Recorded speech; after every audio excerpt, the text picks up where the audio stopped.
Hello, everybody. It's a me, Mox, and here we are on a nice Tuesday afternoon. Now, I will admit, I'm kind of running a bit behind. I started a little late today because I got distracted playing Minecraft, and I also forgot to eat. So I had to hurriedly, get that shit together. I didn't really notice it until I was, doing art, actually.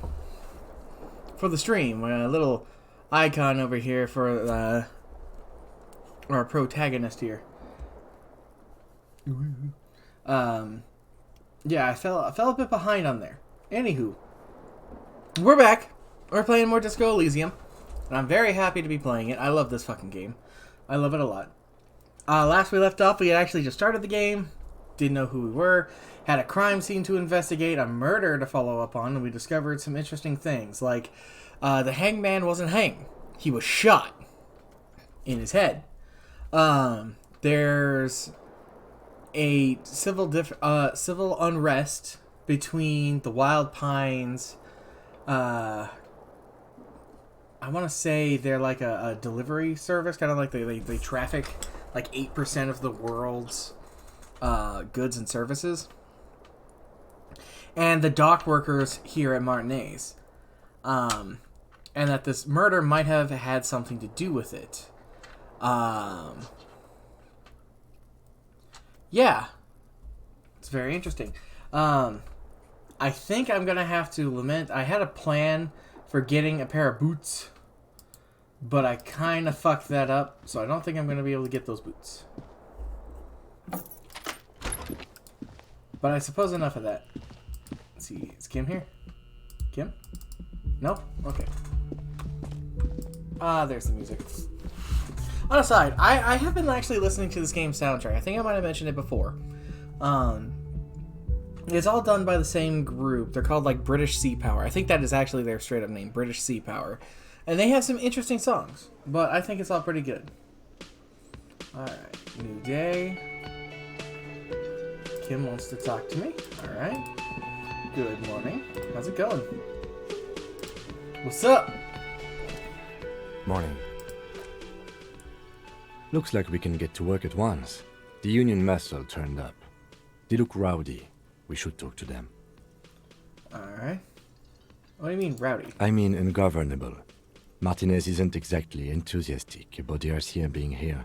They prefer to be policed by the Union. These men here, men who drink beer for breakfast, I have no doubt these are the Hardy Boys Evra told us about. The ones who keep the peace around here. And the big one must be Hardy himself. There are so many of them, maybe we should call in for reinforcements? That would just escalate tensions. No captain would sign off on it. Solving one murder isn't worth a conflict between the RCM and the Debarders Union. Fair enough. In fact, even the death of 2 detectives might not warrant an all-out war. So let's keep a cool head, okay? Oh shit, we're expendable. He's not exaggerating about that mortal danger, just calmly factoring it in. Your fists clench and your pulse rises uncomfortably. So are these the men Gart told us about yesterday? I completely forgot. Sorry, I had a rough night's sleep. It's them by the looks of it. Loud and nasty, just like the manager said. One loose thread less to worry about. And one big problem to replace it. Oh, let's roll. One more thing before we do. We don't have to talk to them immediately. We can walk right past them, continue with our business. Good. A power move. Purposefully concentrate on something else first. Yeah, streetwise. Zoom right past. Do it on your own terms. Sounds like a good plan. Power play. They're in no hurry to leave. They think they own the place. Anyway, I leave that choice to you. Whatever you decide is fine by me. Alright, well, actually what I want to do first is I want to talk to her. Looks like she moved. Just a moment. The old woman turns back to the cafeteria manager. And there's no public phones nearby? The closest phone booth is down the coast. Sorry for the inconvenience, ma'am. The cafeteria manager appears genuinely apologetic. It's fine, I understand. Thank you anyway. She turns to you. I'm with a glad very to see you again, dear. The lady is distressed.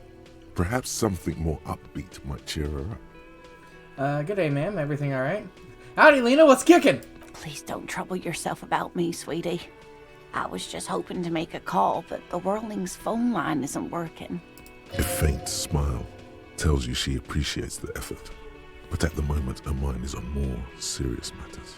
The union office probably has a phone, but I can't really get there.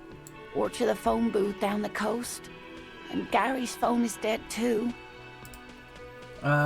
What's wrong with the phone line? The manager was vague about it. Why would he be vague about phone problems? This is something to look into later. Got it. Ask God, maybe. Why do you need to use the phone anyway? To let the young woman who's house sitting for us know that we may be delayed. Morel, my husband, and Gary were supposed to get back by Monday night, but they're still missing, and I haven't heard from them. I was also hoping she'd heard from Morel. You hear that? Someone's missing. There could be foul play afoot. I love missing person cases. That's right. Now skip the foreplay. Time to dive into the dark alleys. Start shaking down the usual suspects. You know, legwork. Doing some good will alleviate the hangover. At least you're of use to someone. Alright, I'll bite. Has your husband gone missing before? That's just it. This isn't like him at all. He always plans his expeditions so carefully. A cold breeze hisses through dense thickets of reeds. Something sweet in it, somnolent. A damp chill goes down your spine. When you look around, you're still in the whirling in rags. I see. They're in some kind of swamp or something like that. But you have more important things to worry about. What is this expedition your husband was on? Just some field work, sweetie.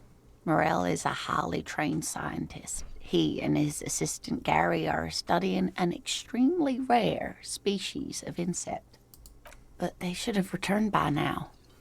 They were just going down the coast across the water lock to set a few traps. He said they'd be back on Monday.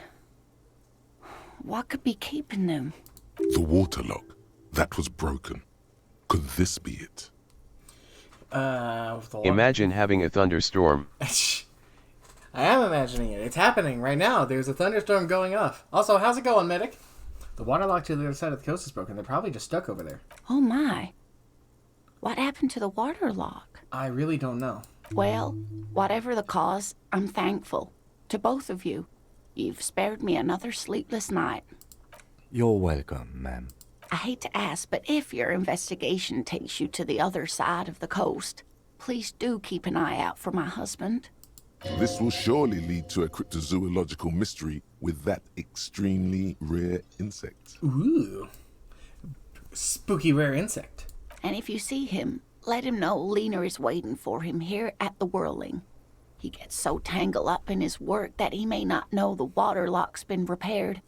And it's cold out there. If I see him, I'll let him know you're here. When or if I get there. Oh, you're such a dear. Thank you, sweetie. So your husband is some kind of scientist. Oh, yes. A zoologist. A cryptozoologist, to be more precise. What is cryptozoology? SCP Foundation is like cryptozoology. It's a pseudoscience that attempts to legitimize research into mythological beasts and urban legends. The lieutenant sounds unimpressed. That's one opinion, yes. And people are entitled to their opinions. My apologies, ma'am. I did not mean to undermine your hobby. Hobby. It's not a hobby, dear.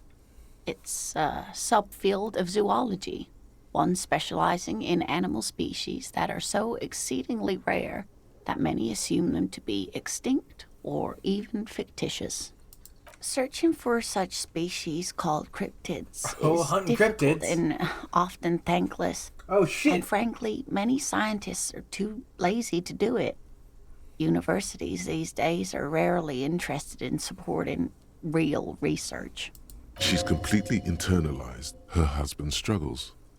They are her own. I see.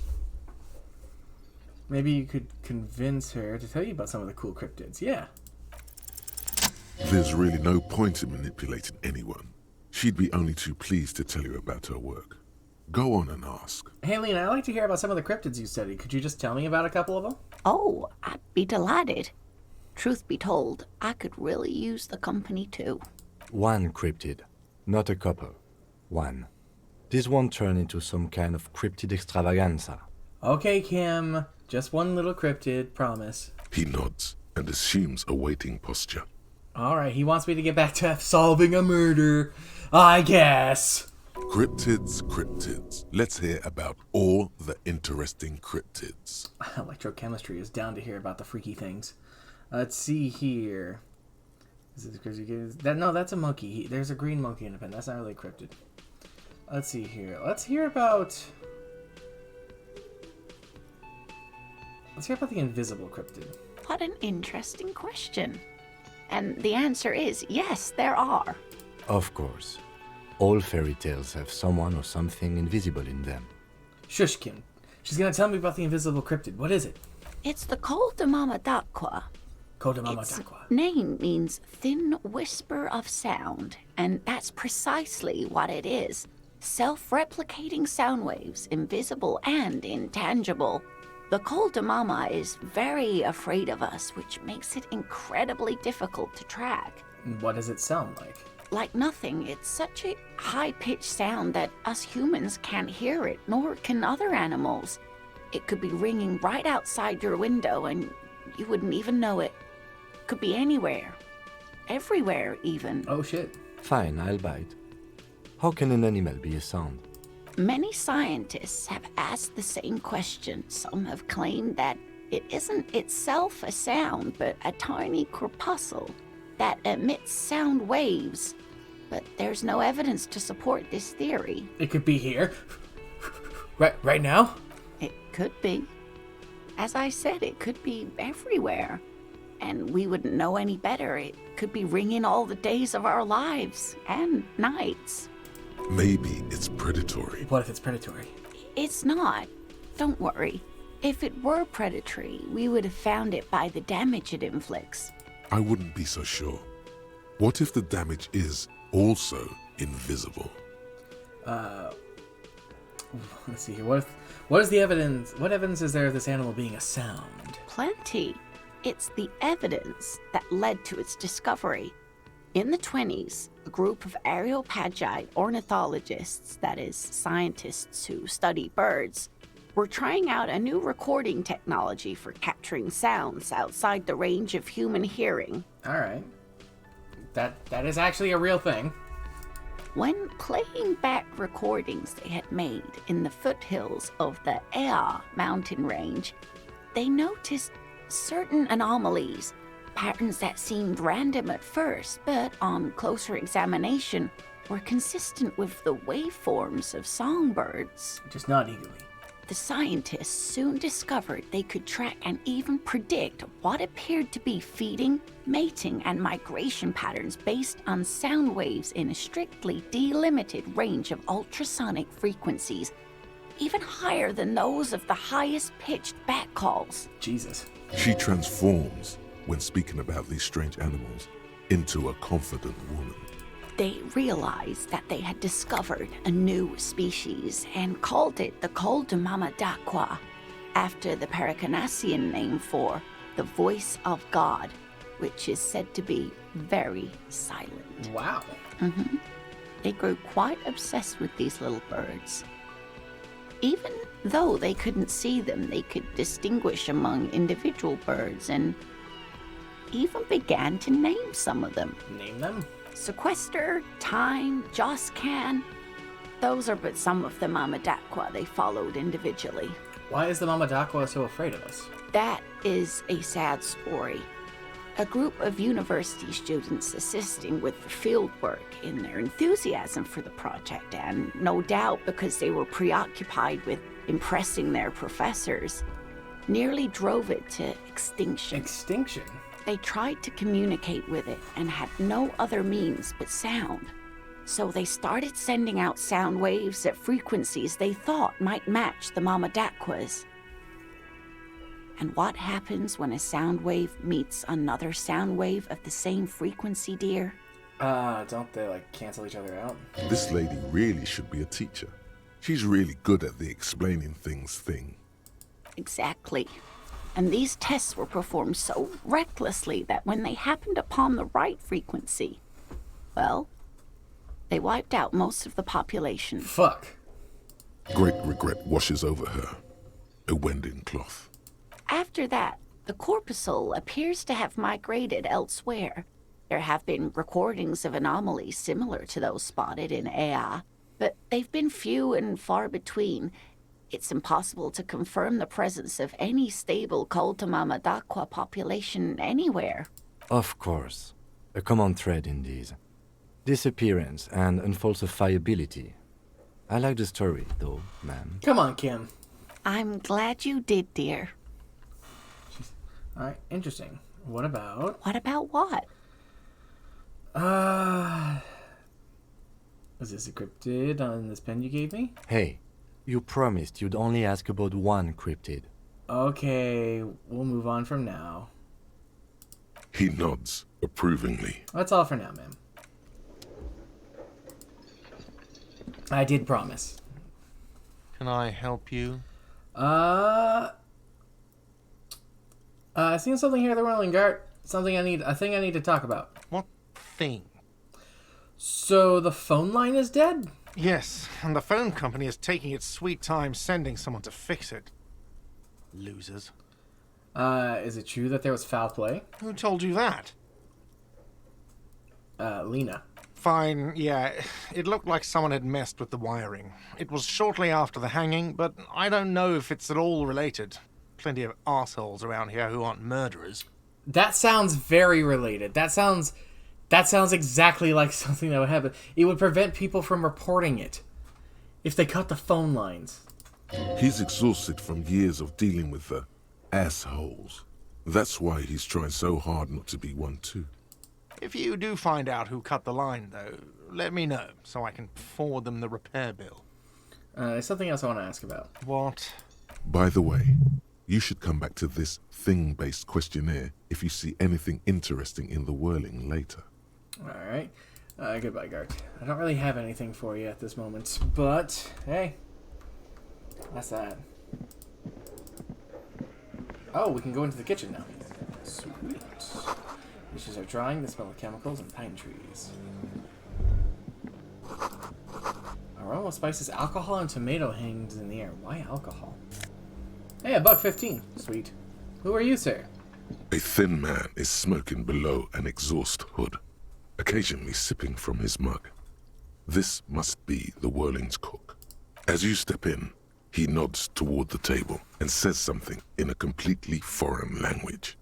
The only words you can make out are Garancy and Kubek. Alright, well, he's gonna make us do something with logic. Shame we're fucking stupid.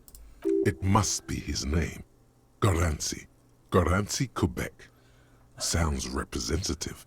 Hello, sir. Got time for a few questions? The man puts his cup down and replies something, his left hand drawing arcs in the air. You got some impressive pots here. He smiles and bangs his ladle against each of his pots in turn. We're communicating. I don't think I need anything else. Stay masculine. I feel like there's something to this guy. Door. You see a heavy steel door with a prominent dimpled lock. It's painted blue. You immediately feel drawn to the color. Blue is for mystery. I wonder where this door leads. You do? It's a door in the back of the kitchen. Why do you care where it leads? Our duty. We might find something pertinent to the investigation. Yes. I suppose it's worth seeing if we can get in. Just to be thorough. As a side investigation. Yes, a mini side investigation. Gart is the person to ask about this. The cafeteria manager. Alright, let's touch the door. The cobalt blue surface feels rough to touch. The stainless steel door is flush with its frame on every side. Let's try to push the door. The door does not budge. Damn. Alright. Hello. Can I help you? Hey, I saw something, Gart. Another thing. Great. This- I love those. There's a mysterious blue steel door in the back of the kitchen. Oh, yes, that door, sure. There's nothing mysterious about it. It's just a door. Do you know what's behind it? Do you have, No, I don't have a key. I don't know how Oh, to damn. get there. Phone's going crazy. And I don't care either. It's not like I've been wondering about it for 10 years. It's just a frit warehouse, probably. Or some boring storage space with a bunch of old junk and dust. Junk and dust. He runs his finger across the counters to check for dirt. He's attempting to maintain an air of indifference. It's absolutely not convincing. I think you'd like to know what's back there. Fine, okay, a little. But my job doesn't leave me time for wondering about one locked door in one of the cafeterias I manage. So I haven't opened it. I have cleaned the whole place 100 times over, though, after the animals. And I haven't found a key, so good luck with that. Alright. Yes? No key. So we are walking past these guys. We're making a power play. We're letting them know that we will come and talk to them when we are good and ready. And right now, we are not good and ready.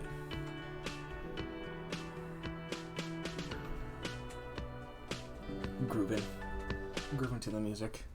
It's disco. It's goddamn disco. Oh, hello. Was that? Could it be?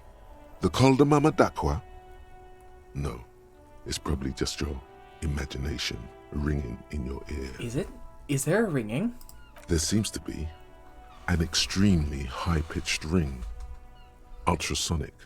Lena said it was very high-pitched, right? It's like something tickles your ear. Whoa. Honestly, your ear isn't hearing a whole lot. The distant hum of the industrial harbor, the traffic. But, admittedly, there is a high-pitched noise somewhere there too. But then, isn't there always? Listen closely. There it is again. You're about to rediscover a long-lost species. Keep listening. It must be very close. Maybe, just maybe, it will come toward you. What are you doing? You're a police officer, not a pansy ornithologist. The only birds you should be looking for are healthy women of childbearing age. Physical instrument wants me to hook up, apparently. Makes sense, I guess, considering it's physical. Let's move our head towards the sound. Oh no. The sound. It's moving away. Somewhere over there. Go after it. Somewhere over there? No. Too late. It's gone. There is no ringing anymore. Just the sound of the streets. No, come back, please. Keep your ears peeled, then. If the species really has migrated to Martinez, you're sure to hear it again. Alright. Oh, we got a spot over here, and we got a point. Let's unlock it, and let's do the Col de Mama d'Aqua. You heard it. The mysterious Col de Mama d'Aqua. You're certain that you did. Well, maybe not quite certain, but let's say you're hopeful. Because it would make you very special to be the only human who can hear this invisible, incorporeal bird. This animate whisper, this particle of sound. You're going to have to keep listening. Sharpen your ears. That sounds actually very good. I have another skill point? I have been sitting on 2 skill points? Holy shit. Okay. Huh. Don't know what to think of that. Wait, I know something I can put a point into. Drama. Where's drama? Drama. Oh god, my drama. Yeah, let's increase it. Do I have anything that will boost my drama? Let's see here. What is giving me a negative to it?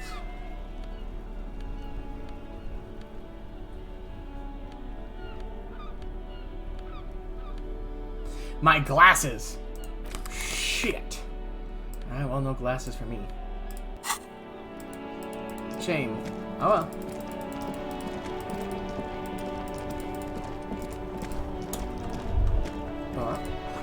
Maybe a sea monster did this to the plaza?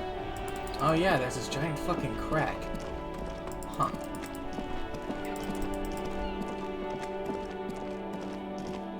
What was this? An old call box with a matrix of push buttons lists all the companies in the East Delta Commerce Center. Main hall, building A. An off-key melody starts playing after you ring the doorbell. Then a woman picks up the receiver. Kuno, please stop calling here. Grown-ups don't have time for your stupid game. Playsense, it's me. Please open the door. I'm trying to get in. Oh, I'm sorry, officer. I thought you were... There's a spot of static that overrides her words. But the doorbell is broken, and the bookstore shouldn't even be on the list anymore. So I can't help you. Please don't call here again. Thanks. A single beep indicates that the line has gone dead. Adra Orlin Hare, SA. You ring the doorbell, Or SA. but no one answers. Just seeing the words Andro Orlando gets your hackles up. Its very existence is a threat to your masculinity, to say nothing of your hair. Half-Light doesn't like barbers, apparently. Armatev's boxing for young athletes, and gym. All you hear is static, but no one answers the call. 24-hour window. You ring the doorbell, but nothing happens. Alright, Emma's Fashion Atelier.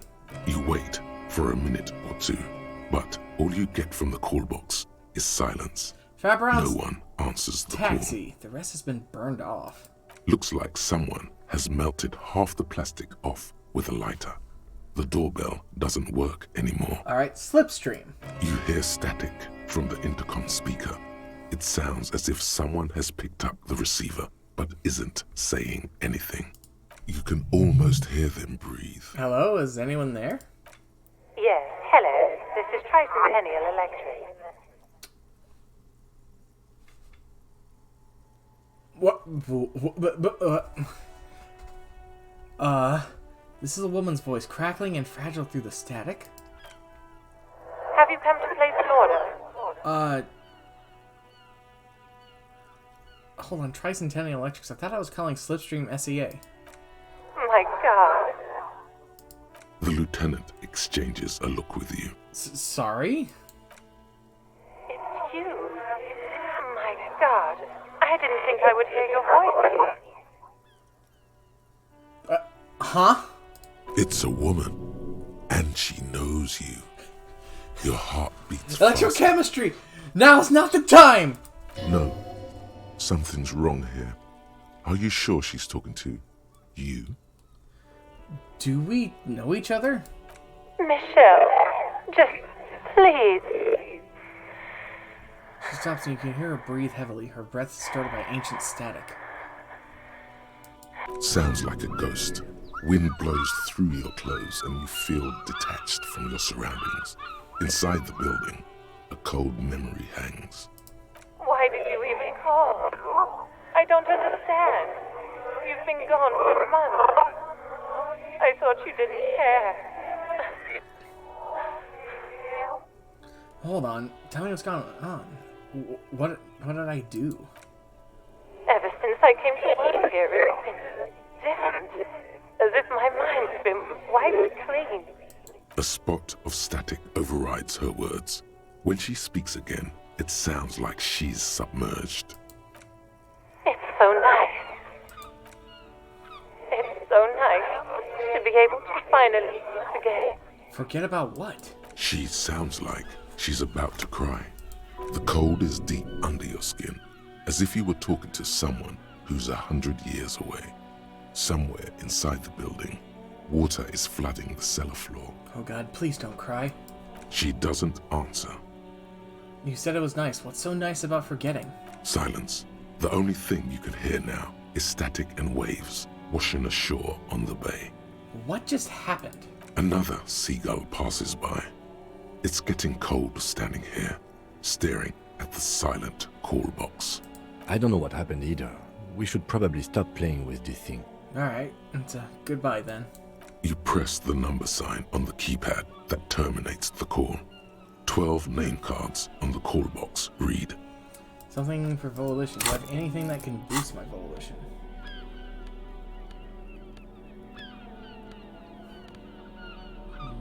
Nothing to boost it, but nothing's hurting it either. It's a white check.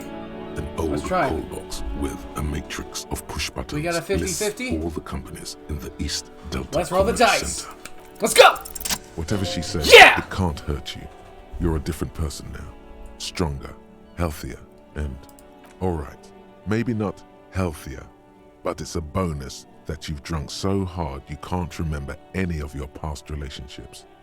Oblivion's the ace in your corner. Yes. Yes. This negative space is exactly what I needed.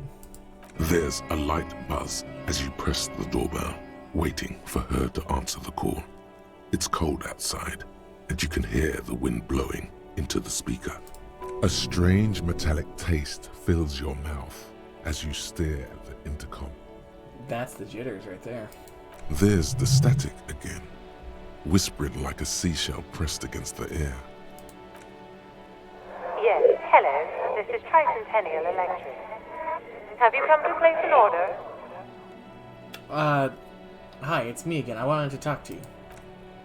My God. Here come the bad vibes again. Relax. Distance yourself from it. Please don't hang up. I just want to explain myself.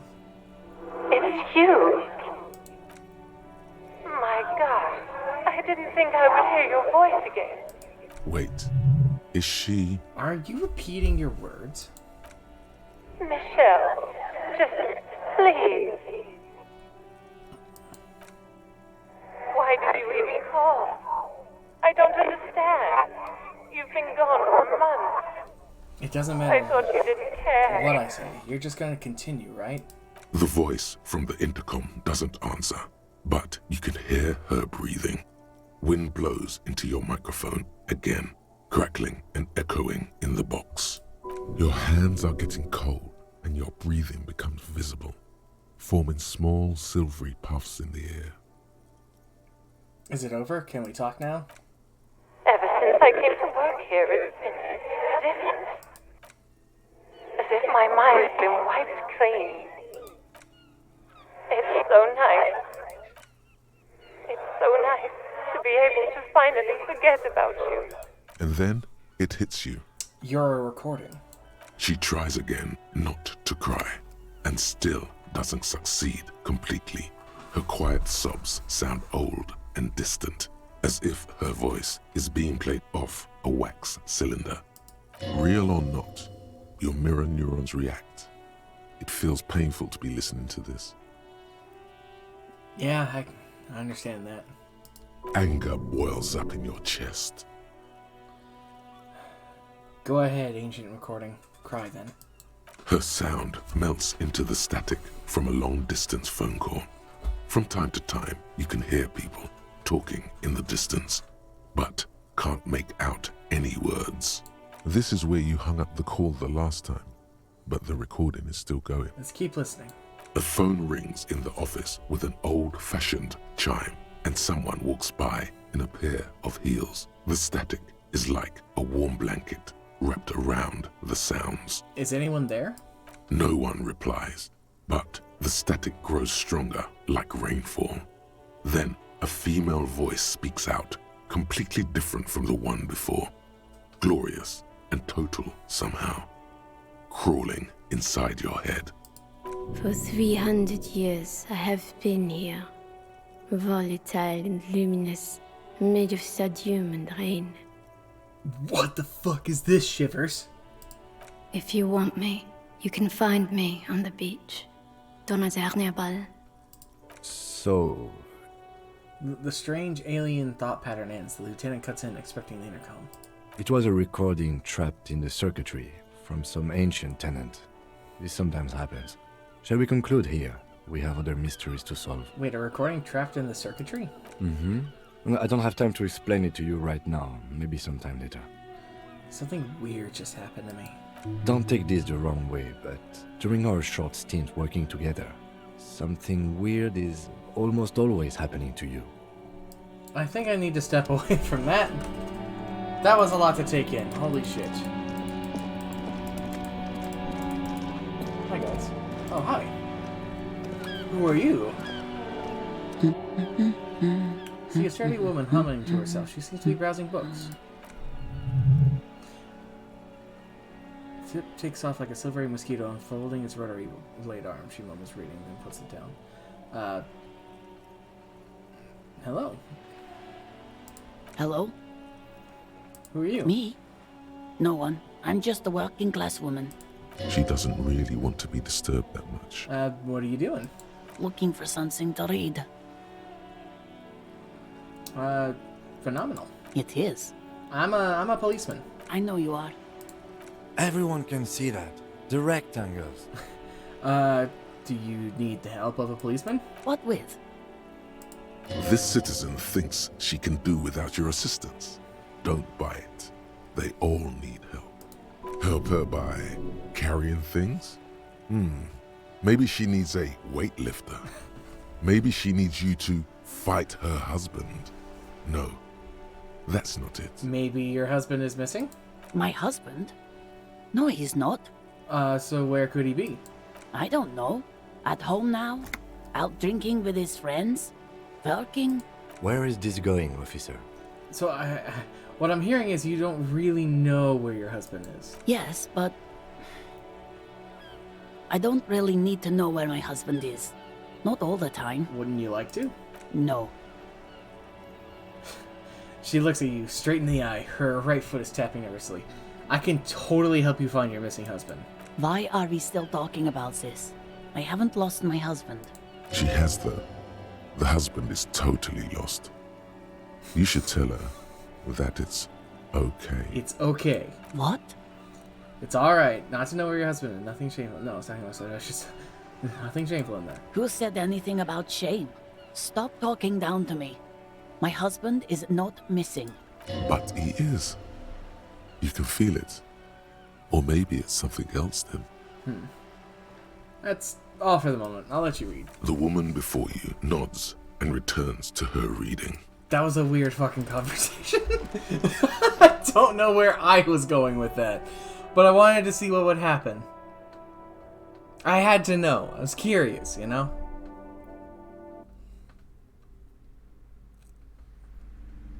Alright, let's try this again. Haha, funny game. Phony game. Hello again, esteemed officer, and welcome to Crime, Romance, and Biographies of Famous People. Alright. Let's get our drama in. Come on. Let's convince her that we are a paranatural detective. Let's go! All Failure! right. Take 2. Damn. These ideas are all Thy worthless. sweet tongue drips not with honey today. Yet, try thou must. Damn. Okay, we'll try again later. When we level up again. Fuck! Damn it! We're not good at the drama! Son of a bitch. Alright, okay. How close am I to leveling up? Not close at all. Damn. Okay. Charisma is a good thing to level up. Charisma is a very good thing to level up. Charisma in this isn't quite attached to like a charisma though. It's attached to my intelligence. Unfortunately, I'm stupid as hell. Because when I made my my detective here, I did so while I was under the influence of alcohol, and I figured it'd be good to be like that. Someone who's very sensitive to the world around him, and strong because of the alcohol going through my system. Not that great at my motor skills, and dumb as hell because of the booze. That was the idea behind me. And now I'm suffering the consequences. Oh no. Oh deario. Alright. Oh, hello. There. Working class drunk. You know what this means, right? Case solved? Cracked it. All in a good day's work. What did I crack exactly? What do you mean, what did I crack? Punch him. Look at how working class that drunk is. It's, for some third option? No. Stop goofing around, recruit.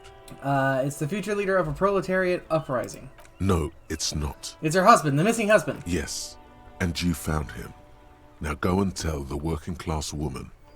Protect and serve, recruit. This doesn't add up. I'm only making a fool of myself. Do marriages make any sense?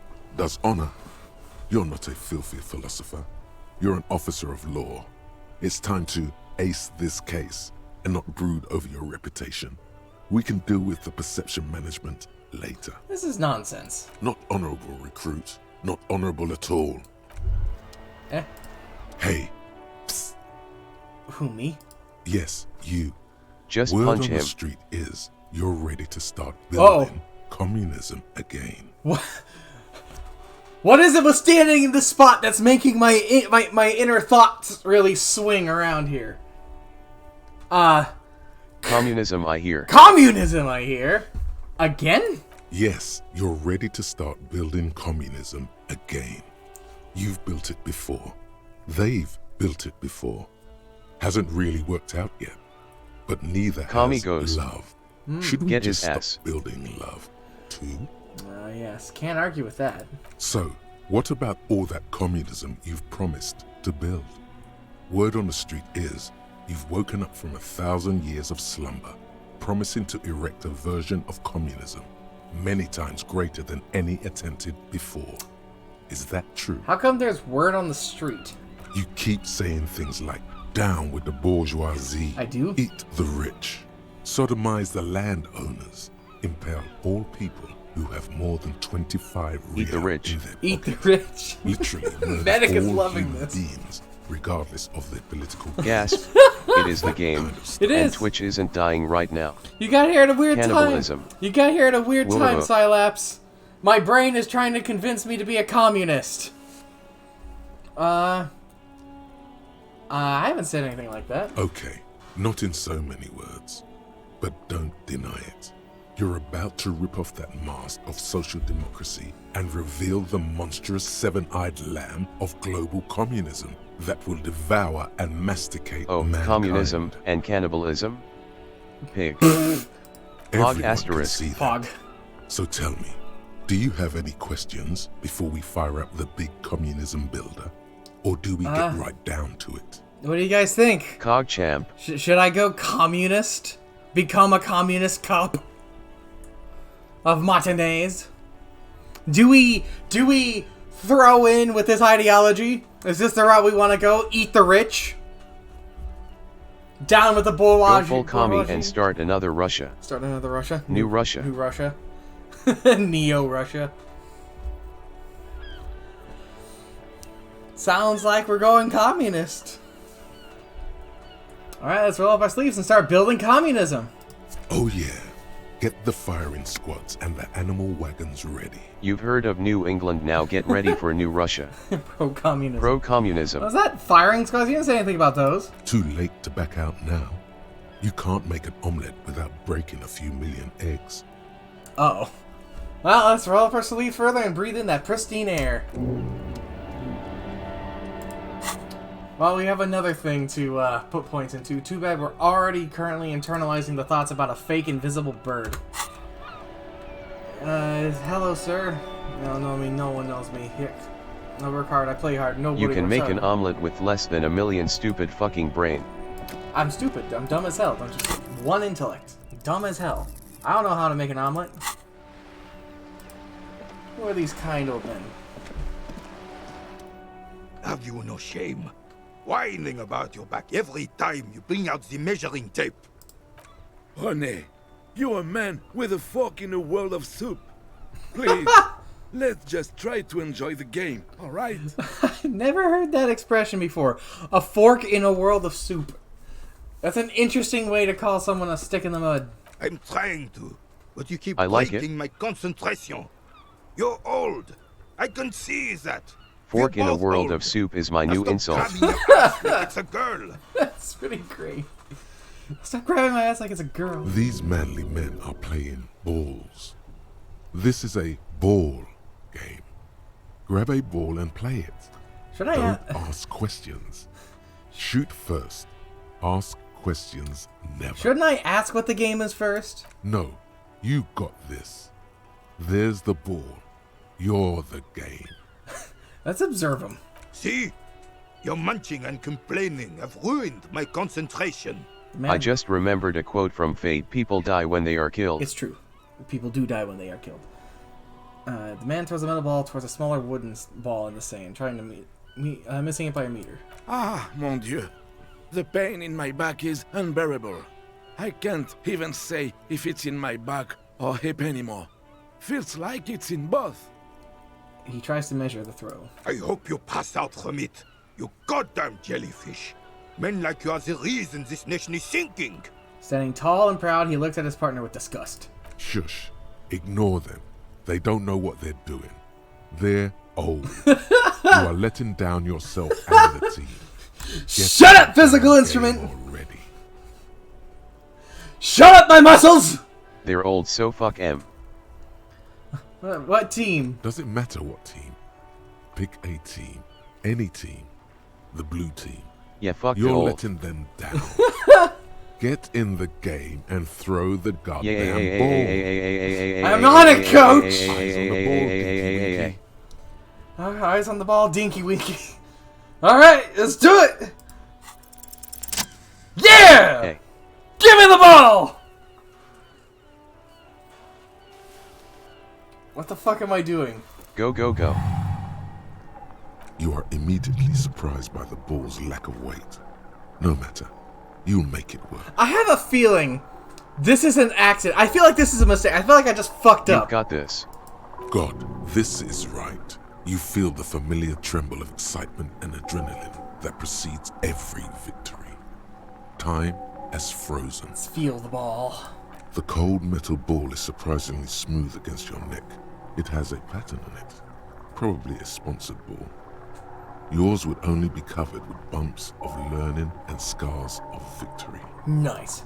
Time Already, has frozen. Muscles are adjusting to CA the weight. Weirdo. The nervous system Toki wo calibrated tamare. until you and the ball have merged into a single entity.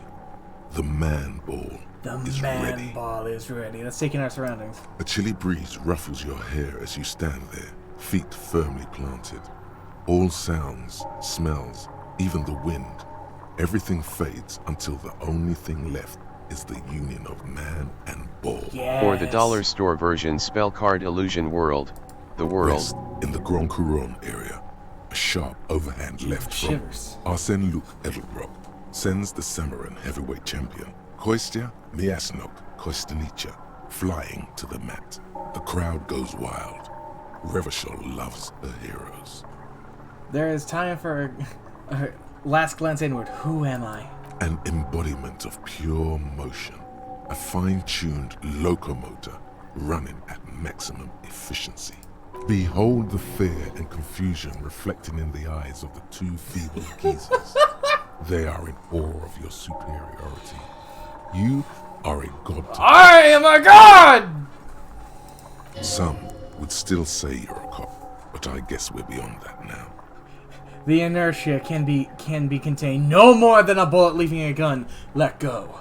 Be the bullet.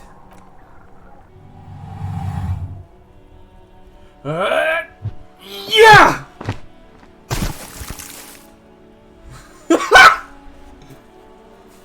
Merde! Bordel de merde! What the hell is your problem? I'm a god of track and field! Why would I have a problem with anything? I don't care if you are a cop. You do not just ruin someone's game. It's so goddamn disrespectful. A man his age getting worked up like that? Better watch that blood pressure. I'm sensing anger, and I don't understand why. You vandalized our game, son. We can't play petanque with 5 bull. P-Tank? Yes, petanque. You ruined our petanque game. We want our bull back. Take it easy, René.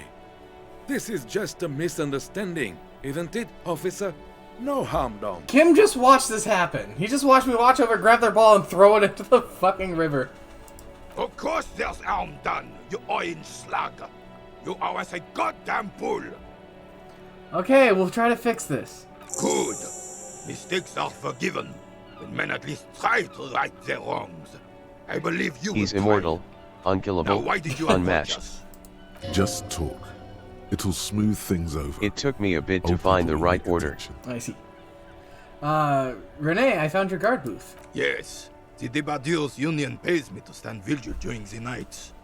Not out of any political allegiance, mind you. I'm an old man. Don't sleep more than a few hours every night anyway, and money is tight. He has a slight sigh. He feels like he has to justify himself for some reason. You must have seen something on the night of the murder. Your booth looks right over into the yard. Yes, it does. Unfortunately, I wasn't working that night. Been on a 2-week leave I don't since last sleep a Monday. lot either. Hold on, why are you on leave? It's a private matter. Nothing to do with your investigation. You see, officer, René is the kind of man who would rather die than admit he needs medical assistance or, God forbid, sick it. A real man's man is just gonna ride it out. Oh god, I know people just like this. I'm fine, goddammit. Mind your own business. It's nothing. Just got to cut back on coffee. It's his heart. If I'm gonna die in some way, I wanna die in a cool way. Fair enough. So, who was working your shift that night? No one. The boss has been unmanned since last Monday. There's no other guard. It's just me. No one has been guarding the container yard since last Monday. Yes. It's not actually an issue. I mean... Look, officer, the container yard doesn't actually need a guardsman. Never had one before René. Monsieur Claire had that booth built specially for him. It's mostly decorative. Mostly decorative? The possibility of someone being in there is enough to discourage any ill-minded individuals. Evrard created this job for René because he knows the Royal Carabiners' pension of honor and PTSD isn't something a man can live off. A decorated Kingsman collecting tear reflects bad on the whole neighborhood. His words. Such dependency only weakens a man further. Do or die. There is no middle ground. René is one man. We need a program. Get all the elderly back into the job market. Keep folks. René should rent out his services. Invest the profit. A few more guys. Nothing wrong with tear collecting. It's my side thing too. Proudly hold out the tear bag. Oh man. Let's see here. There's nothing wrong with collecting tear. Oh, I didn't mean This to game is imply like there's an English something choose the wrong right with that. answer quiz. I do it. I don't too. know if that's necessarily Everyone right. does it. It's an excellent side thing. Let's just choose what you think is the option that you want to choose. Yes, yes, yes. Can we conclude the topic of my guard booth now? He is not going to become an entrepreneur. I saw a picture in there. You were in there. Who's the girl? She is nobody. This is none of your concern, and I refuse to discuss my private affairs with the RCM. The lady is Jeanne-Marie Beaulieu, and she sure as hell wasn't a nobody. Got it, thanks. Yes, yes. Like I said, it would be up anyway, so might as well keep an eye out. Gaston is a Keeps my fucking Chad. senses sharp. He's great. Do you know anything about the man hanged in the back of the Whirling in Rags? Unfortunately, I don't. Unlike most of the locals, I have no qualms about assisting law enforcement. But this affair has passed me by completely. And most of the locals? In Martinez, the union is the law. So can you really blame them? But you don't have a problem with cops. Cop is a pejorative term. I don't have a problem with policemen. On the contrary, I admire the effort to bring order to our streets. So again, you don't know anything. If I knew, I would not be afraid to tell you. I simply don't. I'm an old man, not a coward. The daily business of the riffraff no longer concerns me. This is a man with a lot of past, but little present, and almost no future. That is a depressing fucking sentence, my god. You seem to be playing in a crater. Yes. The terrain here provides an He's interesting hardcore. variety to a familiar game. Does it have anything to do with all the bullet holes I've been seeing around? Yes. It was left by heavy artillery fire. Heavy artillery fire, you say? That's the best kind of artillery fire. Very interesting. I can't Gun help violence. I can't help but feel like physical instrument is just medic in my head. Okay, it's a crater left by artillery fire, but why? Why what? Why was heavy artillery used? Because that's what happens when communards hijack your country, execute your supreme leadership, What? turn your capital into a slaughterhouse. You use heavy ordnance to clean up your home. Everything that physical instrument has been saying, you have been not only like agreeing with, and like your color of your name is also the same color as physical instrument. It just makes me go, oh my god, it's just Medic. Medic is in my brain. Oh yeah. Oh, wait, who are the communards again? Commies, communists, socialists, anarchists, call them what you like. They just chose the name to feel special. Senseless sentimentality. Did you use artillery fire against them? Sadly, no. It was the foreigners who brought them to their knees. I was super confused when you said physical instrument because it was random, but then I realized it's the name of the narrator, like, dude. It's the name of that particular skill of mine. Should have fought dirty, like they did with their suicide sex cult propaganda. Hey, fucking excuse me? And mad anarchist women strapped to shrapnel bombs. We didn't though, and we lacked caliber. God bless him, but the suzerain's cannon Suicide simply sex weren't cult. big enough. Kinky. Why shell them here in Martinez? Because this place is a damn beachhead. Had to soften the commies up first. The beachhead? Yes. The military coordinated amphibious landing to take back Revachol. He finds your lack of historic knowledge troubling, a sign of mental deterioration in the preceding generations. Martinez was used as one of the 3 footholds in Revachol during Operation Deathblow in 08. The other 2 are off in Stella Maris and the Delta. Deathblow sounds grim. This here is Blood Ground, where coalition boots first made landfall and cleaned those rabid dogs out. Most likely, we're playing pétanque on their mangled corpses. Blood Ground. You got all How is René this going old man there. not tired from Like standing he yet? isn't hungry enough already. He's too angry to be tired.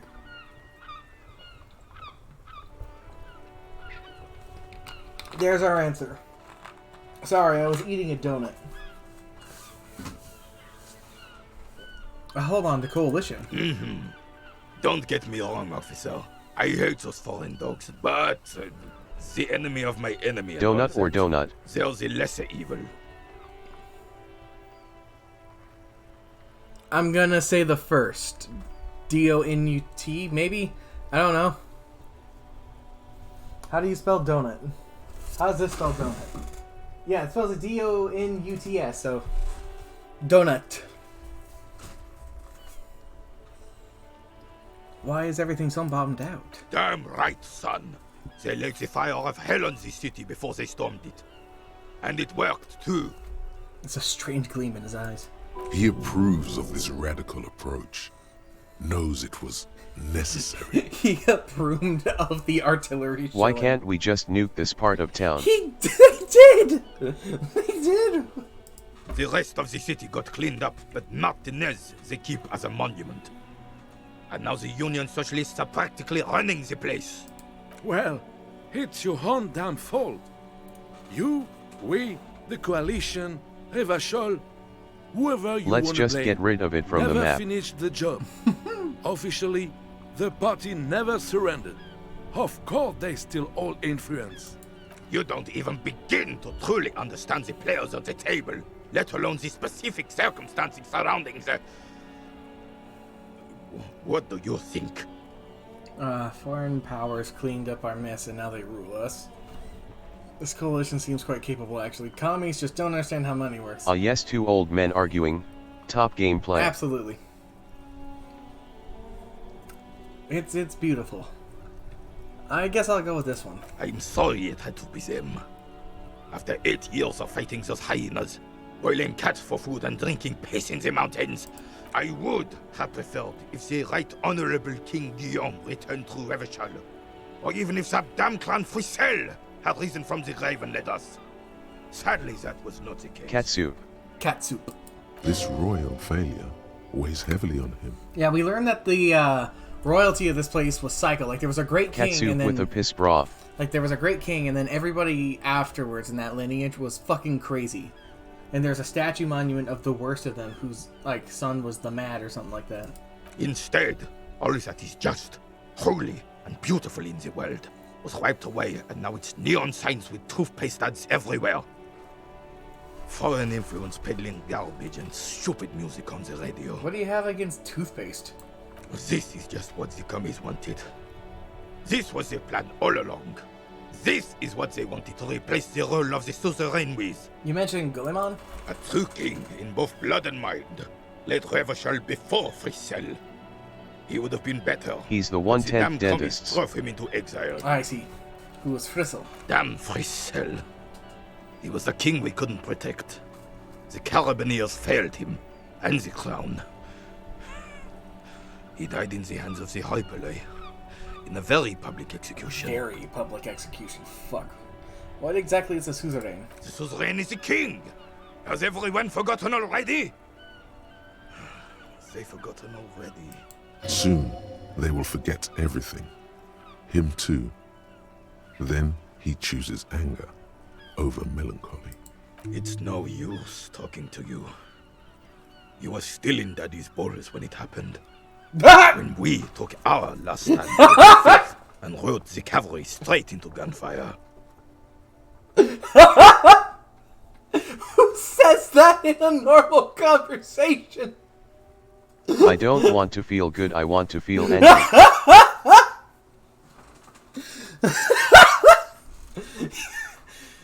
You're still in Daddy's ball.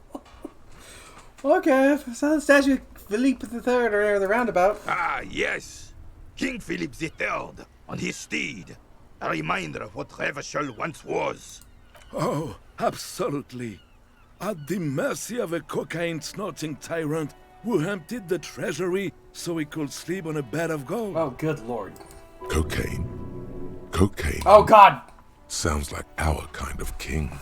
And just imagine what kind of cocaine a king would have had. Shush! A superpower, feared and respected. A testament to what this country can be. Oh my god, he is exactly like me. Someone who knows how to rule.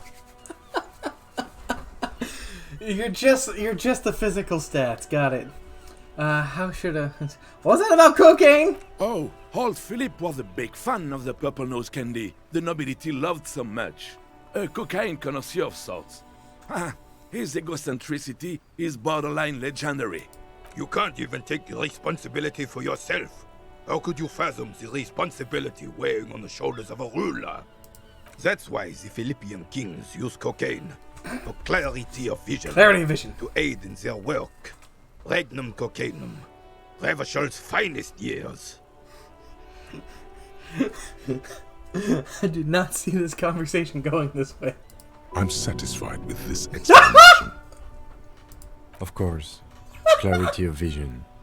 Awareness. Kim, help me out here, man. Philippe III was even brought into this world with the help of cocaine. What does that mean? The court medic administered the dose to his mother when she was in labor. Cocaine It is kings. well known that with the help of cocaine, only the purest, of course, he was able to connect with higher realms. Higher realms. Of course. It all makes sense. Higher round sounds interesting. It's really not. Please, do spare us the cocaine fairy tales. Yes, indeed. We're not here to investigate the drug trade of centuries past. How should a king rule? Decisively, without fear of offending the sensibilities of the frail and weak-minded. This went from playing among with his balls to subjects. talking about how a This is kid was something born the because insurgents cocaine never exists. understood. Yeah, you're right. I love this goddamn game. It goes places. It's fucking wild. Powerful leaders, not afraid to do what must be done. That's what this country needs. Revachol would be a different place if more people realized that. We could still be the... Don't get started on that again. What happened, happened. Yeah, there's some weariness in his voice now. He's heard this rant many times before. The Carabineer doesn't reply, but his entire being communicates unbreakable resolve. No one and nothing can change this man's mind. He is as rigid as they come, still in that antique uniform. It's a symbol for him. Say what's something else. Right. Thank you for your time. Yes. It's clear you like the hard stuff, Brota. The what? Sounds like my stomach is growling. Evening falls. The time has come. Unbreakable resolve. Isn't that like diamonds? Because diamond is unbreakable. Part 4. Vows? The vows of blood and flesh. What is my lower intestine going on about? Lower intestine? The term is metabolic and circulatory system. Okay, but what's the hard stuff? Fascism, Brota.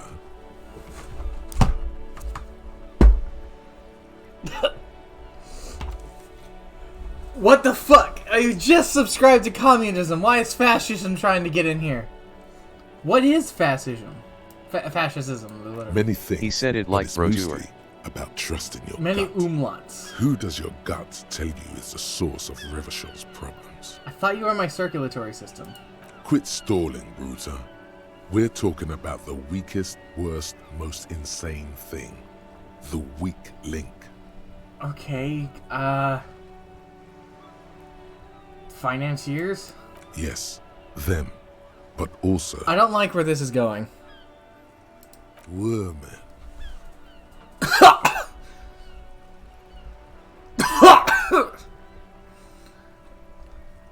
I wasn't ready. I wasn't fucking ready for that one. I wasn't fucking ready for... Woman. Woman? Women. Men of war. You don't like them. They're insane. Their idiocy needs to be scrubbed off this world with rubbing alcohol. Woo men need to go back to the fucking kitchen. Wow, they actually said that. That's what fascism boils down to. The rest is also important. But Flat the main earthers. thing is that women need to know their place. Am I having some kind of stomach seizure? Stomach truth. You're having a stomach truth. Why am I getting this? Because you've said the hard things that others won't say. The good things, you've said them many times. Fascism sounds so bad though. What if we called it something else? Like a... Your stomach is more big brain than your brain. Oh!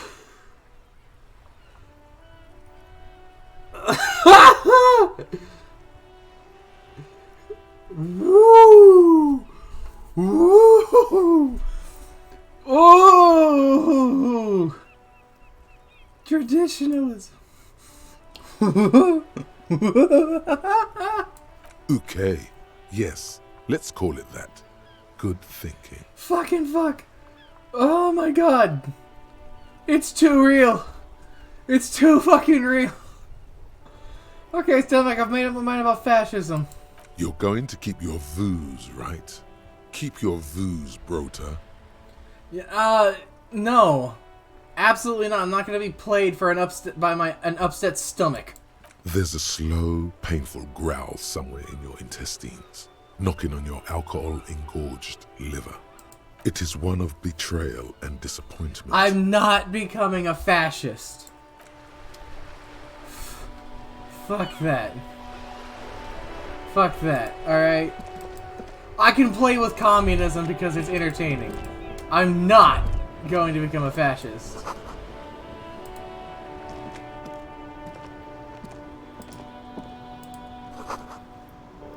Tire tracks. Hold on. Communism equals funny. Communism does equal funny. Fascism is not funny.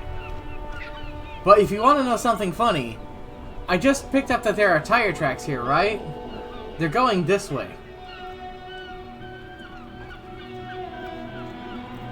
There are tire tracks off the roof of this fucking building. Yeah, there are right here! Someone drove a car over this building! What the fuck? Ancient fountain doesn't pump water anymore. There's a tree. Jackass Part 8. Basically.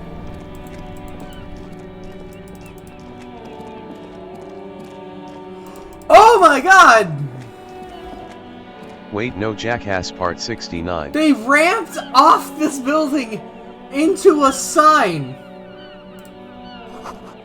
Butterside down. Hi, sir. Good morning to you, officers. Ah. I guess we talked to him already. Not the fucking butter A sign. couple of indicator lights are missing from this control panel. Loose wires dangle from the now vacant holes. In the middle is a lever. Beneath it, a small metal plaque. This panel usually closes the waterlock, turning it into a bridge that lets you cross the canal. But there's a crashed salmon and butter sign in the way. Pulling the lever probably won't do anything. Let's pull the lever. You pull the lever all the way up until the metal clicks against the contact pins. You hear a soft clunk. Then, nothing happens. Push it harder. Nothing happens. A cold gust of wind blowing in from the sea interrupts the silence of the situation. Alright, we'll release the lever. A spring brings the lever back to its original position. You still need to close the waterlock to get across Just jump the canal. Some other way. Wasn't there a sign over there saying functionality will be restored on Wednesday morning? Okay, so we just have to get through, because today's Tuesday. So if we get through today, then we should be fine. Out of curiosity, I need that. I could sell that. Ooh, $5. White envelope. You take the legal documents out of the envelope. A 12 to 40 month construction period. And Oh the yeah, zoning this is plan what Everard in wants the me to take addendum. across the way. Look at the zoning plan. The youth center cuts into the ocean like the bow of some great modern ship.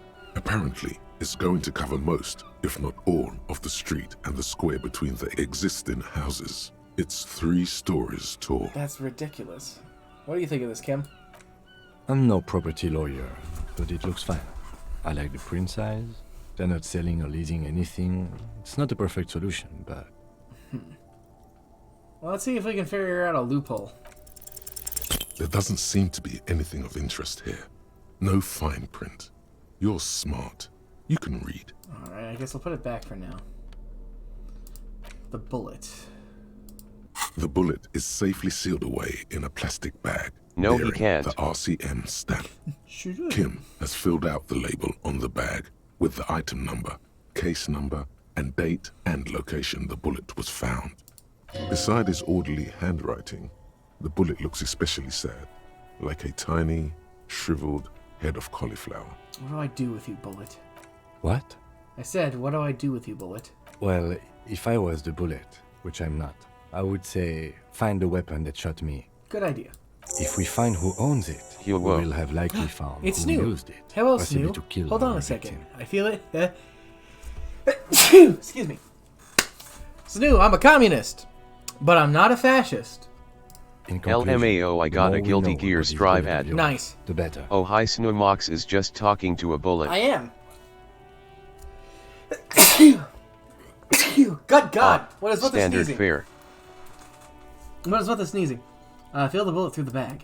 The squashed bullet has some sharp edges where Bless the jacket you. has split open. Thank you. It feels cold, even through the bag. Inspect the bullet closer. The jacket of the bullet is made of a yellowish metal. It has blossomed out to reveal a dark grey core. The base of the bullet is close to 5 Taste millimeters in diameter. Taste it. Look at the jacket. You can just about make out a few striations near the base of the bullet. Little hairlines, linear. It feels standard. And the core? It's quite destroyed. Some of the fragments are still lodged in the wound. What can you say about the bullet so far? It's a jacketed bullet, close to You have to 5 know millimeters everything in about diameter. something to ensure detail. Yes. And how can you say you really know something you haven't put it in your mouth? A jacketed bullet. Okay. It would have been shot from a military-grade breech-loading rifle, not from a muzzleloader like those typically found on the streets of Martinez. We were right. This came from a serious weapon. It did. Even the RCM uses ordinary unjacketed conical bullets. This is strange. Very strange. I like this, officer. Strange means unique. He's Unique right. means incriminating. We need to find the gun that shot it. Because if we find the gun that shot it, there's not a lot of other guns it could be. And if we can find out who owns that gun, we pretty much have our killer, don't we? Something tells you that won't be any time soon. This'll have to be one of those epic tasks that's open for a while. It's a 70% chance, but it is just a hand-eye coordination. We can. It's a white check. If we fail it, we can try again. Failure! You can't remember what happened last week. What makes you think you're going to remember arcane firearm models? Alright, nothing more to say. Let's put it away. Got a book. Don't need to worry about that. Morale damaged F. Yeah, it's fine. I've got plenty of morale medicine. Shit happens. Help on to the company that controls the drawbridge. Hot air rises. Cocaine. Cocaine. Not cocaine. Step right up, mister. No, thank you.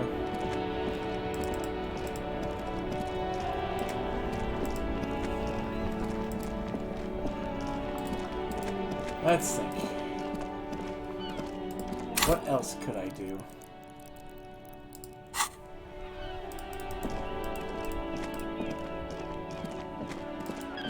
I have an idea. Okay, I have an idea.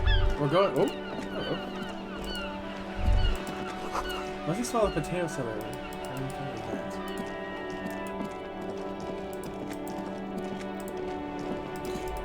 I just realized there are... My bones be cracking like a Rice Krispies.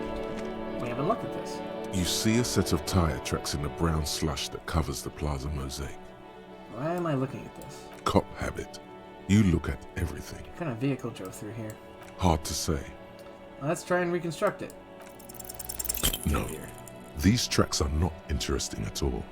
Let the street sweeper just sweep them away. Damn. Being stupid as hell makes it difficult. Let's see if I can do anything with these. There are several footprints in the mud. Damn. Left by work boots. Anywhere from 6 to 12 pairs have walked here. Visual calculus has to become higher. What's that nerd on the floor doing? He's just having a sit down.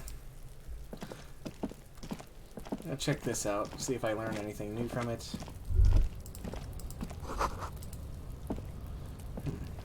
An inconspicuous pile Yay! of roofing material. Eternite.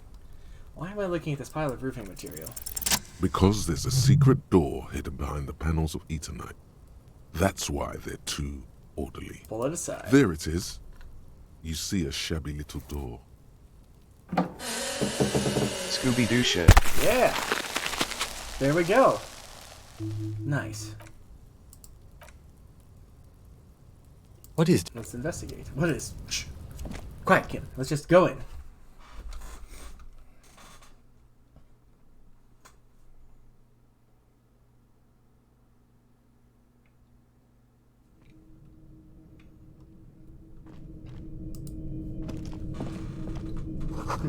Empty tube of magnesium. Philosophers, what is? Oh yes, what is? Posters say, get that out of the way or get fucked up. It's actually a found slogan from an aggressively youth-oriented campaign. It's a goddamn pig's head. I see Lord of the Flies right here. Silver plate with traces of bone yellow powder. Be still, my beating heart. It's amphetamine. Sweet amphetamine. Oh. The lieutenant isn't studying the powder in the mirror. He's studying you. Someone was taking narcotics here. Perhaps the police should interfere? Perhaps not. This is below our pay grade, detective. Is that a drug? However... Oh yeah. It's a drug. See that ladder there? It's probably another way into the industrial harbor, no? A secret path the local kids use. I see. Oh, hello. 40 cents! Sweet! Okay, what's up here?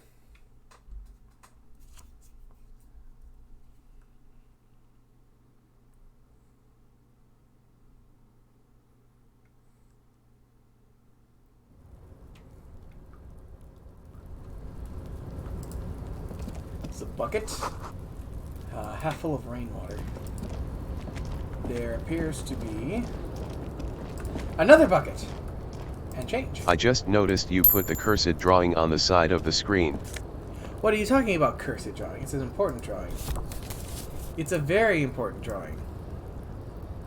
How else can you tell that I am into the game than the art I have made of myself in the game?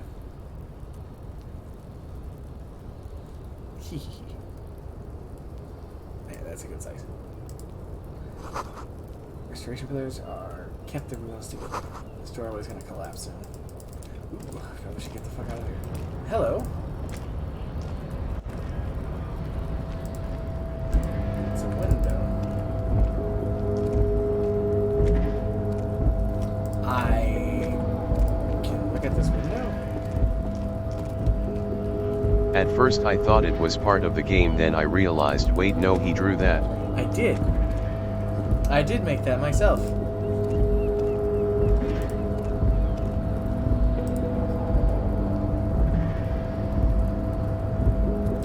Let's see here. There's a healing item here. Hold on. And a lot of change, it looks like, up here. Holy shit. 90 cents. $1.10. Fuck you. We're well on our way of being able to afford another night, which we really need Money. to do. I need 20 bucks by the end of the night today, otherwise I'm screwed. However, that window is something we're checking out. Maybe from the opposite end, though. Because that's... You can afford to buy a McDonald's deal. I could, but I need $20. I need the 20 bucks.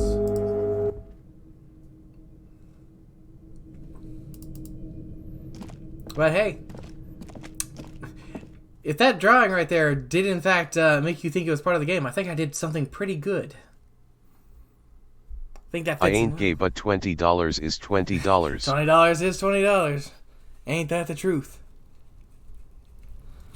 Alright.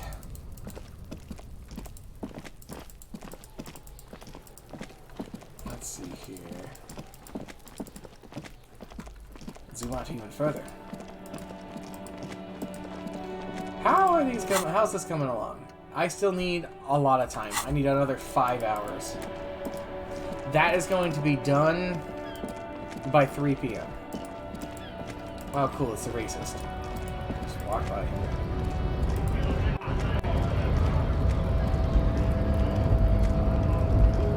The color of the avatar blends into the game icon. No gamma. Nice. Ooh. Maxed out. Nice. Nice, nice.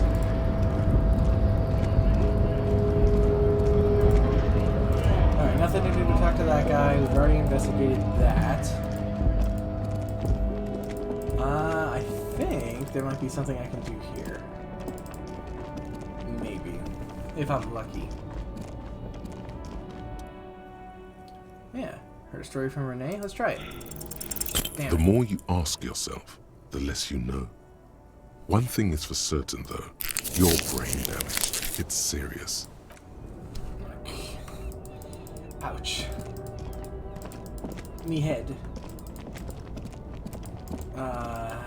Let's not talk to that guy. I don't want to talk to him. Oh, shit. Wait, I know something I can do.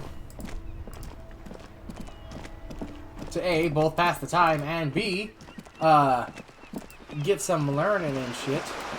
So I can get the experience I desperately need. I have a key to a building. Brain damage or just so dumb brain committed duh. Oh, definitely brain damage. I don't know if you remember the beginning of this game, but we don't remember who we are or anything about ourselves because we were on a 7-day bender of drugs and alcohol that made us completely forget everything. So there's brain damage. Alright. LMAO. Yeah, that's the premise of the game. That's how it got us into the situation. That's how we got here.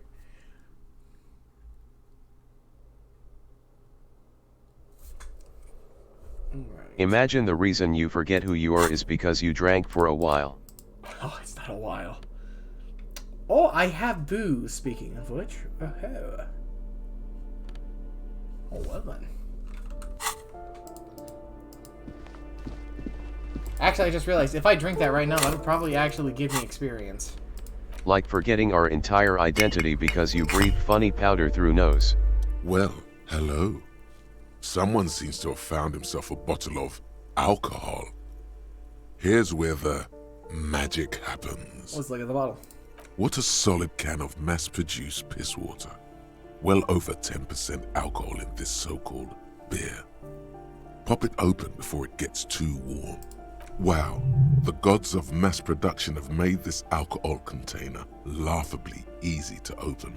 A child could have done it. Open the bottle. There's a satisfying pop as the cap comes off, and the hair Fuck on alcohol. your back rises like an army at attention. You've been here before. Welcome back, detective. You're home now. You see a flash of teeth. A young woman smiling at you. Smells like near piss. some railway Smells like overpass piss, it does. in your ruined past. She is gorgeous, and she is yours. What will be the repercussions if I take a sip? Nothing. Some mental stuff. Nothing to be worried about. Physically, you'll be strong as an ox. Take a sip. A golden sun melts down your throat. Its rays filling your nostrils with sunshine. Your stomach melts from it into a happy, gooey mess. So does your mind. All the bad things are melting. You're you again. A real cop. A real detective. Incredibly well done. Oh, yeah. From the void we came, and to the void we must return. Damn straight. There's a task to drink beer? There was a task to drink beer, yes. There's also a task to smoke a cigarette. I'm 10 points away. Want that drama.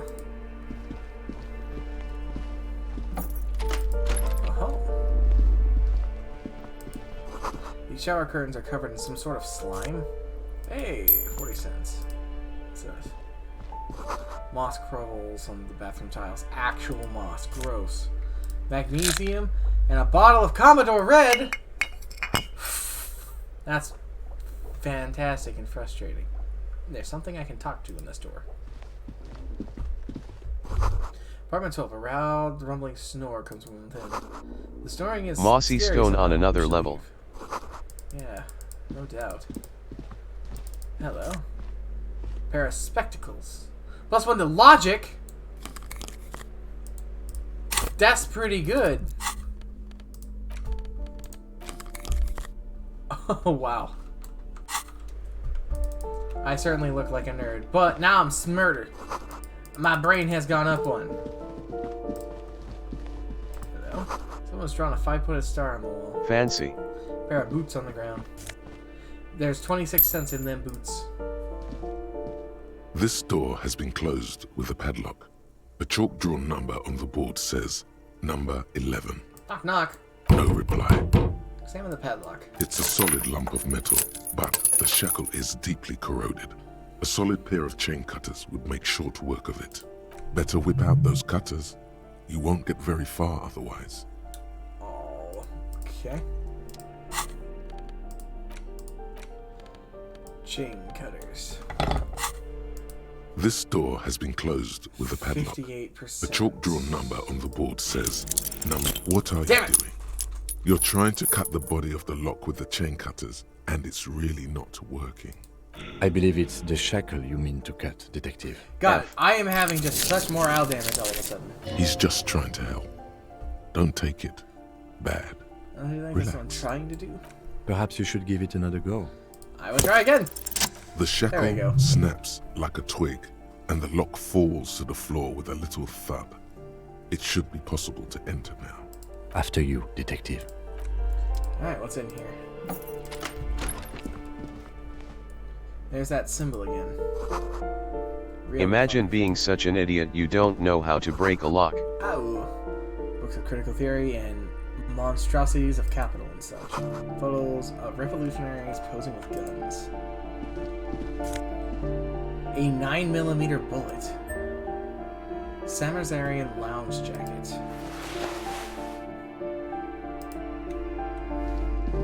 A plaster cast bust depicts a middle-aged man with impressive sideburns. The name on the plinth reads Kraz Mazov. Why does the tenant have a bust of Kraz Mazov? The white star, the photos on the wall. I think we have broken into the apartment of a young communard. How fitting. Who is Kraz Mazov? He's known as the father of scientific communism, also known as Mazovianism. His theories about economic history greatly influenced, some would even say sparked, the anti-centennial revolution. Alright, well, the hero of the working class. I am communist. Salute. Whoever lives here definitely shares your enthusiasm. There aren't many communists around, not after the revolution. Some youth still keep the ideology going, it seems. Yes, great communism.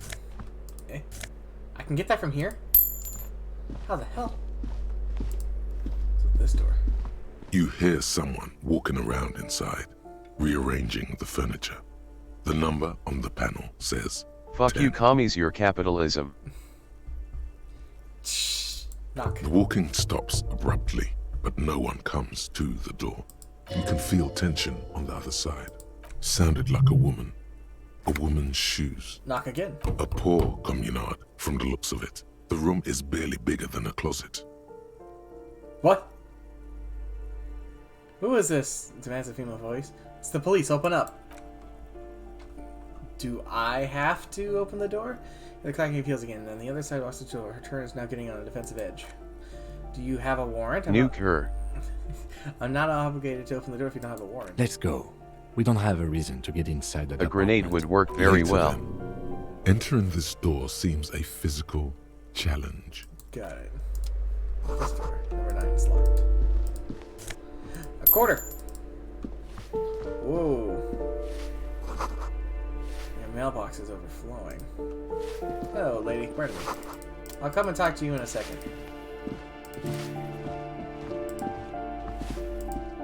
Old lady, oh, spooky. Ooh, spooky. Foreclosed for Martinez Realty Association. Hello. Here's a dirty thing there. 16 days of coldest April.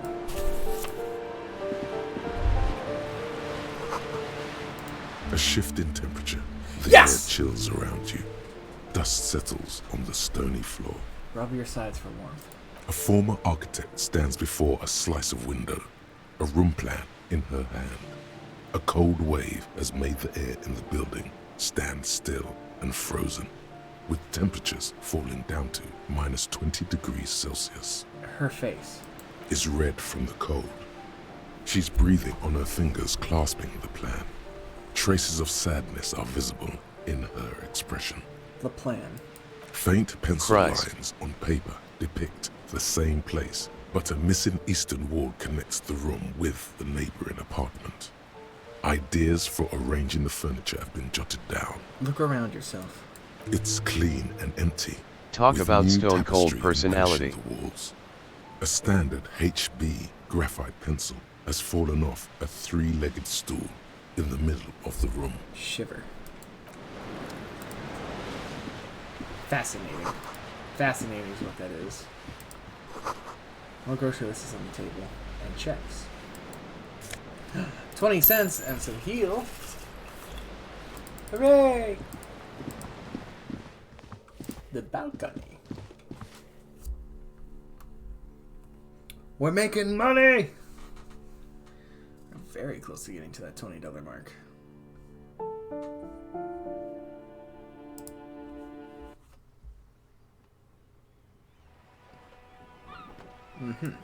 Interesting.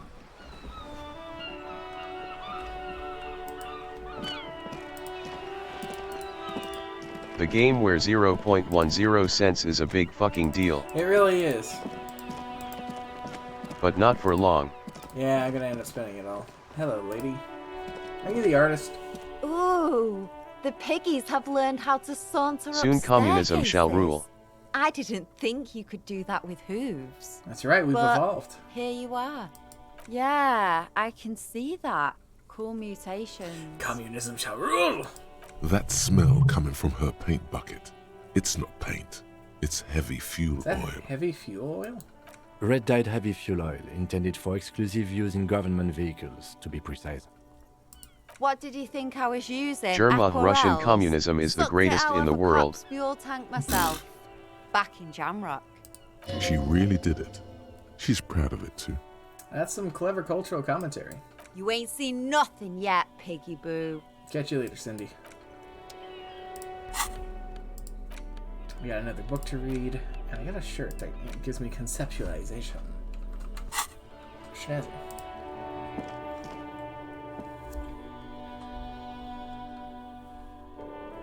Snazzy. Is it bad that I'm considering drinking again? That this game, just being drunk, just feels appropriate to the whole thing? Someone's been sleeping here recently. They had kitty pillows. Hello. 100 tiny feet scurry beneath the grates. The rats of the city. What's in this? $5! Nice. A pair of jeans. Enough coal to last several winters. Smells of chemicals. Interesting. Got a pair of pants and a $5 from what appears to be a furnace. Cool. I'll take that. I'll take that right now.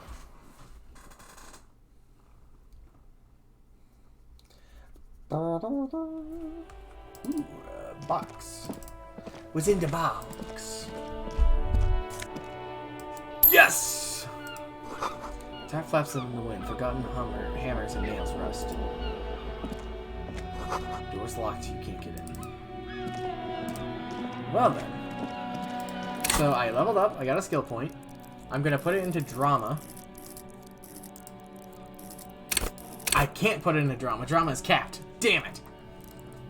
Okay. Then I'll put it into visual calculus.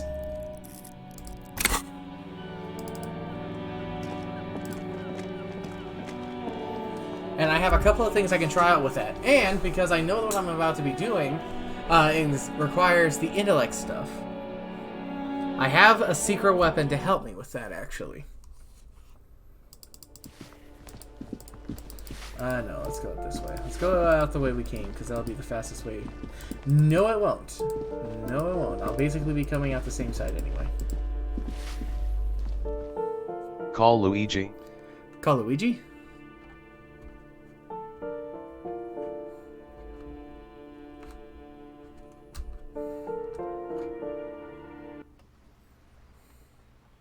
Call Luigi?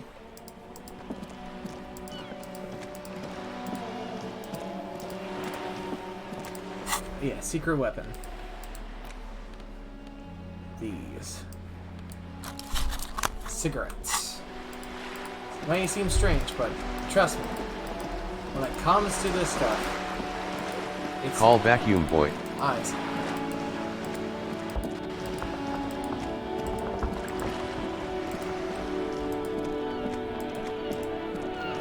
Let's come over here.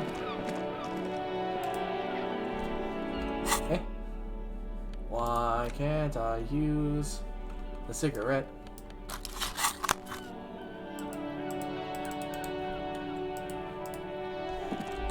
That's weird.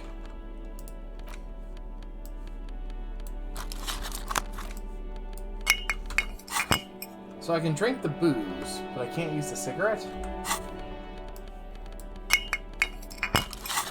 Okay, now it's working. It was just bugged.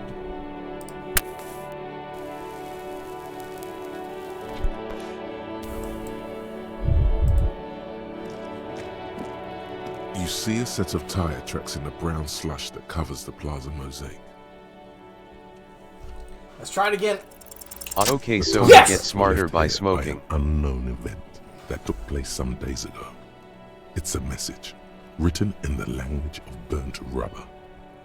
Some of that rubber No wonder stuck wise to the people are tires portrayed right in as front of smokers the in whirling movies. rags. It's one way to go back. This is point A.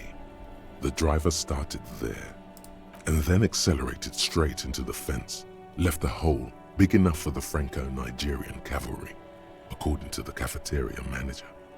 Why that pang of guilt again? The hole in this fence doesn't look that huge. Damn, bartender. That's not that impressive. He was exaggerating. People blame cops for everything that goes wrong in the world.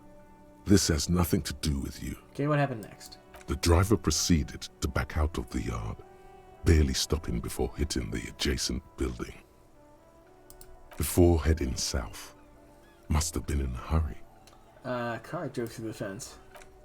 You are correct. This is a rather motor carriage friendly city. Somehow that makes you feel scared. You don't know why. Is this connected to the case? I'm not sure. There are plenty of traffic accidents waiting to happen in Martinez. With the jam right here on the roundabout, I would keep them separate. You could follow the track south. There seems to be a canal there. See where they went. If you find the time. I see. So there was, in fact, a car driver who did this. So we've started the trail on that, then. Alright. While I'm doing this, I think I'm still good to There are several footprints in the mud, left by work boots. Anywhere from 6 to 12 pairs have walked here. Let's roll the dice! Wow. Fuck! Still not doing it. You're bad at this. This is really important. Tracks on the scene, Lieutenant, and I can't read them at all. Don't beat yourself down. Neither can I. We'll have another look later. Damn it.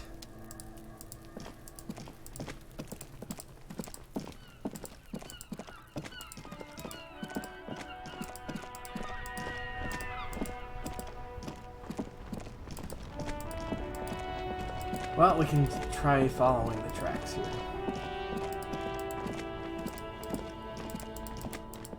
We know where they went, but I think it wants us to look at, I'm assuming this, yeah. A crumpled billboard reading, Samaran butter soaks in the canal. Two ugly lines mar the bright countenance of the blonde boy depicted. What is Samaran butter? Whatever it is, the boy on the billboard seems very happy about it. Roll the dice! Judging Yes! by the size of the impact and the parallel lines of burnt rubber, the cause was probably a motor vehicle. These look like the same tire tracks I saw earlier, in front of the whirling rags. Let's look at the crater. Side slip marks indicated that the vehicle was traveling up the crater at 35 kilometers an hour. 35 kilometers an hour. Okay, well, what is that in miles per hour? 35 km h to miles.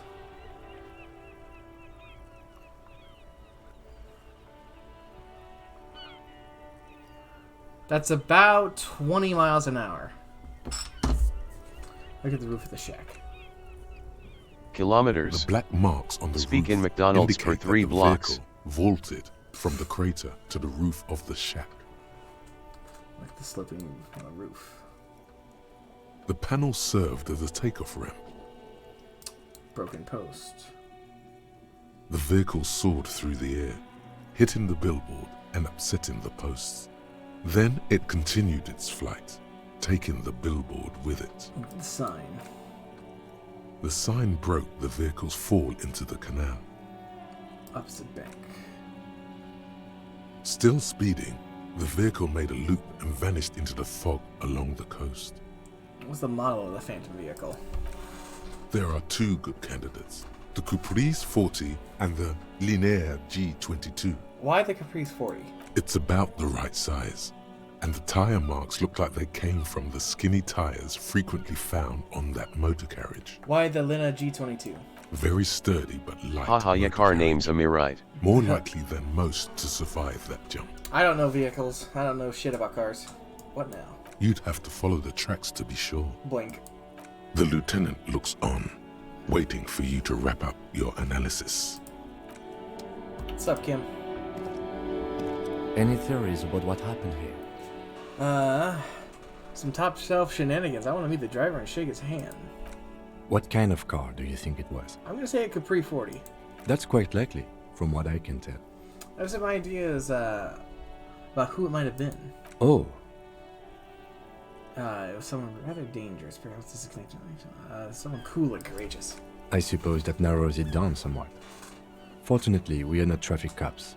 Should we get back to the murder? We should bring this driver to justice. If we must. I'm not expecting him to get far with this. The lieutenant consoles himself. Oh, I see. I'm under the effects of smokes and drinks. Nice. Kill him. Kill him? I'm not killing Kim. Kim's my buddy. He's my best man. Kim and I have gone through a lot. Damage looks like it could have been caused by an earthquake. Murder. No murder. We're trying to solve a murder, not commit a murder. Genocide. calm yourself down. Well, we're back at the Whirling in Rags. I suppose it's time we could probably try and talk to, No. Talk to the...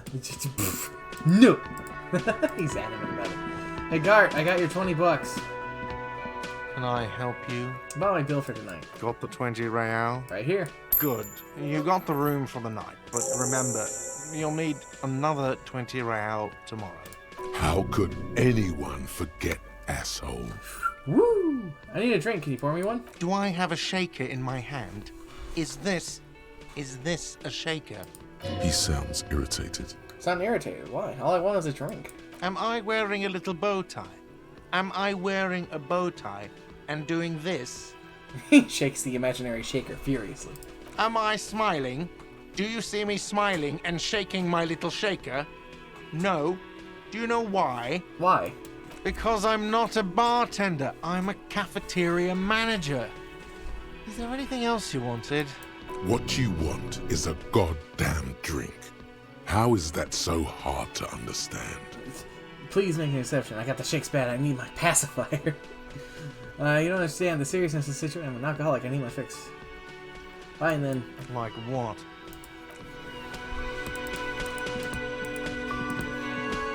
Ooh, money. 50 cents, hell yeah. Punch him. Hey, why is this all of a sudden happening? Behind the dockworkers, a ceiling height window.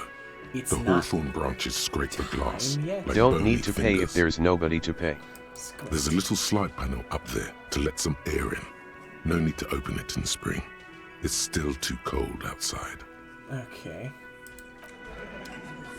Do I want to start this conversation or not? Well, I guess I could.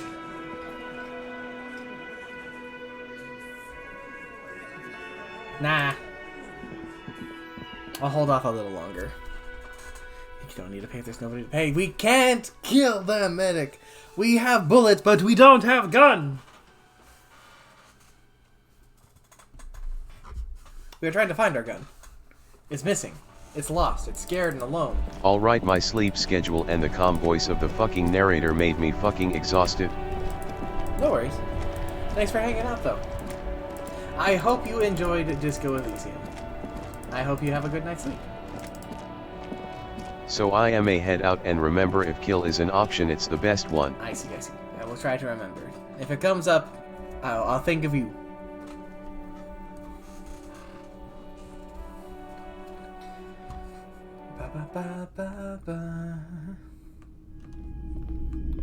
Ominous.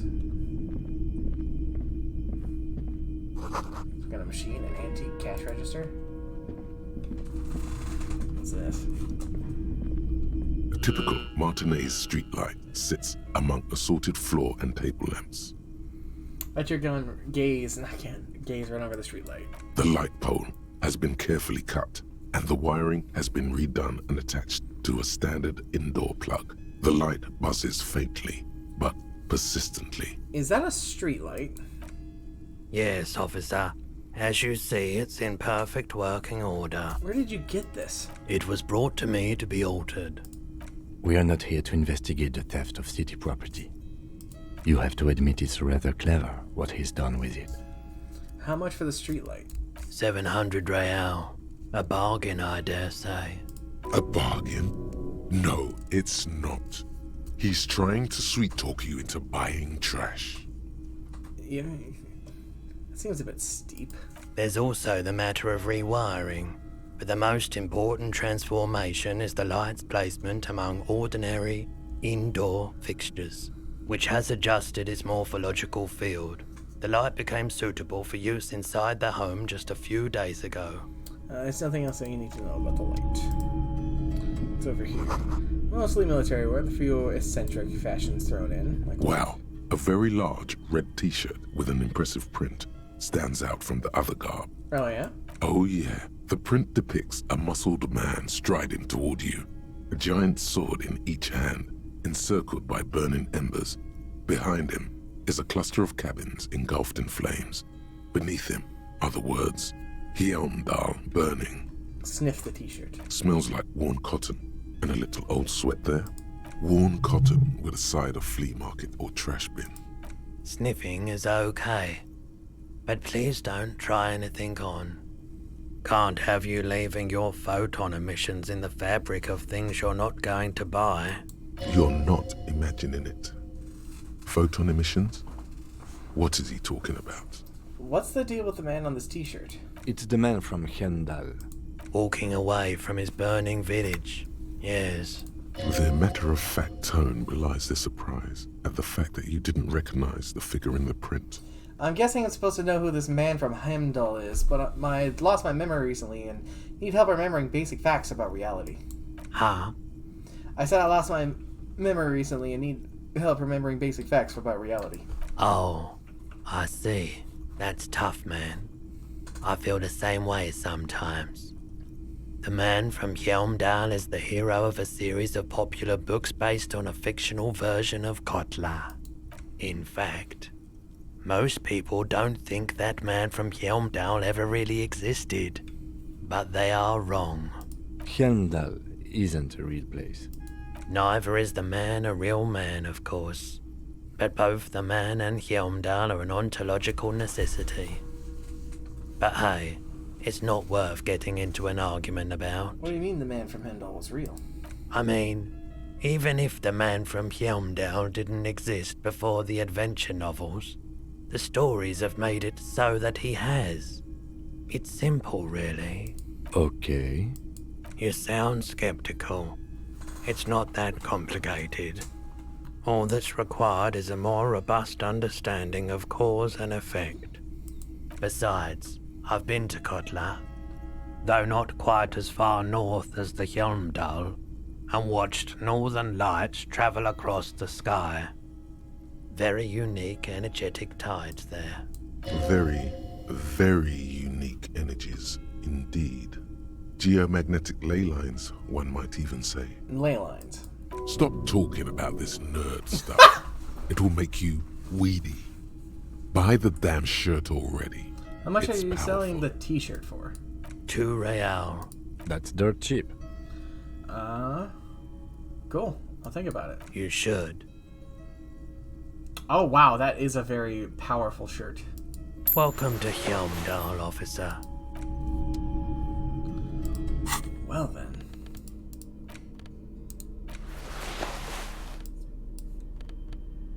It's not bad. Wow. The man from Heimdall is standing in front of Burning Village, dual-wielding his ever-present Poggers. Wolf Gamer Boy, Poggers! His muscles look ready to burst for the two-dimensional print and into your three-dimensional life. Cool. Too old for this shirt. Well, I still got a decorative tee. It's not often that I see officers from the RCM in my pawn shop. Man, the counter turns to you slowly. What can I do for you? His courtesy is not insincere, but he prefers being alone with his projector, just watching the movement of light across the walls Sorry, of the shop. I feel like I'm interrupting you. Oh no, not at all. I guess I haven't had many customers lately. RCM or otherwise. Who are your customers usually? All kinds of people come through here. Locals, travelers, people looking for a deal, people looking for a keepsake. People who are terminally bored. As you can see, I have a wide selection of goods for everyone to choose from. Quite the collection indeed. It keeps me entertained. His attention is drawn once more to the play of light and shadow on the walls behind you. Entertained? He might be high. If he is, on what? Roy is high, and if yes, then what is he on? Feeling warm and enthralled by the movement of light, while the mind continues to race forward. Lucky bastard. He's probably on Pyrrolidon. It's tough to come by on the street. Pyrrolidon, what is that? A drug developed by the military to treat and prevent radiation sickness. It has psychedelic side effects, and it makes your eyes turn yellow. Is it just me, or is it really warm in here? I try to keep the shop at a comfortable temperature. There's a note of indignation in his voice. Interesting. Those triangle patches on his vest, you have a feeling they mean something, like they're similar to the halogen rectangle on your jacket. Say, what's with the triangles on your vest? I was with the Emergency Relief Brigade. You know, after the People's Pile disaster. He coughs as if to mark his words. Had to take Perolidon for radiation sickness. That's what you were hinting at just now, wasn't it? He's taken it for mental and emotional, not physical pain these days. People's Pile, what's that? A bad idea. Some poor leftist built a particle decay generator in hopes of bringing affordable electricity to underserved communities. It malfunctioned. Radioactive waste everywhere. Probably some of it in you, too. Oh, God, that is it's a nuclear hazard. Holy shit. I guess that explains the Perolidon. Tell me more about the Emergency Relief Brigade you were part of. We were an all-volunteer force. Self-organized. Tried to help the fire brigades contain the spill. On the patch, gamma radiation lines crossed with a red drop of blood. Ooh. Tough son of a gun, this one. Respect. Respect. I lived by the river since I was a small boy. PogChamp, PogChamp, PogChamp, PogChamp, PogChamp, PogChamp, PogChamp, PogChamp, PogChamp. Without Learn all the trying to pogs. do something to help out. There wasn't much the volunteer force could do, however. We wasted years in the river mud. How you been, Years Boy? getting sick. I haven't seen you for a while. I tried to catch one of your streams the other day. You were doing some Roblox stuff with some friends. Must have been tough, radioactive cleanup. There's a Okay. reason why Whoa. everyone's tried to forget any of it ever happened. And why no one has tried to repair or replace the pile. So much I was. disappointment. And early deaths. Cancer mostly. And we knew all that was coming even as we were cleaning up as best we could. Whose fault was it that the generator failed? No one's. He Everyone's. sighs and shakes his head. So much bitterness. Yeah, this is not a happy story. A bunch of poor people built themselves a primitive nuclear reactor, hoping for the best. What do you think is going to happen? How'd you end up running a pawn shop? The cleanup happened 15 I'm streaming years RN ago. actually. Oh, really? I was young then. Later, my second aunt died. Left me this shack So you are and all the assorted junk in Apex. it. So I came to Martinez. I actually People installed that on my told me, computer "Don't go there. a couple It's a days ago. shithole." Haven't started it up yet. I said, people, but I we do just have it had a installed. nuclear pile meltdown. I'm gonna get as far away from Forburg as I can. Still in the same city, but Thanks for telling me. I like the theory more than the story. Outward movement, not vortices. Yeah, you gotta get in on those vortices, my man. Care to share your Perolidon with me? Have you tried it before? It's almost like he's worried for you. The lieutenant steps away, pretending to admire some of the knickknacks on display. Looks like he doesn't want to get involved. Nice. Yeah. Go ahead then, he thinks. As long as you can walk straight, I don't care. I have it, but don't worry, I can take it. If you say so. Here you go, man. He presents a large cap-shaped object in the palm of his hand. Very odd looking. Yes, darling. That's the coalition government ordained Perolidon. Straight into your gut. Thanks. Of course. Let's take a look-see at this. Oh, I can't. That's something I like to sell. Let me have a look. I have a... Let me check my pockets. Anything else you're thinking of selling? I don't need these postcards.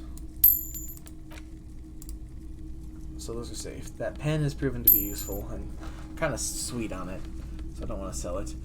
This happy couple's photo is important, and I'll probably go back to it at some point. And this empty cassette...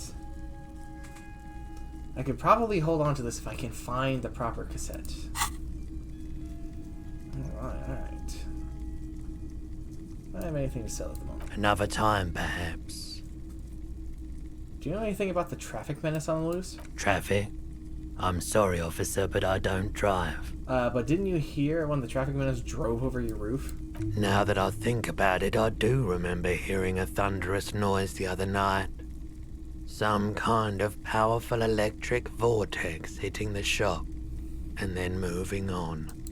That sure narrows down our list of suspects. A vortex sounds fascinating. Yeah, it was pretty wild. I didn't really know what to make of it, but I know it meant something.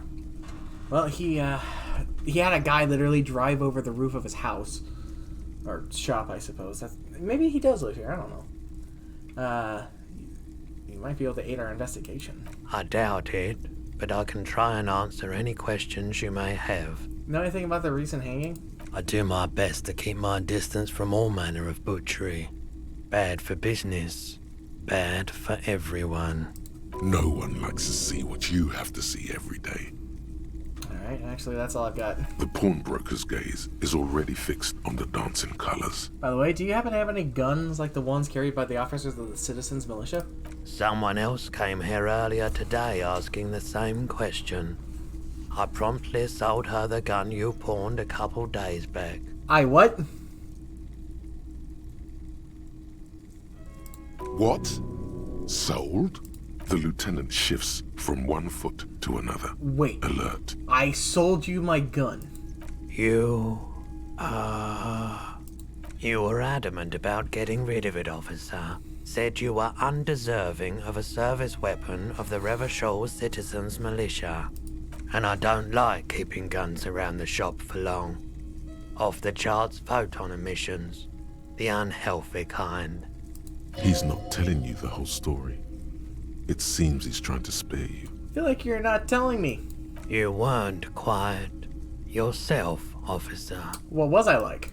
You were very distraught. You said the gun was a threat to your life and that you can't trust yourself with it tonight. And that you need the money. When I said that I don't normally buy firearms, you put the gun barrel in your mouth and sort of sucked on it. Then I agreed to take it.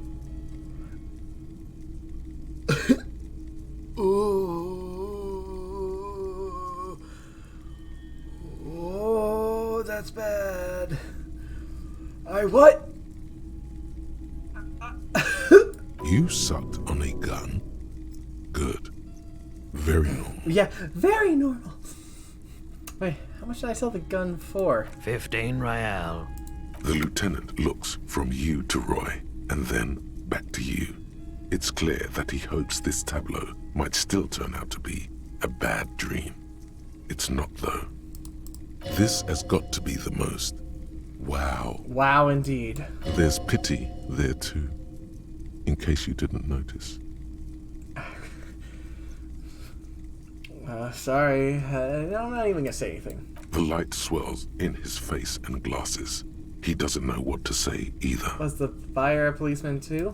She didn't seem like a policeman, although she kept referring to herself as a pig, which was odd. I found her interest in the gun a bit obsessive, but I was just happy to get rid of it, and of her. Truth be told, she was terrifying. Right, so let me get this right. You sold your sidearm, issued by the Citizens Militia, and now a civilian is running around the streets of Martinez with it? Jesus Christ. Miraculously, his face does not reveal what's happening inside. Maybe she's I don't like it either. What if she intends to commit a crime and blame it on the Citizens Militia? You're right that she could cast aspersions on the force. We have to find out. Any idea where I can find this buyer? My apologies, officer, but I have no idea where she was coming from or where she went. A needle in a haystack. There is nothing you can do about it right now. You'll just have to hope Everard wasn't lying, and the Union can track her down in time. Have people from Everard Clare's Union come here to track that gun? Maybe. Shady-looking guys came in here yesterday, looking like they'd just taken off their Wild Pines overalls. They asked if I have a police weapon to sell. I told them I already sold it. They went their way. It was a trip, but you know, all sorts of people come here. asking for all sorts of things. Maybe Claire really is tracking down your gun. Yes, I know how I lost my sidearm. Of course. Do you have any recordings of the Col de Mamadakwa? The Col de Mamadakwa? Sorry, I would never have guessed that you were that interested in ultrasonic sounds. Or birds, for that matter. I have hobbies, just like normal people, because I'm a normal person. Oh, I didn't mean to imply otherwise. But it's been a while since I've gone hunting for the Col de Mamadakwa myself. Once knew a group of young musicians who decided they didn't want to play music anymore, and started looking for all kinds of interesting sounds instead. This was before, you know, lost touch with them after all of that. Sounds so cool. Cool or not, one of them was obsessed with recording the Col de Mamadakwa. And he was one of those passionate people who know a lot about all kinds of strange things. So he got the rest of us to join in his search. Did you ever find it? We thought we did. We got together all these recordings of unusual sound patterns, compared them, cut them up and combined them into the Symphonia Col de Mamadakwa. Can I listen to it? Unfortunately, I don't have any recordings from my old life. None at all. But I do have a tape with some ultrasonic sounds that might be what you're looking for. Do we really have time for this? Yes, it is absolutely necessary for my research. This recording comes from down the coast. Wasn't looking to record anything specific. Just left a recording device there one morning.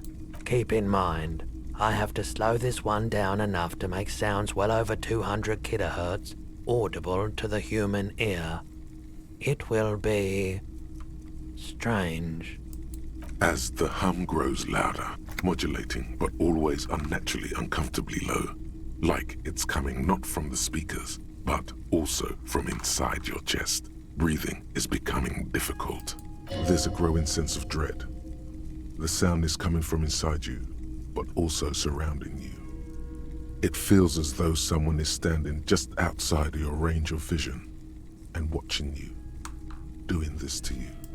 He nods to you, reassuringly, just as more diverse, higher-pitched sounds, some random, some appearing to form patterns, hit your eardrums. What's that? Gulls and skewers. But shh. He raises his pointed finger and inclines his head towards the speaker. A new, very high-pitched shivering sound emerges amongst the others. That's it. The signal in the noise. The thin whisper. A low range of sounds is easier to handle with a focal point, but still troubling. You are mesmerized by the sounds, but also feel nausea welling up as the motif continues, then begins to recede, dissolving in what must be the sound of water lapping at the bank. You know, now that I've listened to it on these new speakers, it's not the Col de Mamadakwa. Wrong patterns, wrong photons. Probably some insect trying to sing higher than its predators can hear. Still, fascinating, aren't they? Early morning sounds.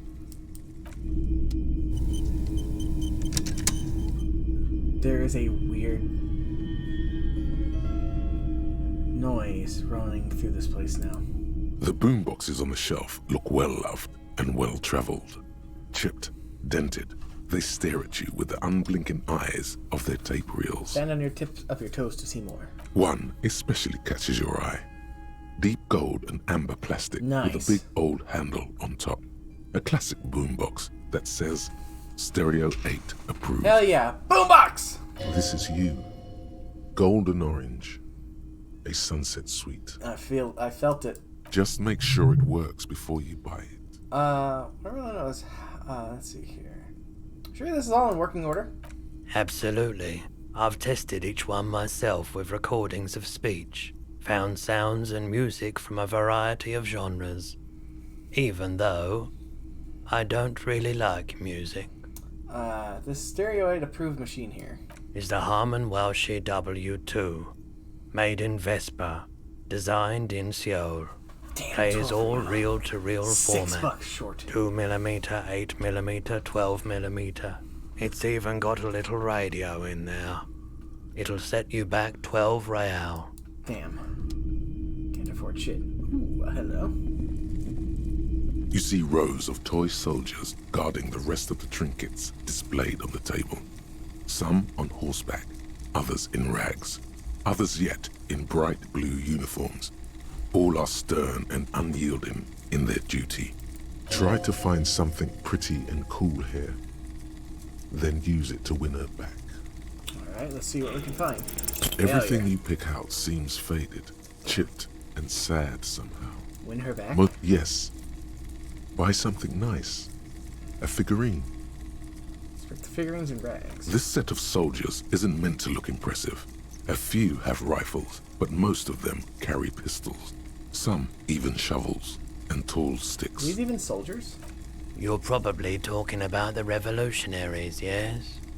Yes, they are soldiers. Revolutionary soldiers. I think their poverty has been exaggerated for effect. When you place them next to the royalists, it doesn't seem like they could possibly win. Contrast is meant to be disheartening, as it ought to be. I don't like either set very much, to be honest. But there are many parents among my customers. He seems to have his own take on the conflict played out in perpetuity by these toys. Might be interesting to find out what it is. Expect the knights on horseback. Big men on big horses, clad in lamella armor and carrying flintlocks. The kind that would mow down a line of enemy soldiers in the blink of an eye. Who are they? Franco-Nigerian knights. I used to be very serious about these guys. A long, long time ago. Expect the blue uniforms. They're not all blue. These figurines also wear gold coats and caps, complemented by orange trousers. They are variously posed, wielding swords and rifles with bayonets. This looks like Renee and the old guy was playing Patank. This is what the loyalists looked like, yes, at first. Then they wised up and got camouflage. What exactly are these? Which ones? Ah, royalist soldiers from the time of the Revolution. The uniforms are painted a bit too brightly, I suppose. Let's step away. Maybe there's something else in the store. No. I think I've got everything I can from this place at the moment. Still waiting on thought cabinets to finish up, or at least a thought cabinet, I should say.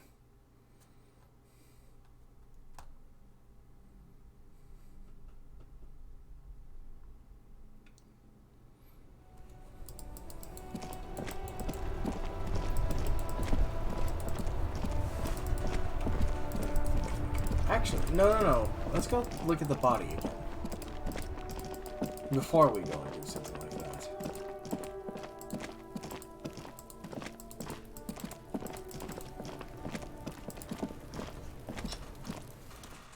The man is decomposing visibly now. Every hour, he looks less like a creature and more like a pile of intestines. The lieutenant adjusts his glasses and takes a deep breath. Shoot, Looney Rooney. You sink in your board. Do I remind you of someone? A baby affected with harlequinism. You sure wrinkled out of that one, Coppolini. Come back later, Copper. Damn, I can't seem to take the shoes. Well, I guess that is going to be the end of that for the body. Can't investigate anything further with that. Can't get in here because it's barred. All around you, rain falls on the great city of Revachol. Rain drips from the eaves and floods the gutters, washing the filth away. The spring thaw must be here. The snow is melting. What am I doing? Looking up at the sky, cold water dripping from your hat. What do I see? Grey sky like great battleships, clouds colliding with one another. Rain falls down on the world. How does it feel? Humid.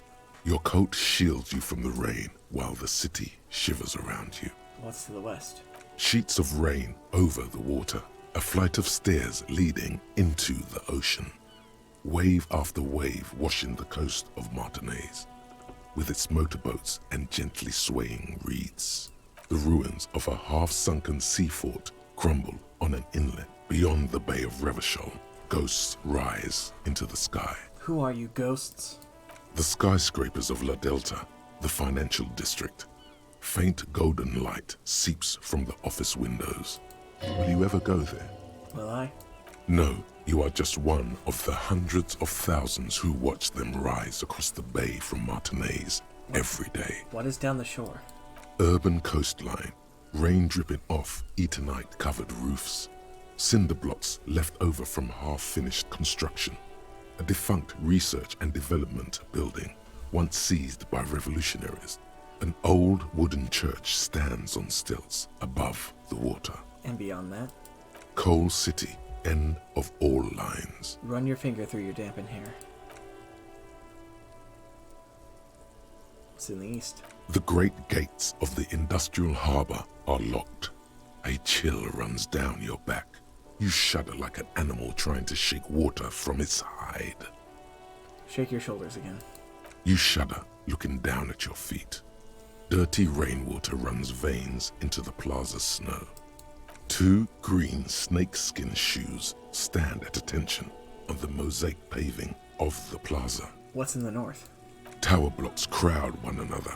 4.46mm bullets still lodged in their war-torn stone walls.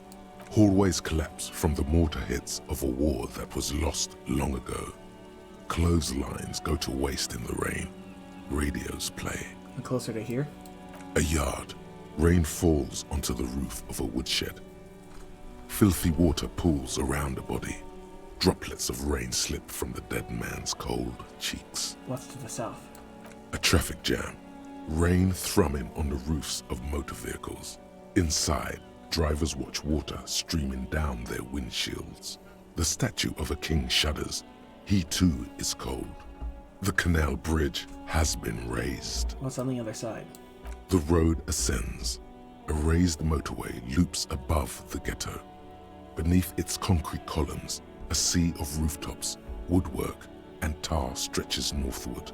4-story buildings as far as the rain can fall. The snows melt in Jamrock. Where the hood at? Have a brother in the cut. Where the hood at? Why am I not there? To be in Martinez, where no one goes, at the runoff point of a long-forgotten canal, in the whitest part of town, in the shadow of the day the revolution fell. What am I doing here? Standing in the rain, looking north, where Jamrock Rock City stretches inland. Shudder further. In the rain-swept distance, above the rooftops of Jamrock, a repurposed silk mill stands perched above the motorway exit. Precinct 41 hunches in the rain. Your vision blurs. You wipe your face with your hand. The rain stings your eyes, making you look up and blink. What's above? Coalition aerostatics hang like apparitions under the cloud cover.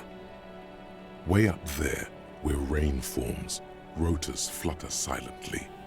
Your sight clears. What's below? Collapsed storm drains, old sewage systems flooded with rainwater. Hidden weapon caches from the revolution. Doors leading down to Le Royaume. The catacombs to which, for 3 centuries, they delivered the blue-blooded dead. Motherfucker. This rain will not let up anytime soon. At least we are dressed for it. Let's keep moving. Fascinating. Goddamn fascinating. 55. I think I've run out of things to do. So I guess it's time to face destiny.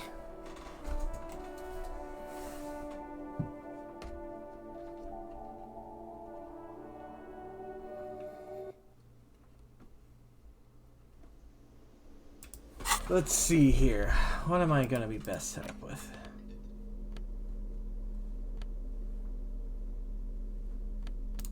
Half-fight's going to be one point of interfacing right there.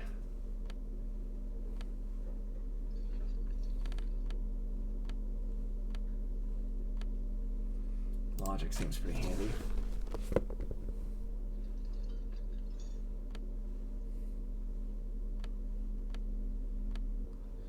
Conceptualization. No, I'll take a spare to collect the shivers.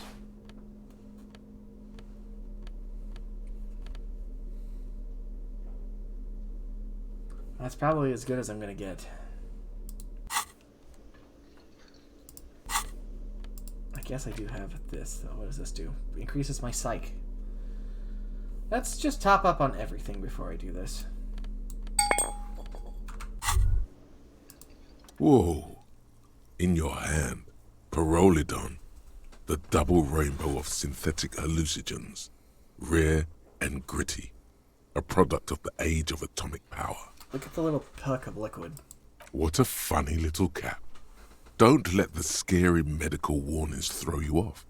It's an inadequate antidote to radiation poisoning, but a potent antidote to boredom. Open the cap.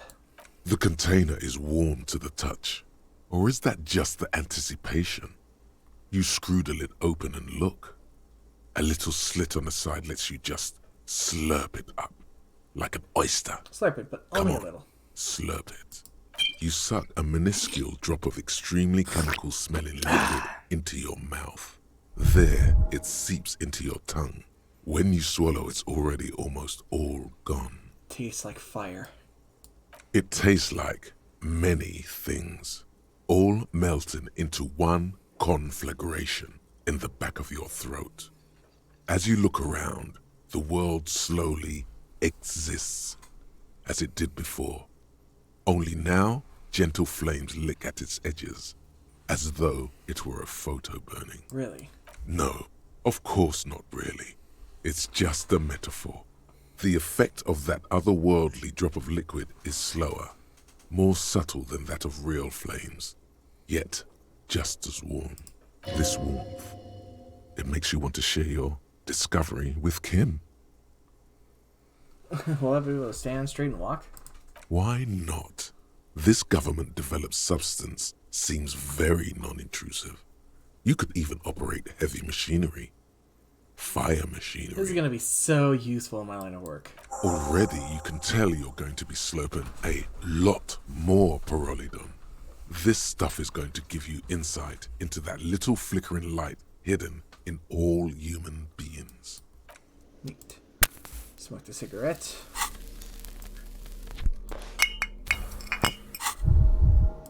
Drink the booze. Click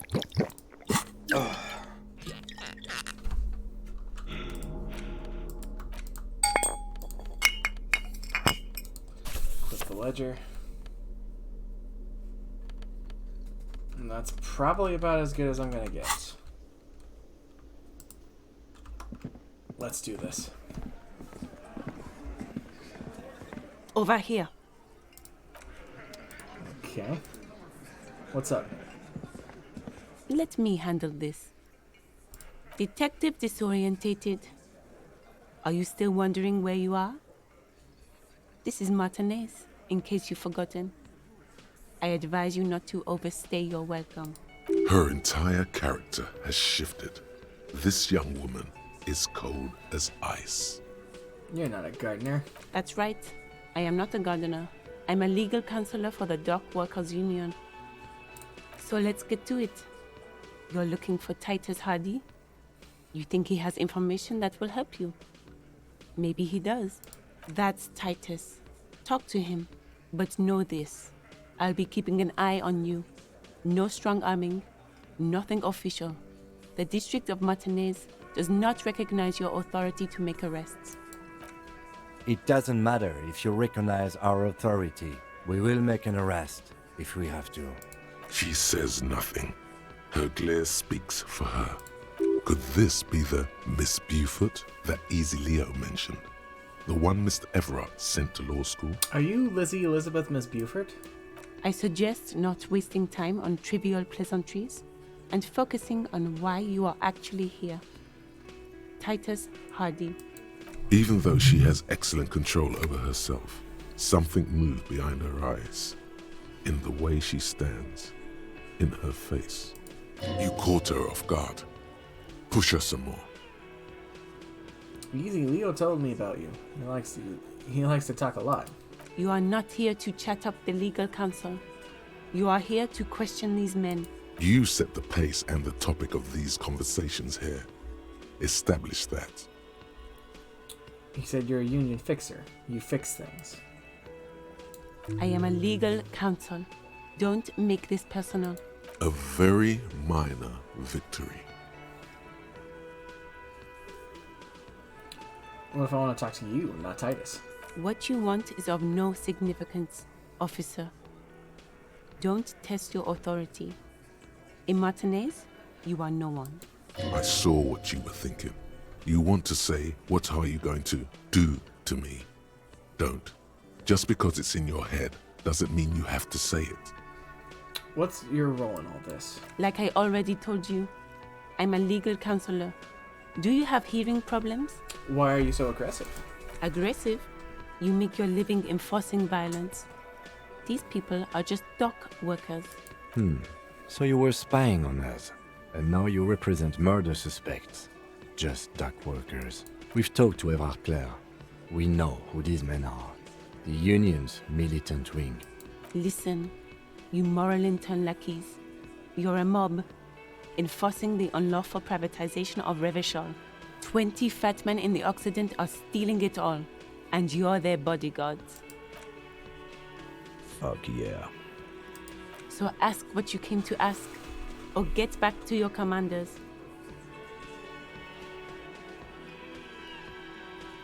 I don't know where you heard that, but it's wrong. You are seen as principled and strong. I like you socialists. I like that. Good start. Let's take it a step further. Armed uprising. What are the Union's plans? Look, a comedian. Do your job, ask your questions, then get out of Martinez. Strange. It's as if people don't believe a cop could be a socialist revolutionary. I should talk to Titus then. This is where you say your bit. He's used to giving orders and having them obeyed immediately. You should not indulge him. Detective. Lieutenant acknowledges you with a sharp note. He's leaving it to you. Precinct 57's finest scans the room, leaving the speaking to you. He trusts you. Maybe against his better judgment, but he does. Don't say anything yet. Hey, dipshit. You hard of hearing or something? The boss man's talking to you. Cross your arms.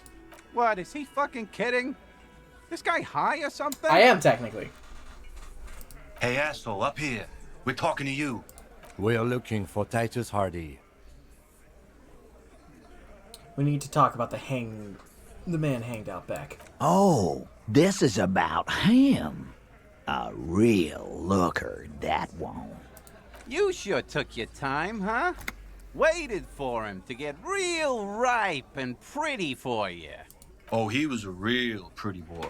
Hanging up there, letting out that pretty boy smell. I can't for the life of me understand why you did it. I mean, I would have just left him up there. You must really like cleaning up other people's shit. You might want to start asking your questions now. It's not going to get better than this. These guys are so macho, they're ready to confess to first-degree murder. Ask if it was them. Questions? To hell with that. Get right up in the big dick's face. Physical confrontation. Scan the room. No. I's here. You got business with my boys. You got business with me. He understood what you were doing. Taking inventory of them. Now watch the other guys fuck it up by falling out of line. Yeah! You fuck with the Hardy boys, you fuck with Titus Hardy. Called out. Yes. Falling out of line to please him. This is the best kind. And now this guy is going to... Relax, Dennis. No one is fucking you yet. Says the 40-something man with the corner, a plectrum hanging from his neck. Use it to take a dig at his friend. Floodgates open. Yeah, Dennis, calm down. No one's fucking you, you stupid fuck. Let Dennis enjoy his fucking, man. We don't mind. He has gang tattoos. The man must be either a mask or a Samaritan. This one knows how to keep things going. He's a hothead, but not one to be taken lightly. The last one is a bit of a black sheep.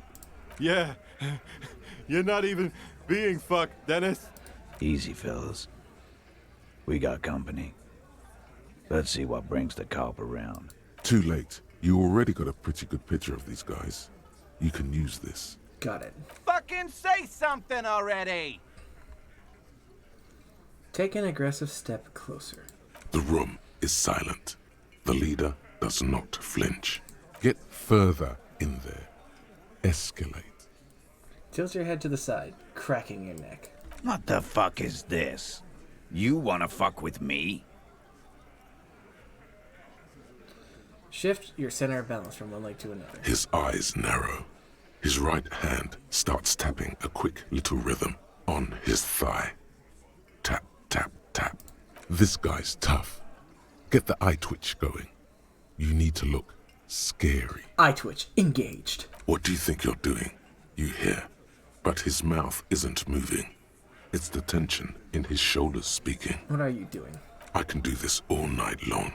His clenched fists say, their knuckles turning white. I'm young. You're 50,000 years old. Do not explain or defend yourself. Attack. And this time I've killed more than once. I can feel it. The ugly. Good. The twitch in his eye replies. I've beaten a man so hard he doesn't move. Or maybe I kept his head underwater.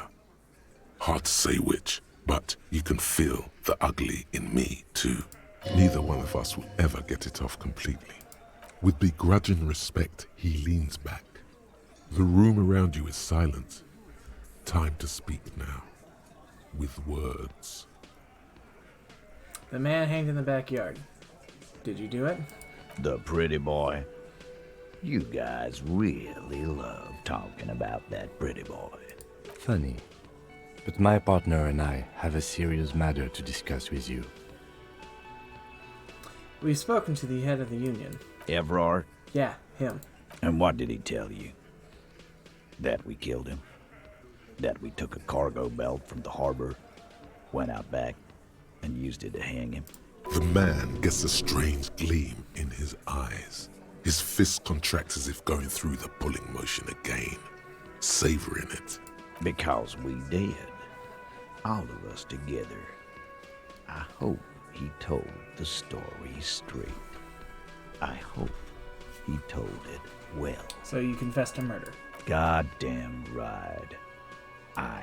No. These 7 honest men have equally come forth. They told you what happened so that you don't waste any more of your time.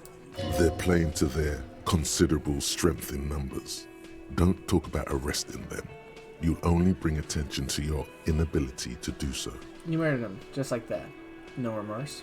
How many people have you sent to the Shays? Ever felt remorse for them?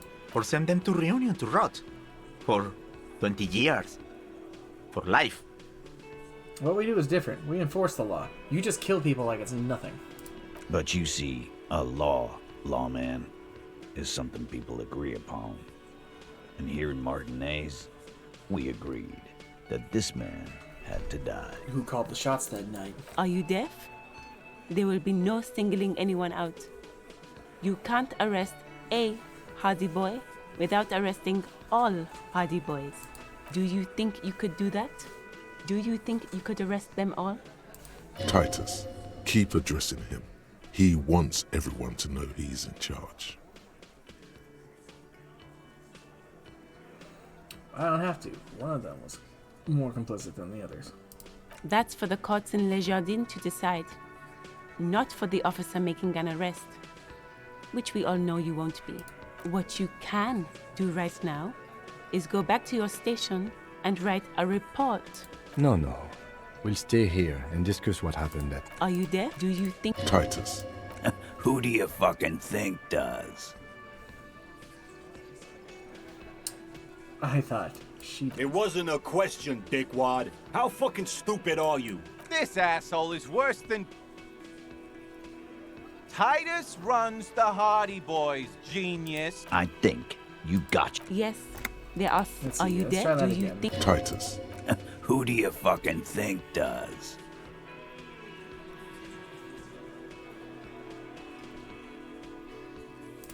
That's right, Thank you. No, you did not get an answer. Titus does administrative work. He pushes paper, fills out forms the others can't read. But on that night, they all acted as one man. Then when did this hanging incident occur? You don't have to keep answering his questions. I know, Lizzie. Relax. We killed him last Sunday night. Seemed like a good way to end the week. How long had you known the victim? Known him? We don't associate with scum like that, asshole. Yeah! Who do you think we are? Quiet. He came around about 3 weeks ago when that Pines cow first sailed into town. Happy? By the Pines cow, you mean Joyce Messier, the representative for White Pines? The same company you are striking against? No. I mean the Pines cow. The stupid-ass cow they sent in to fuck us over. But you know what? This is where he tries to sow discord between you two, because he knows the company is responsible for bringing the mercenaries into town. Why don't you ask her about the pretty boy? I'm sure she has interesting things to say when you ask her hard enough. That's enough insinuation for today, Titus. Officer, your interview is drawing to an end. Don't waste your last questions. Why did you kill him? Why? 'Cause he was worthless mercenary scum. And he stepped out alive in my town. So he was a mercenary, that's it? And he stepped out of line. What kind of mercenary? The kind that shows up when you start a strike. The experienced kind, too. Had Cohoy and Semenine written all over him. Ex-Oranese Special Forces. A live grenade.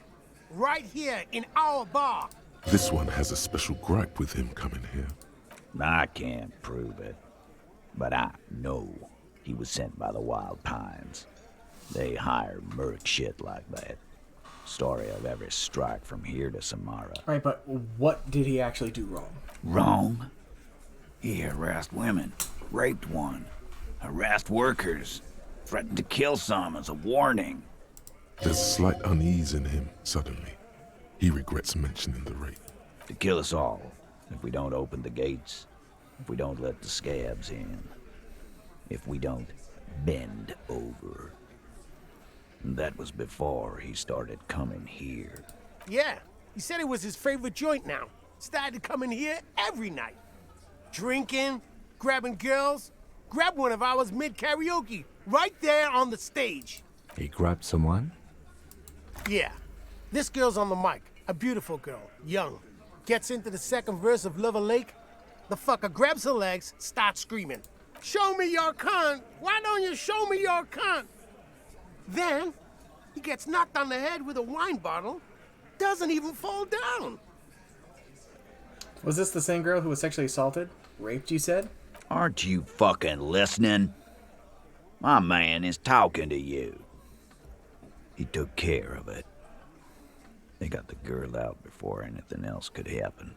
Yeah, me and Eugene got her out. Aren't you fucking listening? Right, but who did he rape then? It's a very serious allegation. No. You're not getting the name. That's a Martinez matter. And I'm not discussing it with you clowns. There's nothing you can do for now. He's stonewalling you. How did you kill him? We hanged him up by his neck until he got real still. Wasn't that obvious, copper? Didn't they teach you anything at the cop school, idiot? You're pretty sure you've had at least 2 years of cop school and many more of active service. Certainly enough to not put up with this backsass. Deliver a knockdown observation. Listen to me, Sonny Jim. The autopsy showed that the victim's hands weren't tied. No signs of struggle. Explain this and make it real simple. Look. I'm not gonna play 20 questions with you, capo. I'll say it again. We killed him. Yeah, I knocked him out. Came up behind him and clapped him in the back of the head. He went down like a sack of sand. That's right, lawman.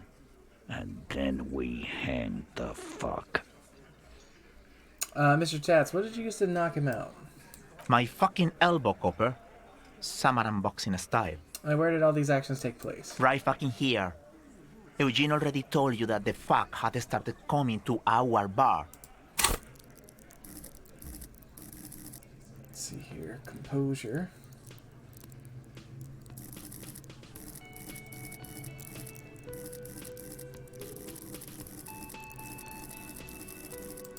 Is motorics. Great. Yeah, man. Weren't you listening? Things aren't quite right, are they? No, they're not, but I don't have a choice. Let's roll the bones! Titus Yes! is solid as a rock, and so are a few others. But who's cracking under the pressure?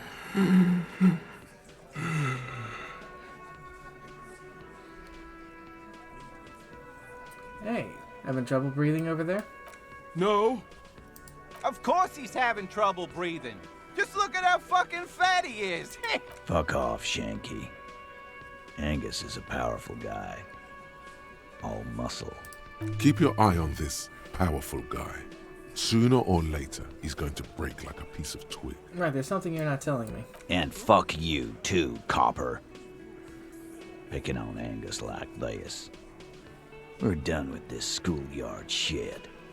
And just... His all-muscle comment wasn't sarcastic. He's This one is a stone wall. You won't get more out of them about the night of the murder. Not yet. I have another question about that. Like what, Copper? How does this bullet in his head factor into this? Huh? There was a bullet in the dead man's brain. Why was it there if you hanged him? How the fuck do I know? Anyone could have shot him. Target practice, maybe. This line of questioning is over. You got the cause of death already? Hanging. If there's any post-mortem trauma, it's your problem. This will not turn into a cross-examination. This was a good move. Also, notice how Titus doesn't like her much, especially when she's calling the shots. Why don't I just arrest you? Yeah, lawman. Why don't you? Weren't you warned to not go down this path? Not in the arrest. A fearful red by your side. The lieutenant keeps his hand easy. Walk back from the provocation. There. Wise move. You made the right choice there. Now make another one and get the fuck out of our booth. We're not gonna do this again. What are we gonna do now? Nothing. Your investigation here is done. Leave Martinez. I think we're going to stick around, thanks. Some things don't add up here, Titus. I've done this job for long enough to know that people don't just confess to first-degree murder, even if it is a group response. Good luck with that. You've... Rent-a-cop. So that's what this is about. He doesn't see you as his equals. Forget about their games. You've mapped out the characters. Reading the footprints in the yard should be easier now. He's got a point there. We'll come back to this.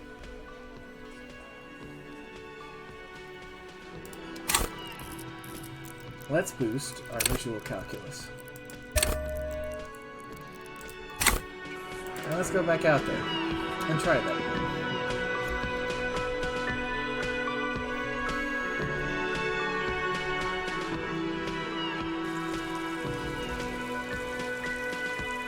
We got the bonuses from everybody. We also have increased visual calculus, so that's going to be going up.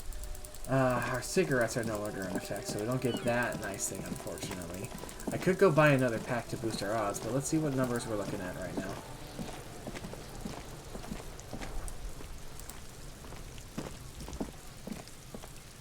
There are several footprints in the mud. Oh, yeah. Left by work boots. Anywhere from 6 to 12 pairs have walked here. 8 pairs of boots have shuffled back and forth in the mud. Where else have we seen a gang of men in work boots? That's right. The hardy boys in the mess hall of Whirling in Rags. Go over them one by one. 1. Standard work boot. Steel reinforced toes. Number 46. Just like Titus was wearing in his booth. This is the big dick. Titus Hardy. The one with the ball cap on his head. Interesting. Is it? They didn't even bother to change boots. Putting them on the scene is easy. Maybe even too easy. 2.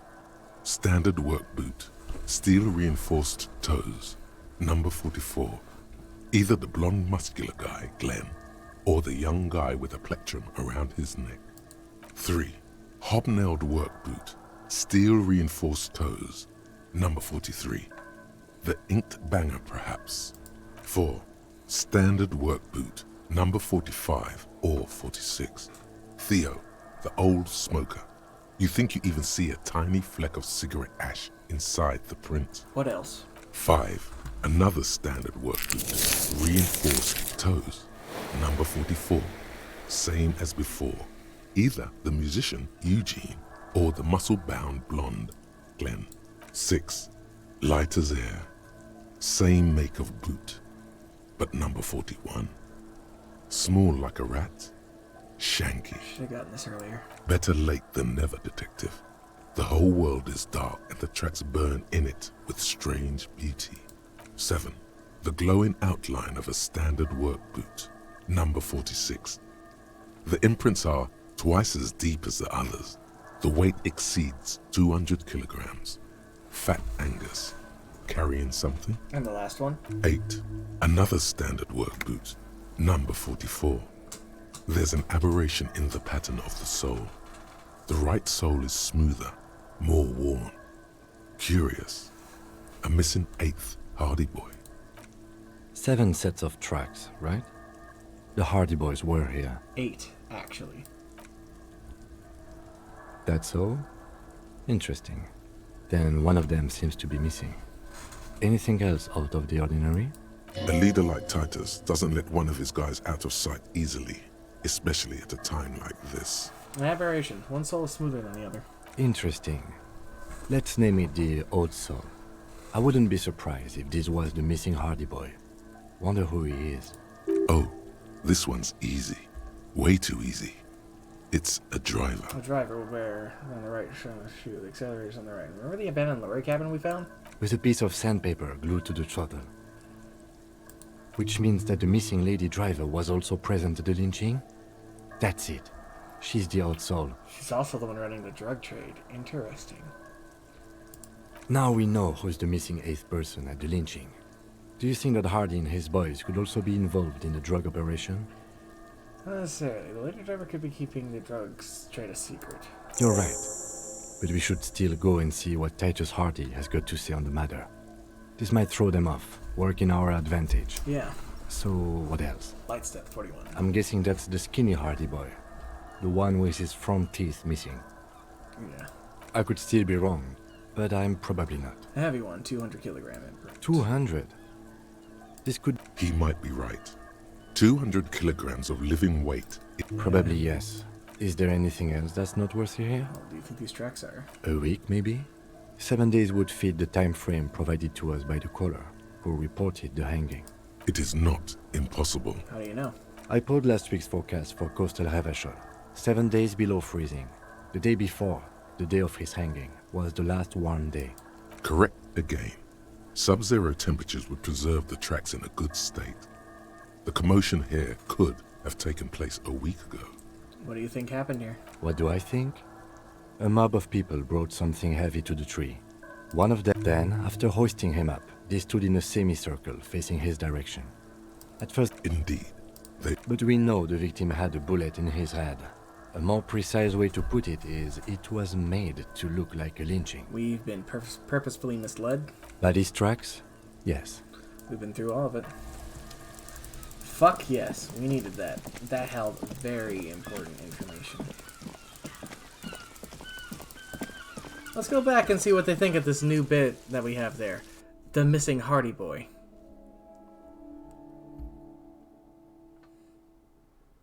Yeah, this is where the stream's title comes from. The Dance of Lies. They're playing us like a goddamn fool. Too bad we know better. Looks like the circus left town, but the clowns are still here.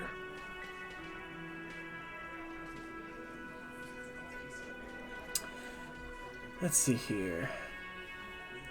let's start with... let's start with... I told you already, I spoke to my brother, and he said you'd cooperate. Oh, so you went and talked to my mommy, and now she's making me play with you. Is that it, lawman? And what's gonna happen if we don't? You're gonna go and tell on us? Very mature, guys. Everyone said word right. Yeah, I heard him. Now fuck do you think I'm doing here? You'd have your ass handed to you if it wasn't for the boss man's word. Let me state this very clearly, capo.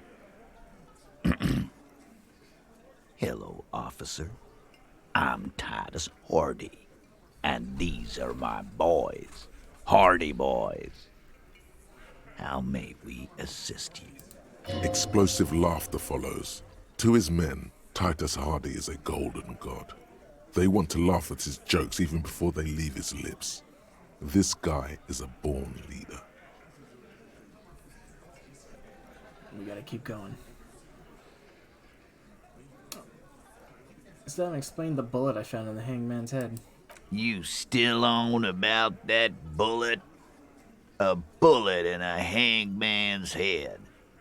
You're right, Copper. That is mighty curious. Indeed, mighty. How did it get there? Well, there are so many bullets in the world, and so many heads. I guess it's only logical. At some point, one of them bullets had to end up in one of them heads. It's bound to happen again, you know? Just statistically speaking, of course. I think the hanging was a cover-up for the shooting. You know what I think?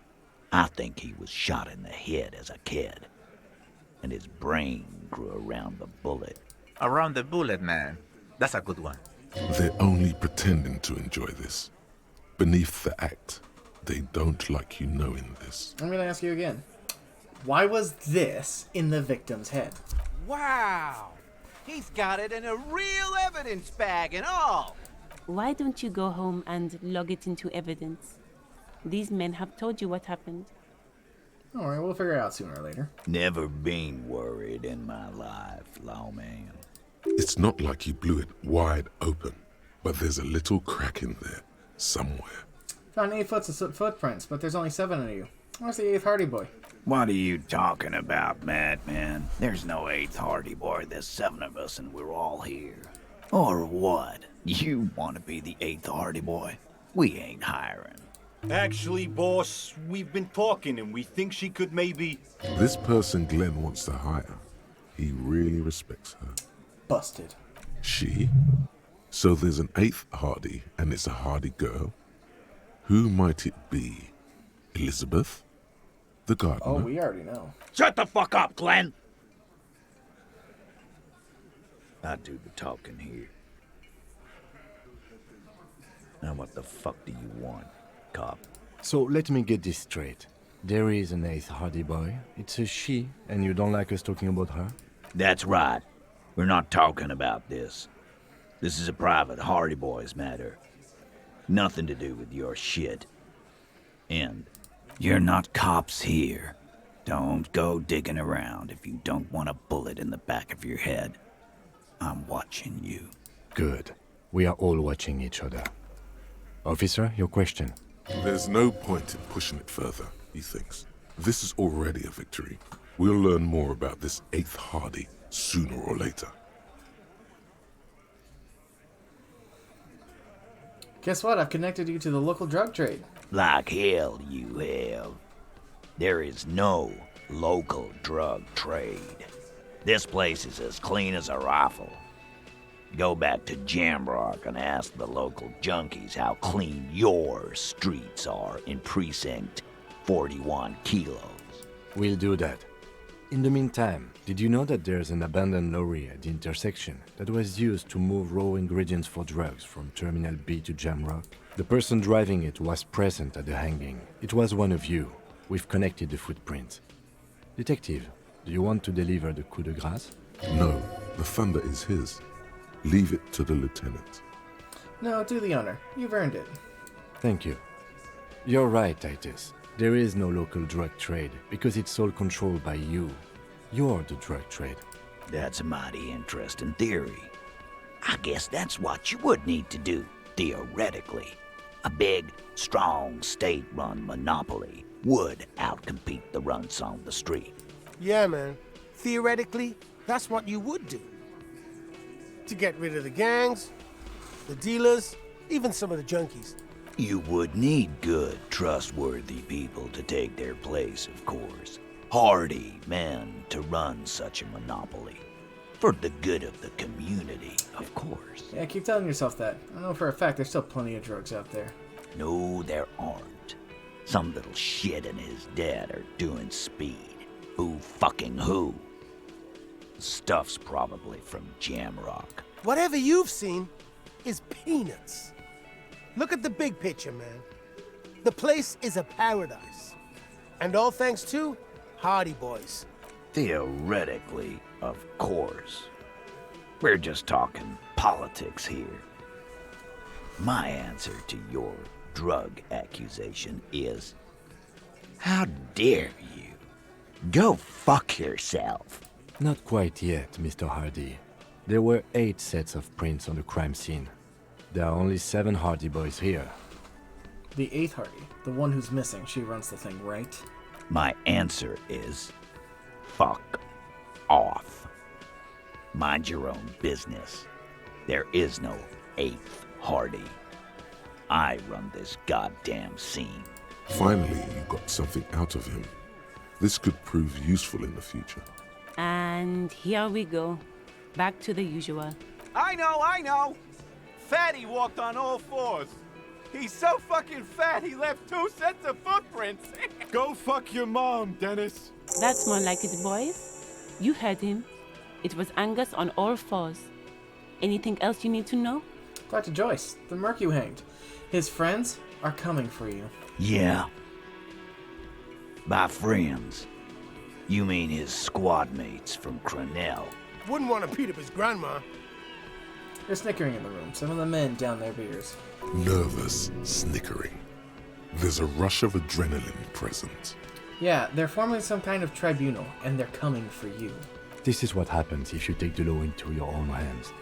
Other people start doing it too. Let them come. The Hardy Boys are right fucking here. You heard the man. Right here. We're armed. We got the whole district behind us, and Glenn. Glenn is fucking crazy. Yeah. I will oil the machine. He punches Blondie on the shoulder. The mood is on the rise. They're feeling confident, ready to punch out the whole merc platoon. Crenell is bad news, you know that, right? So are the local gangs. The fucking Barmy Army. And the Madre scum. You've been out there. Seen any around? Yeah. Where are they now, huh? Sent back to Madre in an airtight cargo crate. These people are trained military professionals with decades of combat experience. They are not a gang or a barmy army. No, they're not. They're uncoordinated and drunk. We know more about them than you think. The mercenaries are armed with automatic weapons. We got weapons of our own. We got Ister 50s, Zeelagers. Glenn's got a knock cannon at home. Will they pierce ceramic armor? I guess we're gonna see, aren't we? See that? See what? That they don't? Yeah. Like you've been up against ceramic armor. You haven't even seen the whole suit, right? I've seen the whole fucking thing, and it didn't make him immortal. Joyce said they've gone rogue. Nobody's controlling them. Big fucking surprise. He's really prepped himself up for this. He has to keep the fear in check. Okay. What do you mean, okay? I mean, okay. They're going to wipe you the fuck out, Titus.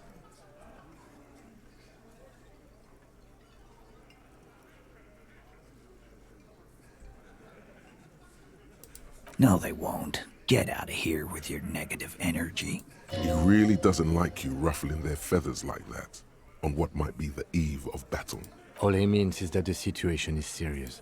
No wonder you cops get shot to shit every day. Can't go to war with an attitude like that. As you look around this room full of sweaty men, swearing, drinking, spitting out tobacco, does this look familiar? Where have I seen this before? You believe the place was called Precinct 41. It was also filled with, almost exclusively, men, sitting on desks, talking shit and wasting time. You seen Apricot, old Purdue's daughter? Asks Lieutenant McCoy. Uh-huh, replies Torson. The ass on that one. McCoy shakes his head in appreciation. A bit strange the old man named her Apricot, but, I mean, who am I to judge? Wanna hit the kebab joint? I get it, Titus. You guys really are the authority around here. Huh? You must be. You're just like real cops, drinking beer and sitting around with your dicks in your hand. You got a problem with beer now? Not quite there yet. Push on.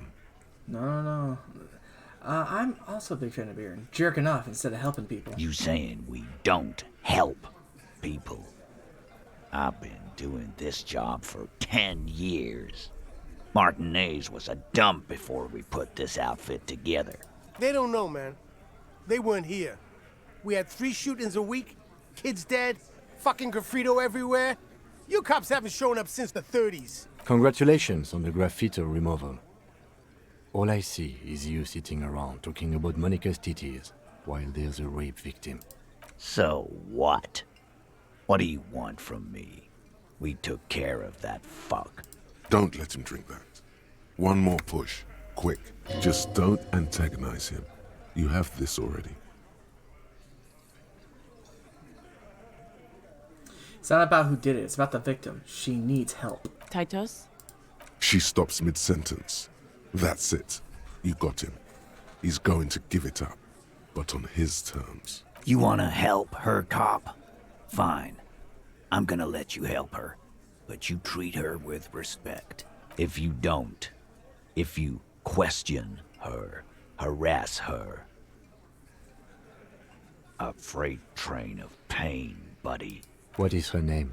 Placia. I'm on due. She's staying here at the Whirling in Rags. Ooh, fucking a real yeah. pretty one. Silvery jumpsuit, blonde. What? That's Amonju with an O-U. What was her relationship with the mercenary? Relationship? There was no fucking relationship. He raped her. That's their relationship. Something is off here.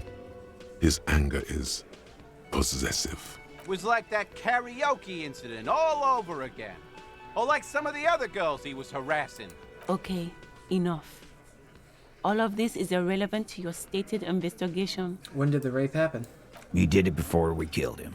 He's not gonna do it again. So what does it matter? It would help if we establish a timeline. All right. 2 weeks, maybe? I don't know. I need another beer. Here you go, boss. What is your relationship with her? I know her. How well do you know her? A small twitch in the corner of Kim's mouth. He has a hunch about what knowing means. Well enough, Copper. We party. She's been here for a few months. So she's not from around here? You mean Revachol? Nah, she's an immigrant. Or a drifter of some sort. Been staying here over the winter. Don't you give her any more trouble. She's just had some bad luck, that's all. Shut up, Angie. She doesn't need your help. Titus gives them both a look. They fall silent. What's with all the silences? It's like these guys don't know how to feel about this. You should keep picking at it. And what was up with the partying she and Titus did? It sounded fun. I said you partied. What do you mean? What do you think I meant? Sex, drugs, and karaoke? Yes. Yes. And no. Got something to say about it? So you're saying you two were close? No, we just fucked. That's all. I'm not gonna give you any details if that's what you're after. So put your dick away. He really went out of his way to seem comfortable with this topic. That's all you're gonna get for now. Yeah, I think you know her. You don't know her. Right. Good boy. Thank you. We'll talk to her. Remember what I said. Freight train of pain.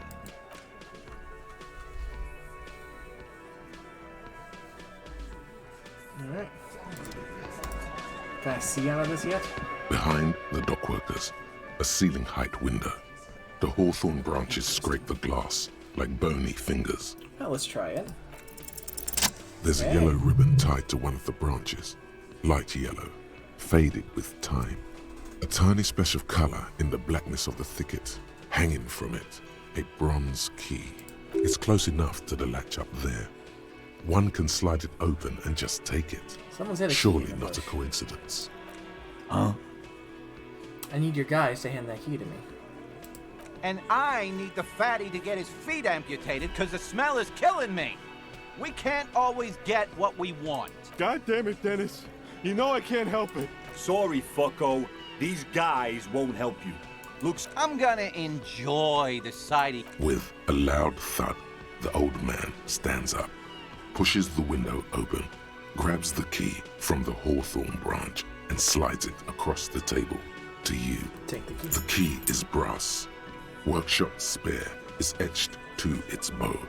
The old man closes the window and says, Come on, man. We were just having some fun. Where's the harm in... I'm tired of listening to your shit. Thank you. Don't thank me. I don't give two shits about your key. Well then, I have an idea as to where this key could be used. You see a heavy steel door with a prominent dimple lock. It's painted blue. The key fits the dimple lock. It takes a bit of effort to turn it after all these years. But then, the lock clicks. Dust rises before you like mist. A tomb? Haunted by regal spirits from distant ages. No. Smells like engine grease and cut wood.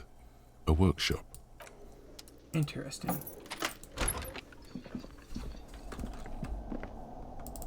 Hey, there's a box. $5! I can afford the boombox. In B, the spare key is tied to the bush outside of the corner room. God damn it. Spinball, white tutorial, black figure. There's another pinball machine. Pinball says Frank Conjurian. The theme is horses and swords. All these mesmerizing machines, just waiting to be plugged back in and played. Run your finger across the dust of the white Dior machine. Feels like it might jump back to life any moment. The lights illuminating the white-robed woman. What's white Diora? Some kind of inane pinball theme. Probably related to Messina during the DeLorean age. The history themes are the worst. The lieutenant grimaces, looking at the machines. How about we fire up one of these bad boys and play some ball? You can't fire them up. They are broken. Only that one machine in the main hall works. The Royalist Pinball. What a dumb name. Royalist Pinball. If they weren't broken, he would kick one of these machines about now. Sounds like you don't enjoy pinball, Kim. No, I love it. I love pinball. Who doesn't love pinball? Let's move on. He doesn't. It's strange that he doesn't like pinball. Kim here is a Zeolite. His people are incredibly dexterous, and they all love pinball. Did you guys Matter invent of pinball? fact. Us? You know, Seoul Guys? Massive pinball people? Seoul is an extremely protectionist isola, inaccessible to the rest of mankind, as it has been for over 1,000 years. I have no special knowledge of them, despite my heritage. But even I know that they don't play pinball. They have a rigid class society and a punitive justice system. We should continue with our exploration of this place. It doesn't matter.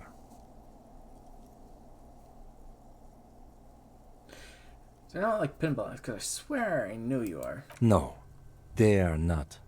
Let's move on. There's more to this place than pinball machines. What about the other one, the Franco-Gerian ball? Want to play that? No. Alright. This small elevator is dimly lit by a bulb that's been glowing for ages. The latticed cage is open, inviting you to step inside. Okay. Smells of nougat and sweat. Your head brushes up against the ceiling. There is a control panel to your right, and just enough room for two people to fit in.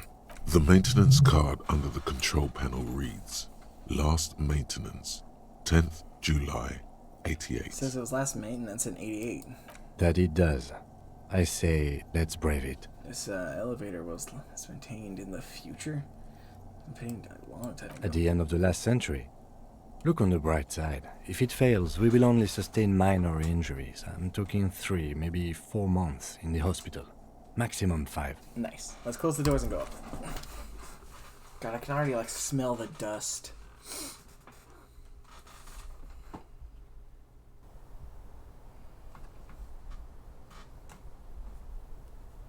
Let's see here.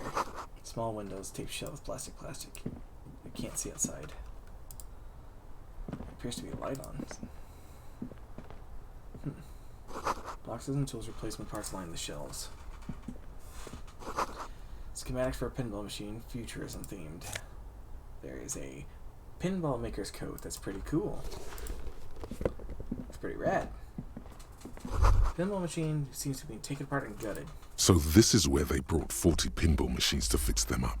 A long time ago. Everything is covered with dust now. The lieutenant looks around the dusty, crowded room, inspecting the tools on the shelf. Looks like they gave up on fixing the pinball machines at some point. At some point, 20 years ago, 15 maybe, before pinball went out of vogue. This used to be a pinball workshop? Looks like it. I'm guessing Martinez North 22 used to be a pinball arcade before it became a hostel. There are machines left over. A creak. Some dust falls off a shelf. Downstairs in the hall, next to the main door. One of them even works. I've seen one of the Harties bang away at it. But then it went bankrupt. Your skin crawls from making the connection. Does this mean the Whirling in Rags really is part of the Doom commercial area? If that's true, then our cafeteria manager is not going to like it. We should tell him what we found up here, omitting that suspicion. He does not appear to be the kind of man who likes his establishment to be part of a neighborhood ghost story about bankruptcy. It's not a ghost story. It's a curse, and Gart ought to be made knowledgeable so he can perform counterspells. I see. I'll be right back. I gotta step away for a second. Cool. What kind of game is this?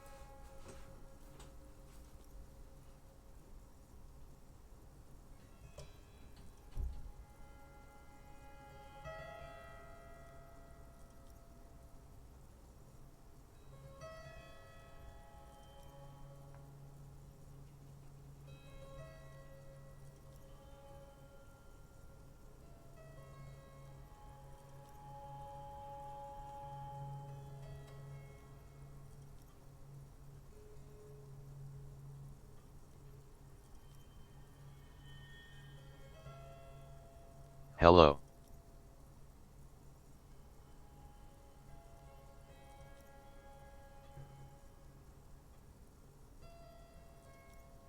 Am I alone in the universe?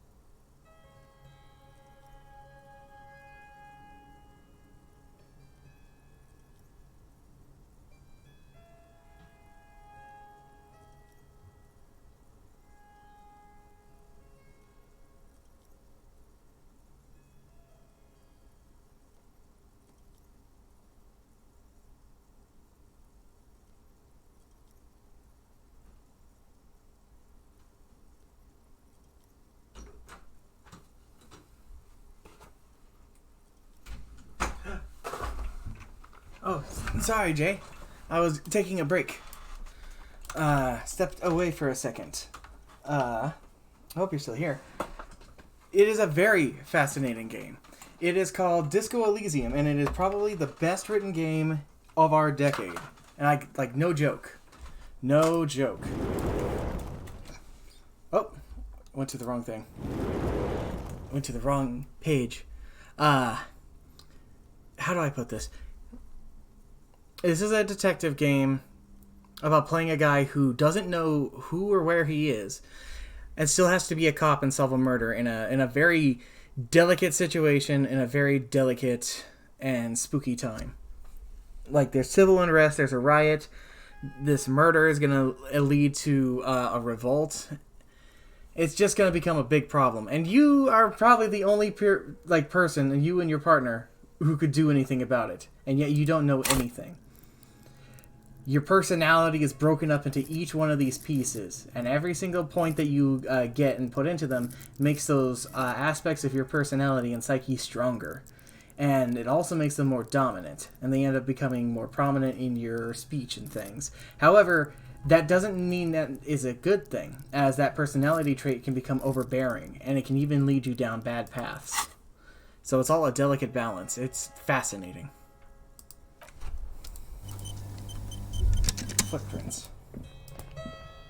Interesting. You clearly see footprints in the downy carpet of dust covering the workshop floor. Jackpot. These, unlike everything else here, are new. Someone's been here within the last week or two. 3 weeks maximum, from the dust coverage. It could easily have been 1 week too. You know, officer. This is good. He likes it. There's a little smile there, in the dark of the workshop. This isn't bad at all. It was a good idea to see where that door leads. Commendable work bringing us to this place. Let's have a closer look at them. Large prints, most likely made by boots. The size is hard to determine.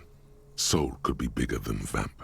The soles have left a pattern, uniform, horizontal lines. One person has been here. They've gone back and forth. The tips point both ways. Looks like one person went back and forth. Between that and that. Print doesn't look like the odd-soled print we found at the hanging, Kim. The size looks about the same, actually. They're not the same shoe, but they could be the same person. Doesn't look like the workers' boots from the hanging, does it? No. These little horizontal lines are different. They look custom-made to me. Or some kind of foreign print. Hard to say. Still a boot, though. Everything around you is quiet. The prints crisscross the workshop floor. Let's move on. Let's see, what's this? It's a tiny hole in the wall. You see a bedroom on the other side. Okay. The door is small but heavy looking. It's barred from the inside. Let's unbar the door. What is on the other side? I think we've seen a smoker on the roof.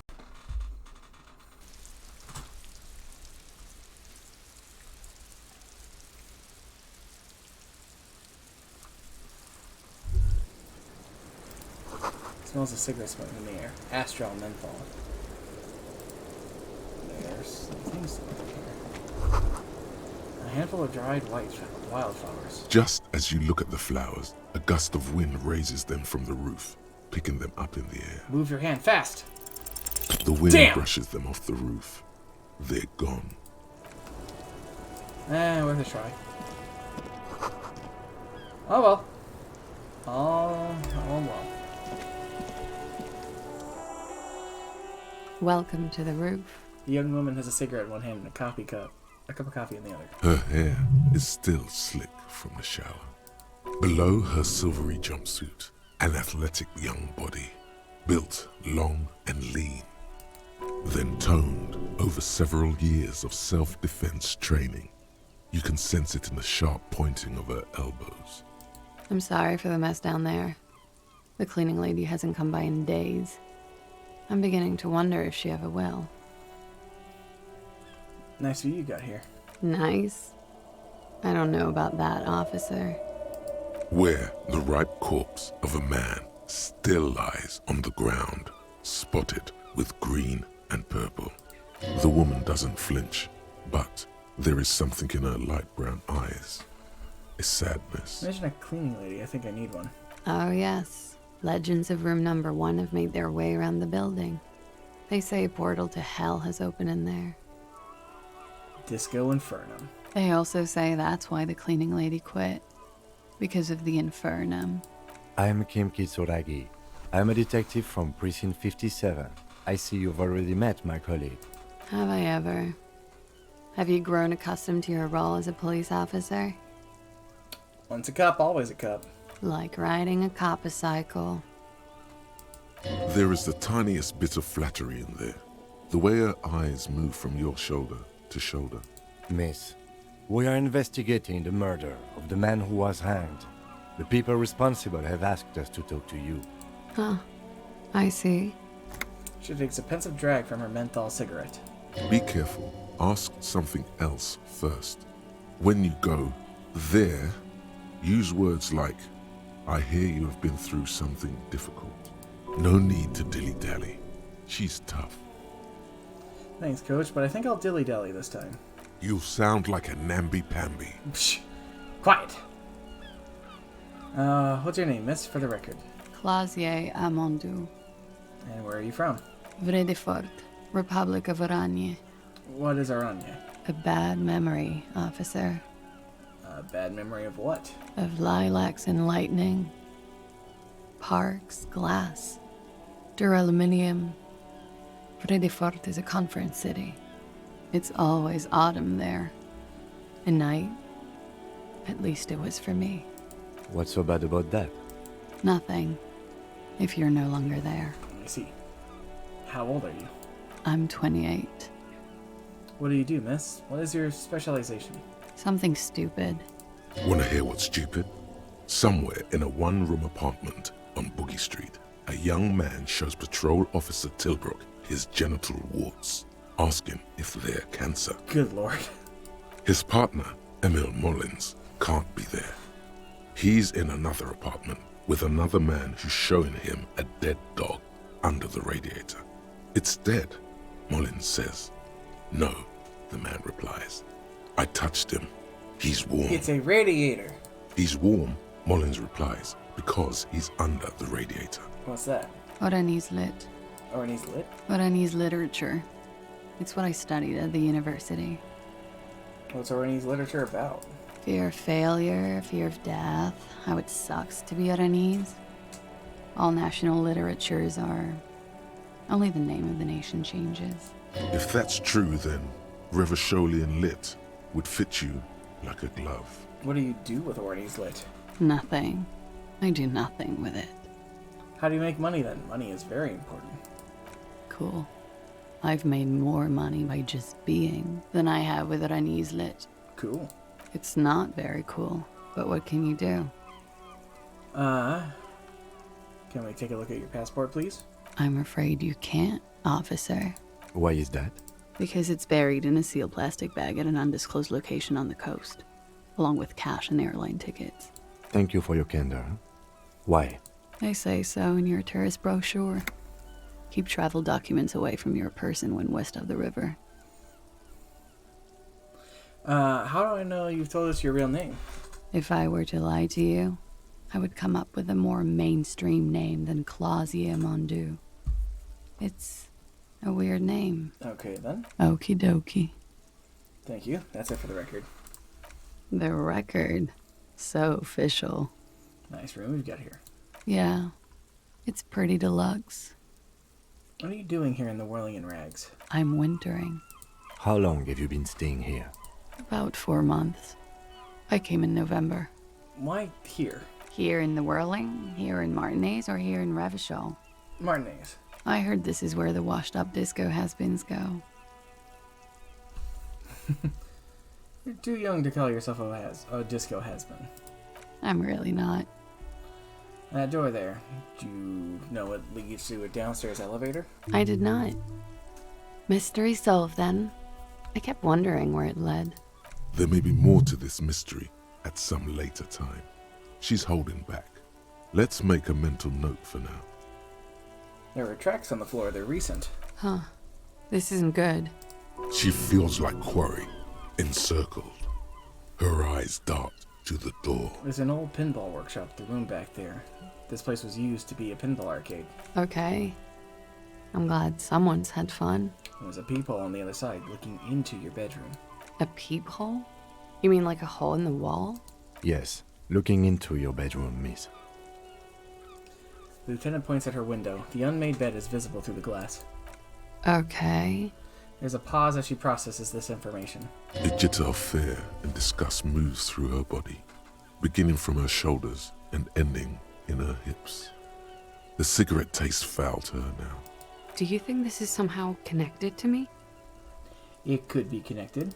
Okay. Do you have any way of knowing how long it has been there? Unfortunately, no. But if I were to guess, long enough. The perforation is under the bookshelf on your wall.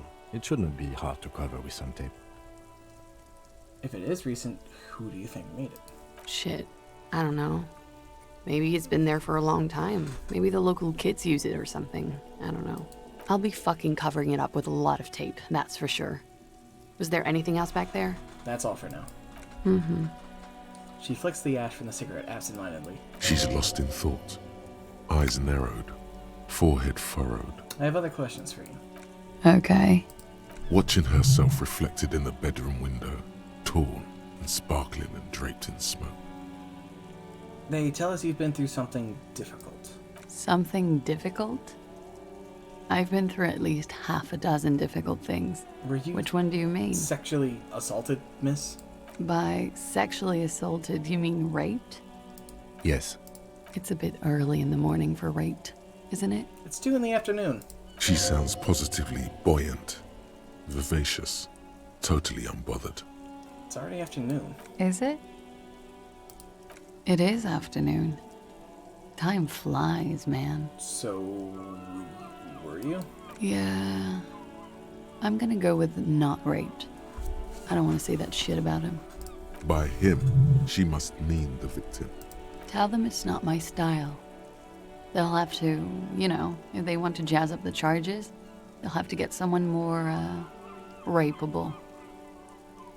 It's a really weird conversation. Are you saying that you were asked to tell us you were assaulted?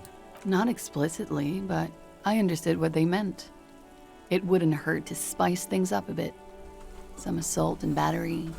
Sexual assault, maybe. It was clear the latter would be spicier. Titus asked you to spice things up for us? Pretty much. Warming them. What did happen between you and the victim? We partied. You partied? Where have I heard that before? A lot of partying going on. From Titus. About her and Titus's relationship. That's where you heard it. What kind of partying? The kind I do? With all due respect, sir, I think we partied a little harder than that. I didn't think that was physically possible. Oh, it is. You're still alive. What did you do when you partied? We drank, sir. A lot. For weeks, basically. We had that effect on each other. We made each other drink harder. That's why I liked him. What else? Stimulants.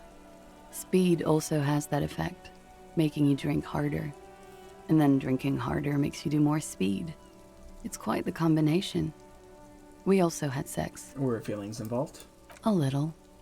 The drugs were good enough, and we did enough of them. How did you two meet? Downstairs, at the bar. He was on some sort of assignment, a military man, as you probably know. Had a cool, scary scar. She appears aloof, but that scar part, the scary, is stressed and drawn out. What's that about? Apprehension? With longing. She misses him. I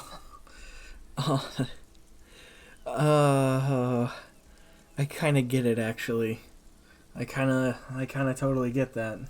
When was this? A month ago? Something like that. What can you tell me about him? Name, eyes, age? I'm sorry, I can't do it. Not right now. Later, maybe. I keep seeing him. Like he is now. I can't talk about his... I don't know. Hair? I know it's difficult, miss. We can return to it later. Why did they hang him for, if not rape? He had something to do with the strike. One has been roiling since I got here. Rotten timing. But you probably know all about it. And his role in this strike was... I think he was in a security detail. He was ex-military, worked for Wild Pines, and against the Union. We didn't discuss work much, if you know what I mean. But I understood it was dangerous. And they lynched him for it? She nods. How was a bullet in his head? Bullet? They shot him too? They stripped his clothes and they shot him? You mean After they hanged him? I'm confused. Sorry. So am I. Were you aware that he had also been shot, miss? Things are starting to go a little over my head here. I thought he was hanged. I was not present when they did it. I don't know what happened. I just know what they told me. And Sylvie, the bartender. It's hard to know what to think about that answer. She's just tired. Don't push her too much. How do the Hardy Boys know you? They're frequent guests. Downstairs, they have a booth for union members. They're probably down there now. And how did you meet? Over drinks. It's been a long, boring winter. Did you party? A little, yeah. Like you partied with the deceased? No, not as hard.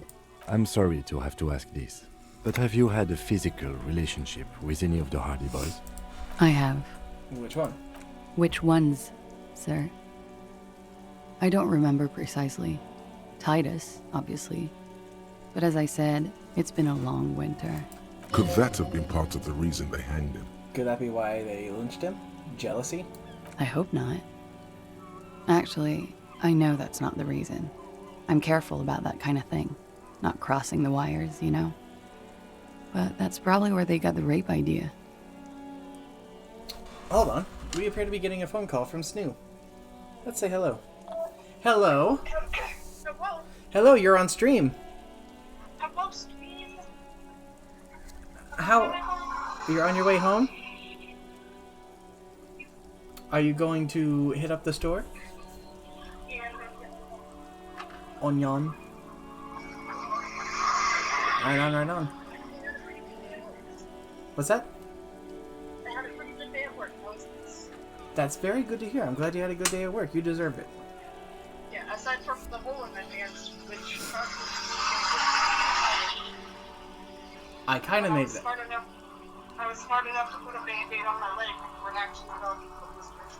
I kind of made that what you were saying about the hole in your pants, but then, you know, a car drove by. Vroom. Yeah, so I was smart enough to put a band-aid on my leg before a blister actually formed. Right on, right on. Like, it's still getting rubbed and it still hurts a little bit, but it's definitely not as bad as it could be. Mm-hmm. Hey, you. I'm gonna keep with the streaming, okay? Okay, and stream, call him a poo-poo boy. No, do not. No, do not. That's enough of that one. They speak nothing but lies. What do you mean? Men like that? I don't know. It's the way their imaginations work. I suspect it's what they'd like to do to me. She changes balance from one foot to No! another, crossing her legs. No! Thank you for telling all this, miss. She breathes a silvery sigh of relief and weariness. The air on the roof feels humid. Should we head by downstairs, officer? We may have things to discuss there. Yeah, let's go. Looks like we have more to discuss with those so-called Hardy Boys. Half their reasoning just went out the window. You think this will make them cooperate? Nothing will make them respect the RCM, but it will disrupt the game they prepared for us. We just stripped off one layer of whatever it is. Her decision to not corroborate their story was definitely not part of the plan. Why did she tell us all that? What else could she have done? Lie? She saw there was no way to lie and get away with it. She sure as hell had to lie. Wouldn't have known. If not you, then me. It was a smart move from her. Something's off here. You think so? She seemed forthcoming. Unusually so. Being forthcoming about some things is a good way to obscure other things. The best liars are always forthcoming. Anyway, we should move. I suspect our investigation will bring us back here soon enough. Alright, let's go through the door.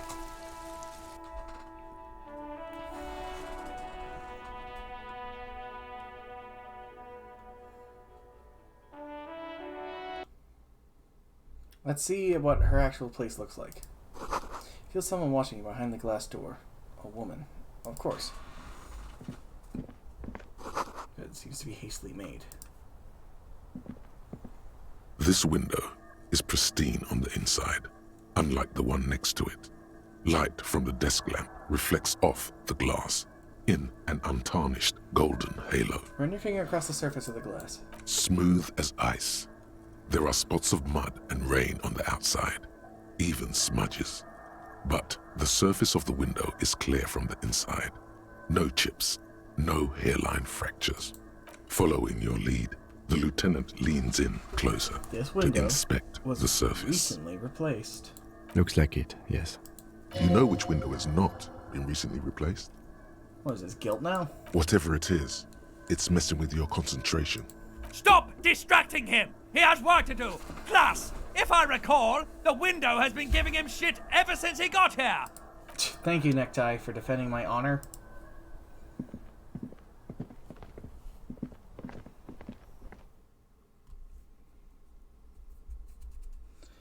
Interesting about that last one right here. Forget old thoughts. Forgetting old things that I've been internalizing. There's only so much experience you can get in this, though. Closed door. My favorite kind.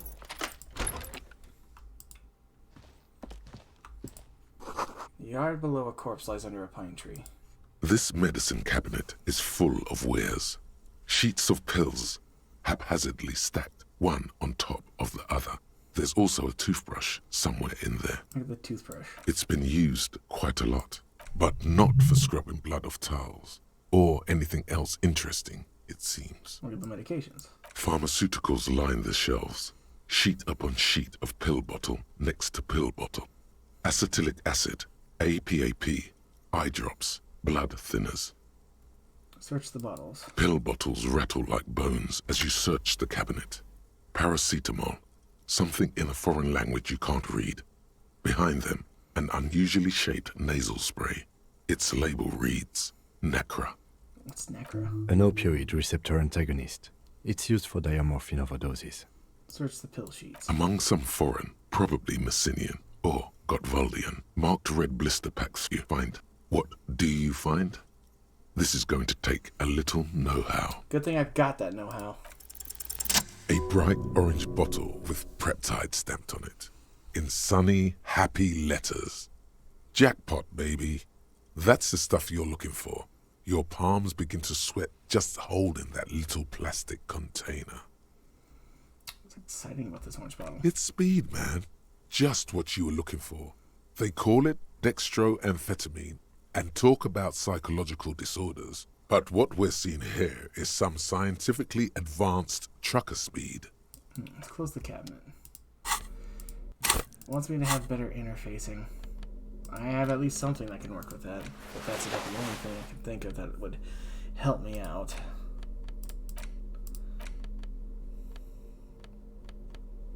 Yeah, I've got nothing else that can really boost it, so this is going to be about as well as I can do. However, I can actually increase my interfacing by one. I think I'll do that. Because interfacing is useful for things. This medicine cabinet is stocked with drugs. There it is, the orange sun wearing blister pack. You feel almost 50% nostalgic for it. 50-50. Roll them bones. You Damn! dropped it, smack dab in the middle of the floor. Wow, that's unbelievably orange. Anyone can see that. It's practically effervescent. Pick it up, it's secretly. The lieutenant tries to keep his eyes on the door, but the Preptide bottle sounds like a rattlesnake. It's basically a percussion instrument that you're stuffing into your pocket. Who cares, man? Who cares what the stiff thinks? You got it. Here comes the afterburner. Just put it in your sweaty little hand now. Oh, let's close the cabinet, and that will actually boost us. That'll give us 30 experience, which will actually level us up. Motorics and Psyche, but -1 morale. I can take morale damage right now.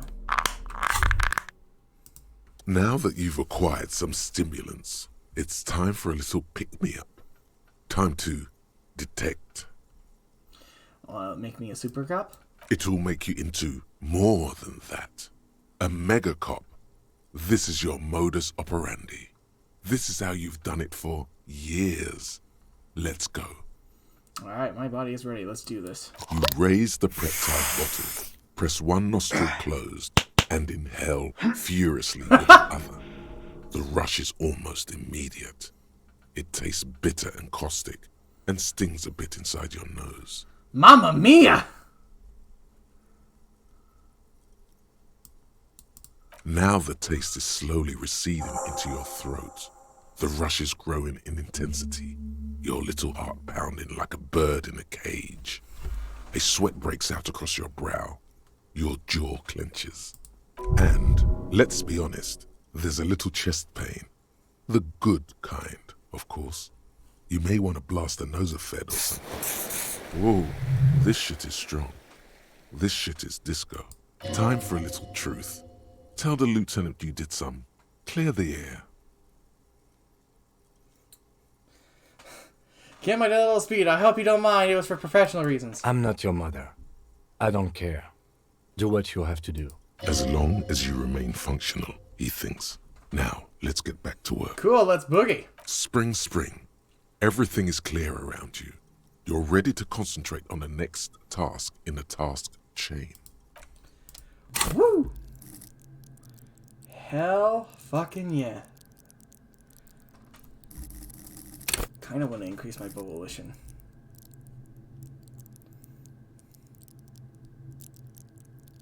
Let's do it. Willpower up. Oh, hey.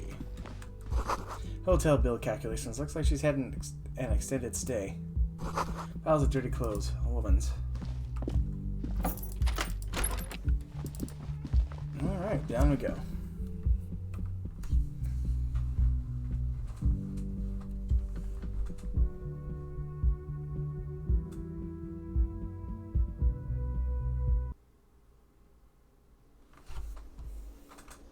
Alright, let's go party. Hey, Hardy boys. I know y'all done fucked up. It's you again. What is it?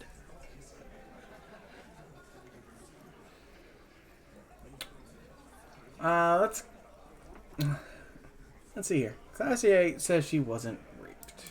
Fuck! I knew that fucking whore couldn't be trusted. You've hit a nerve. Titus is furious. No, more than that. The loyal Titus feels betrayed. For the record, Titus Hardy did not explicitly specify the victim as a whore, nor did he say anything about trusting her. It's a bit late for that. Oh, shut up and stay out of this, Liz. He raped her. He was out of his fucking mind. You have no idea. She's just in denial, asshole. You don't understand the traumatic experience. She's shutting down, and she doesn't fucking trust you. Yeah, she's crazy, you know. A crazy bitch. You know the type. Cut the She's bullshit. fucked up. She told me the truth. Lawman, I'm at the end of my goddamn rope with you. I fucking told you not to push her. His hands become fists. And you went and pushed her. I am gonna fucking hit you. Duck. Titus Hardy. Her voice rings out through him like a warning shot. Success. Titus backs off. Fists down, everybody. Goddamn, no one tells you to put your fists down. Everard personally sent me to take care of this. If this goes south, we'll all be in the shit. But you, Titus Hardy, are going to be buried. Am I understood? The room is so quiet you could hear a pin drop. The rest of the cafeteria has gone quiet, too. Someone has to rush in to break the tension. The second in command. Look, Copper. We know that fuck was a rapist and a killer. We got him confessing to it on tape. Show it to him, T. What's the harm, right? Here, jerkwad. Listen to this shit. And then come back and tell me this soldier of the apocalypse was an innocent man. Where'd you get this tape? You think we go into this shit deaf and dumb? You RCM aren't the only ones who know how to bug people. There's no university degree for that. So you bugged them. How? We have machines. We're in logistics. How do you think a harbor works? It's advanced stuff. Understood? You've listened in on their communications. How long? I actually fully believe that a harbor is fucking complicated as hell. In fact, I think most things that involve shipping, transporting of anything, whether that's people or goods or services, is way more advanced and way wilder than any of us can comprehend without actually being a part of it. Because there's lives and money and all sorts of shit on the line when it comes to this shit. So, of course, it's going to be very in-depth and very complicated. Also, is it just me or is my screen a little, orange? Hold on a second. I have an idea. Yep. Sorry. I have a program that actually decreases the blue light exposure on the screen. And it was in effect here. Since way before their chief started taking swing lessons. Things got nice and quiet after that. Which one of you was doing this advanced radio work then? It's not advanced. You just hold up in a coop all day, writing down what they say. It gets hot as hell in there. Don't put yourself down, Angus. It's important work. Yeah, man. You're like a radio genius or something. Those notes are some in-depth stuff. Indexes and shit. Why should I care about the tape? You lied to me. You don't care about evidence. The fuck are you a cop for, then? Pigs, T. They don't care about getting the truth. They care about getting convictions. They are fucking keeping a score on their bulletin boards. Good lord. I won't be on your bulletin board. If you don't listen to the tape, we got nothing to talk about. So what's on this tape? What's on it? We call it the Door Gunner Mega Mix. You'll know why. Won't you listen to it? So where can I listen to it? I'm sure we can find a tape player. Where can I listen to this? Why don't you try shoving it up your ass, genius? Yeah, play it with your ass, cocksucker. I'm sure we can find a tape player. It's not a problem. Your room had one. Or maybe it's too broken. I'll get back to the Don't investigation. forget your tape, lawman. Compliments of Titus Hardy. I'll take it. You do that. Oh, and keep it. Maybe you'll need a reminder of human ugliness someday. Oh, I'm leaving.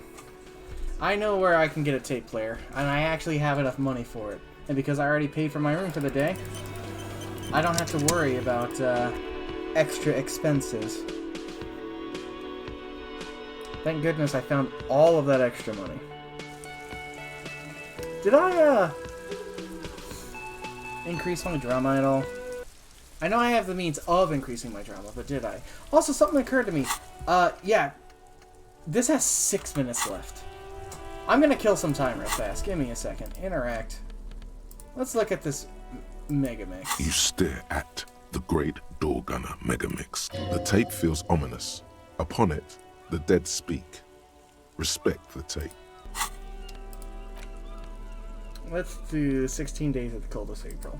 In your hands, you hold 16 Days of Coldest April by Yekaterina Dahl. The cover image shows a row of concrete apartments above which span a black and white rainbow. Feels heavy. Indeed, the book is unusually heavy in your hands, as though the cover were lined with lead. It would do that in Grad. How long is this book anyway? You flip through the book. The pages are thinner than you realized, and the type quite small and tightly set. It's nearly 600 pages long. Look at the back cover. The back cover is dominated by a black and white photograph of the author. What does she look like? She can't be much older than her mid-30s in this photograph. And yet, from this cover, the eyes of a sad old woman stare back at you. I guess we'll start reading. In cold, detached prose, the author describes a scene from one of the Yugograd riots in the 20s. Youths overturned motor carriages and set trash cans ablaze, while heavily armored guardsmen dash in and disperse them in a flurry of baton blows. As ethnic tensions run wild, a pair of young lovers meet each other on the street. Somehow, in the middle of all the chaos, they manage to lock arms and look into each other's eyes. What happens next? It would physically hurt you to keep reading. Are you sure? No, I will subject myself to Gradian realism. You've made the right life choices today, sir. Just put away the book. Let's internalize.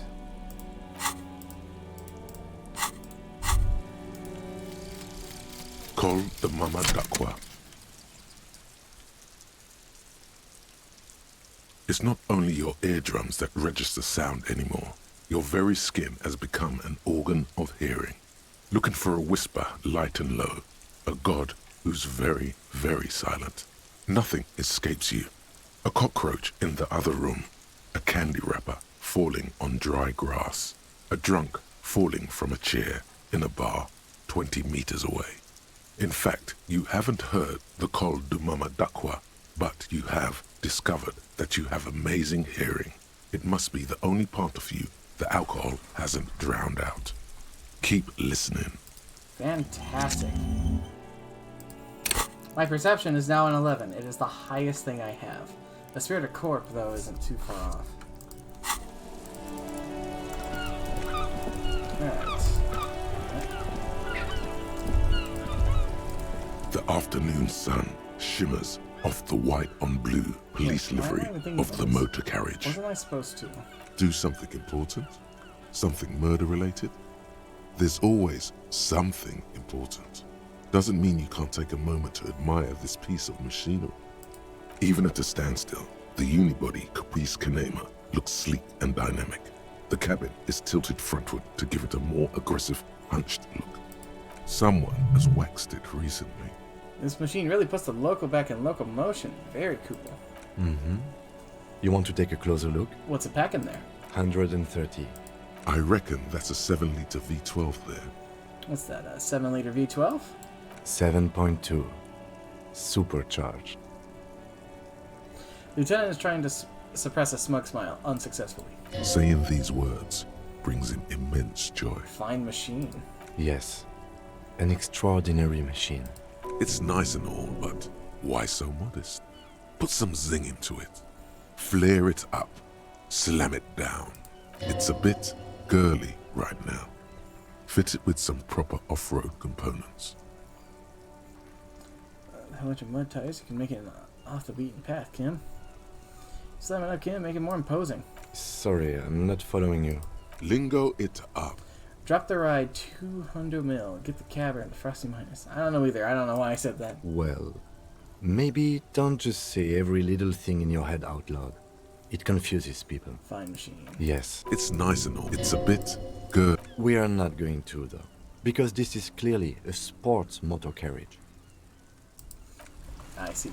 He really likes his car, but he also has an idea of what he's doing with it. Anywho, to the pawn shop. I'm feeling glad I did not try to get another pair of clothes from this guy over here. Would have been very bad. I would have been broke. Wouldn't have been able to afford this, and I would not have been able to move forward in the investigation. Forward or further. I was trying to say both of those words at the same time. They got choked in my throat. My throat. The boomboxes wait on the shelves. I want the boombox! Boombox. Can I get a gold discount? and amber. A discount? I do have to keep the lights. Just don't ask him for the smallest amount. You'll insult him. The others will. Careful. You can only do this once. Okay, so how's 10 real? Let's make it 8. Actually, yes. Let's. 8 is an even better number than 12. Even more internal balance. Better integrity, too. I unfortunately had to agree with this man. While I am interested in mysticism and I keep my head straight when it comes to the whole thing, I will admit I have a fascination with the number 8 and the infinity symbol myself. And here you are. Quality sound reproduction on the go. BAM! It'll play anything, wherever. Turn any tape into a conversation of sounds and shapes. Let's not listen to this in here. Outside, I don't really care, but I like this guy. I don't want to fuck with him. I've already scammed him, stolen his drugs, freaked him out by almost committing suicide. Let's not listen to a rape tape in his place. Oh yeah, well, let's equip the boombox. The porter reel is just what you needed. The reels attach to the apparatus with a satisfying click. The tape is routed behind the magnetic reader. Play the tape. You push the commencer and the tape starts spinning. Violent static and machine sounds fill the air. This isn't Revachol. This is a fucking village. I can almost see the elephants. The harbor. That's the son of a Kvalson crane. When this shit is done, I'm gonna tear that place up. Soldier of the Apocalypse style. Kill shit. Dogs and chickens too. Gonna run a room, Cordy. A real nice room. I don't give a shit. I'm fucking done. I'm done mentally. I'll fucking do them all in. Rape that disco cunt on the counter. You know, the dance a whore upstairs. Do it Kohoi style. Never did get that taste out of my mouth. The lieutenant presses the button marked Arrête on your porterille. The tape stops spinning. What was that at the very end? Silence? End of recording. What do you think? It seemed authentic enough. Probably recorded off the shortwave, then edited to seem more incriminating.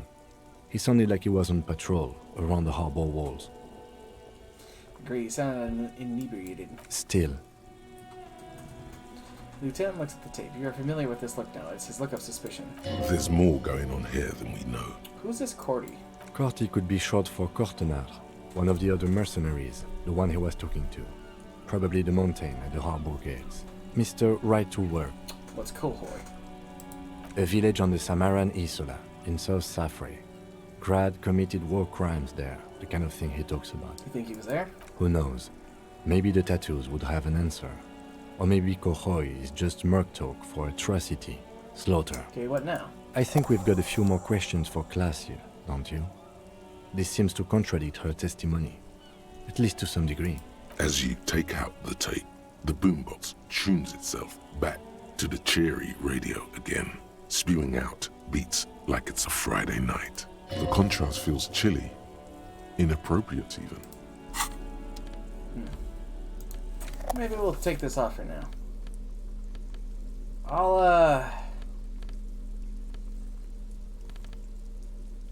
I keep the speed in my hand, so I have an idea. It's risky, but I have an idea.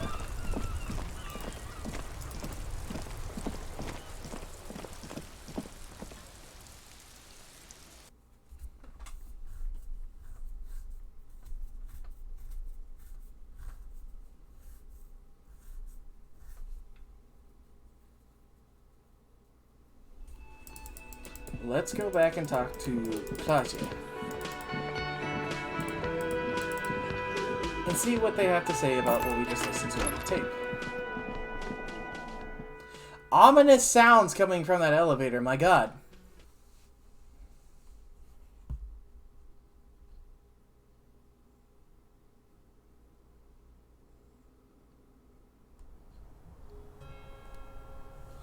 Alright. You can almost see the shape of a man and a woman writhing inside, bathed in drug sweat and dirty linens. I think I can see in a Bottles lie around everywhere. You can barely see through. Better not to jump to sensationalist conclusions here. The footprints on the floor, however, definitely suspicious. You'll woe again. Yeah, woe again. Boring footprints. I want to jump to sensationalist. They did not have onion rings. Well. What are those people doing? So I got an onion. I see, we're doing this old school style. You lean closer to the peephole. And am gonna make instinctively. Oh. I bet they're doing something quite unnatural there. Sensationally unnatural. He who. He who. Electrochemistry. Party animal. See you when I get home. I'll see you when you get home.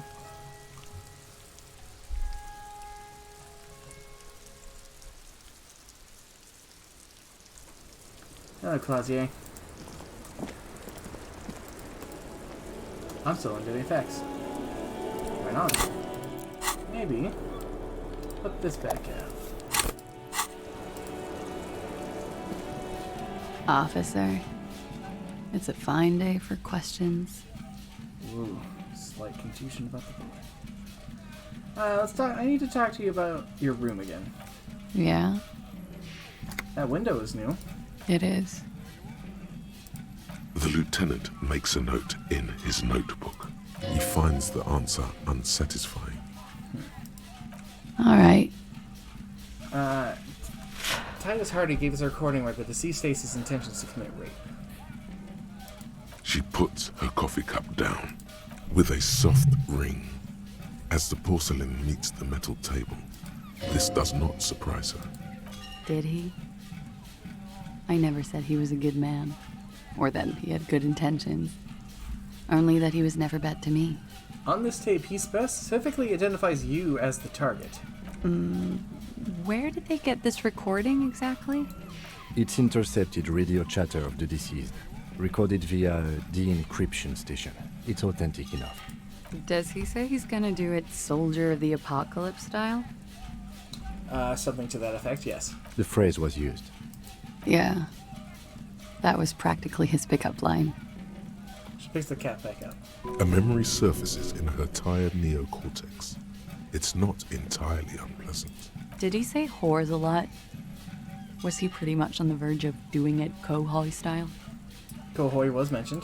He wasn't actually there. He didn't do a tour, or at least didn't tell me he did. Would have been overkill anyway. He lived his own little Kohoi. It wasn't his everything. Why say things like that? Machoism? Yes, was he bragging? Oh no, I'm pretty sure he did all those things. Then integrated them into his idea of normalcy. To keep on living. Until they just sort of turn into his, what's the word I'm looking for? Persona? Running joke. I was gonna say running joke.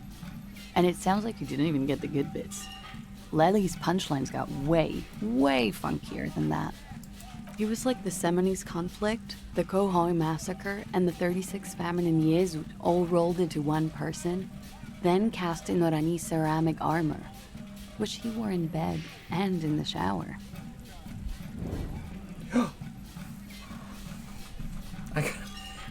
Hello, Fart Gas Blast. Thank you for the follow. Appreciate it. It's a very unique name you got there. How are you this evening? Were you afraid? You like this kind of stuff? We're all scraping up any happiness we can find, officer. Going around with our little scouring sticks. You, your first love, Mr. Kohoi here. Did he tell you he had actually done any of those things? In Martinez, I mean?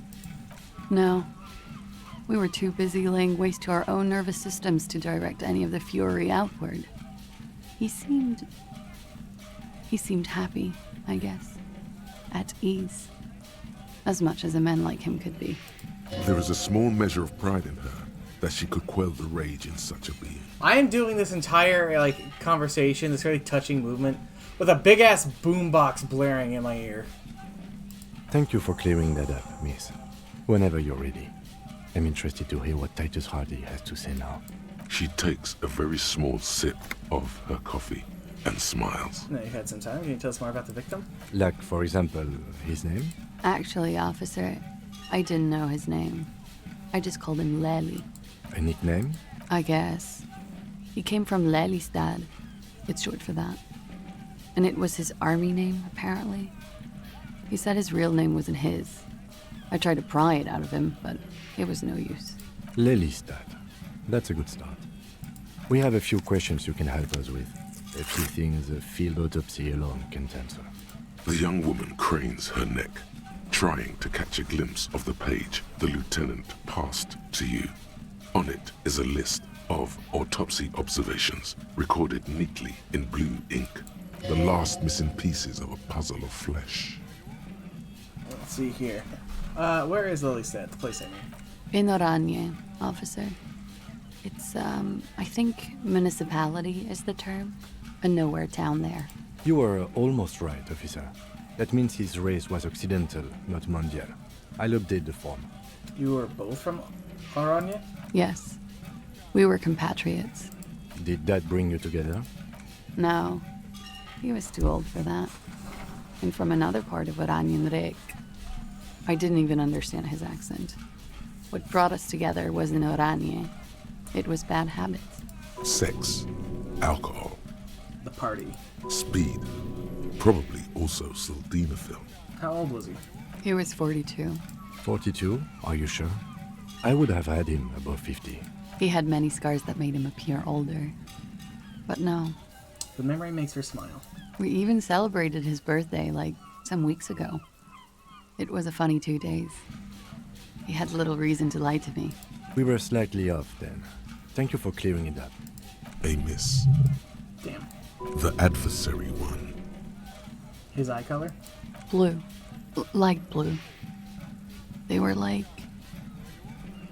little blue galaxies, you know? It was strange, seeing those eyes and his fucked up face. Pardon the swearing. I do him an injustice. He wasn't ugly. And he had a beautiful, soft voice. Very surprising, what with all the scarring. It was quite something, watching him speak. He had a combat wound on his chin and mouth? Yes. Severe. It made him look like half his face was cracking away in some strange smile. That and those eyes. Ah, yes. His hair, if you can remember? It was light brown, almost blonde. He darkened it with brilliantine, made oily. Not nice to stroke. I couldn't convince him to leave it alone. Interesting. I too have stroked his hair. Oily, isn't it? We have that in common now. I did. I stroked the corpse's hair delicately. He had a tattoo. What did it mean? Oh, that. It's clear she liked it. You liked it. Quite a lot, yes. It was a map of his service history? Sure. Service history. It was mostly for showing off to chicks, though. For showing off to chicks, how so? How? Imagine him lying in bed. Freakish musculature laid out on the sheets.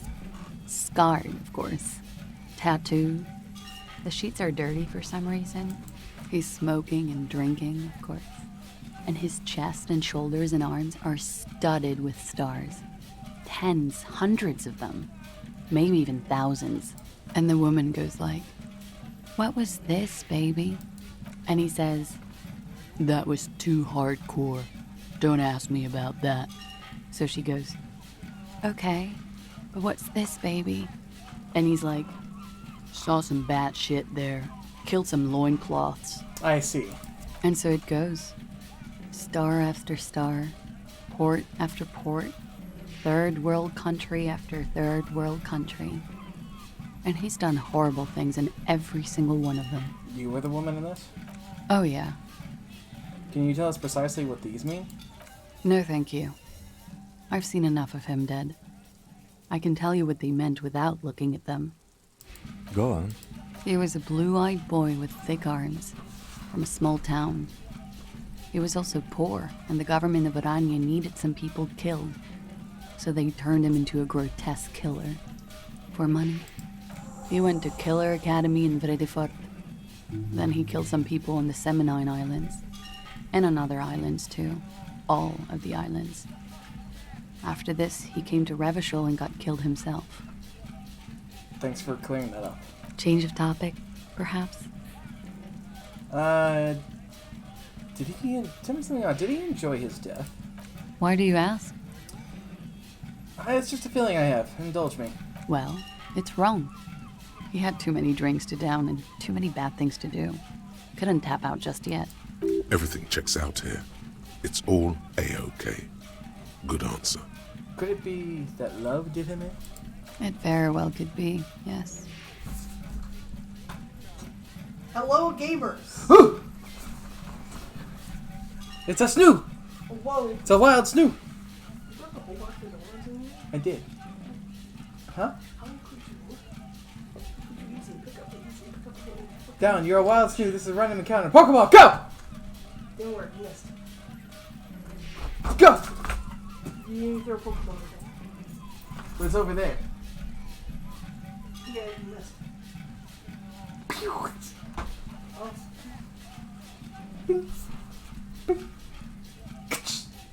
Nope. I'm gonna name you Snoop. Bark, bark, bark. Bark, bark. What do you mean? What do I mean? I have no idea. I don't even know what you mean. Love did him in? What does that mean? Okay, then another question. Of course. Perhaps Miss, it was communism that killed him. A moment ago it was love. And no, I don't think the Union is communist.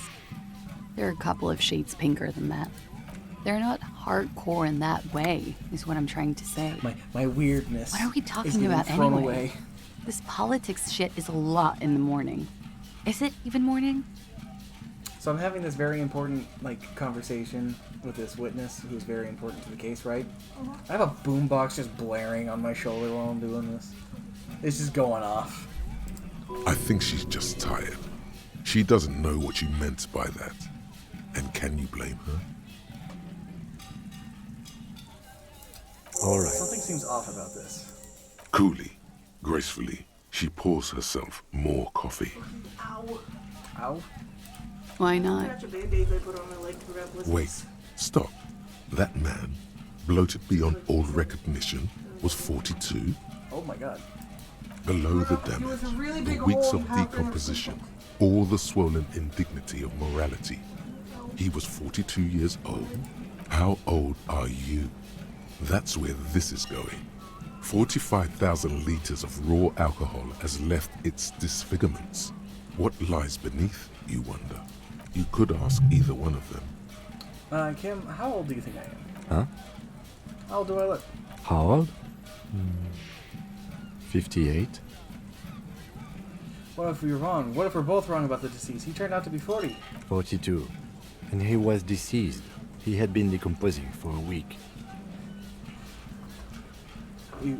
I feel like I've been decomposing for longer than that. On the bright side, you've been getting a lot of exercise lately. Probably 62 is good at that. I didn't say 62, I said 58. That looks like a knife cut your pants. Wait. This requires scientific measurements. Brain on, I'm not afraid of the truth. To the laboratorium. Damn it. And now I'm afraid of the truth. I don't have any points. I can't figure out my shit. No! Anywho, Class A. Officer. I'm gonna try and look you It's in a the fine eye. day for questions. I have an 8% chance to succeed this. I'm rolling them bones. Who'd have fucking thought? Time moves slowly. The triangles of her face rearranging into a weary smile. Yeah, I needed 14. You rolled a 7. Don't worry. We will protect you from her beauty. We will consult you through the reefs and sounds of her persona. We will see through deceits. You are shielded. You are wise. You are advised. There are muscles on long white bones that line her limbs, just below the silver jumpsuit. What is happening? Nothing. Just time passing. Don't worry. You are not a fool. Anything out of the ordinary and you would be notified. Air moves in your windpipe. Your heart beats. You're a detective. She presses her elbows against her waist. Her hair brushes her shoulders. The strange moment ends. It was brief, no longer than 2.2 seconds. Yes, miss. I hope you don't mind. No, I think that's All it. right. I'm not gonna ask about that. I'm not gonna ask about the screening. Let's not tell her that we're looking for some of the Jesus juice from the corpse.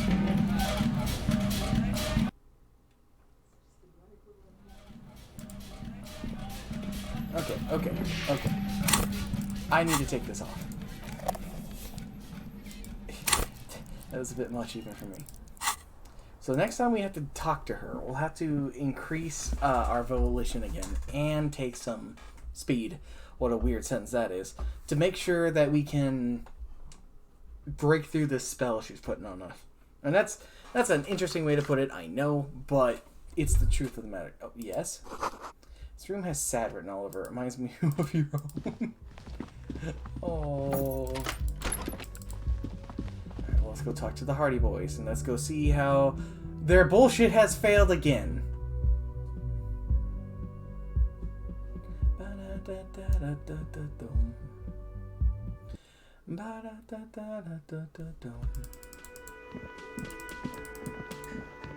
All this back and forth. It's you again. What is it?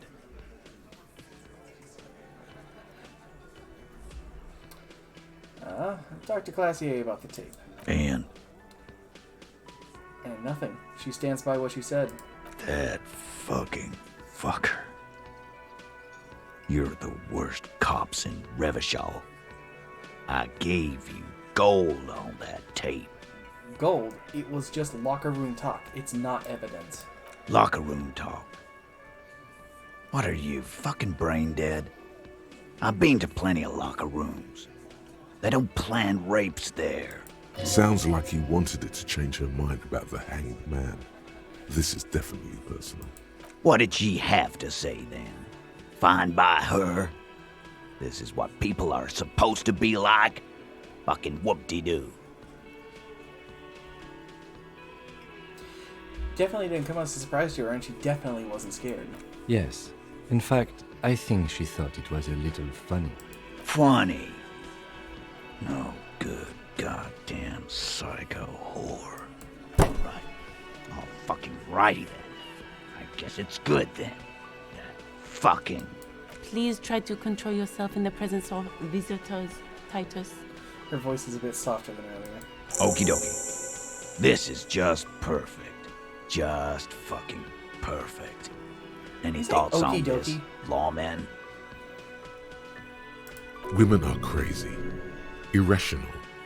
That's what you're thinking, right? Also, your fists are itching for a bump. I think this is personal for you. I think you had feelings for her. Yeah, they're all queers. Can't bump, hard fist, or anything. It's alright, Glenn. I just thought I thought anyone would come around if they heard that shit. Apparently I was wrong. Yeah, that was fucked up. You wanted her to see the man for what he was.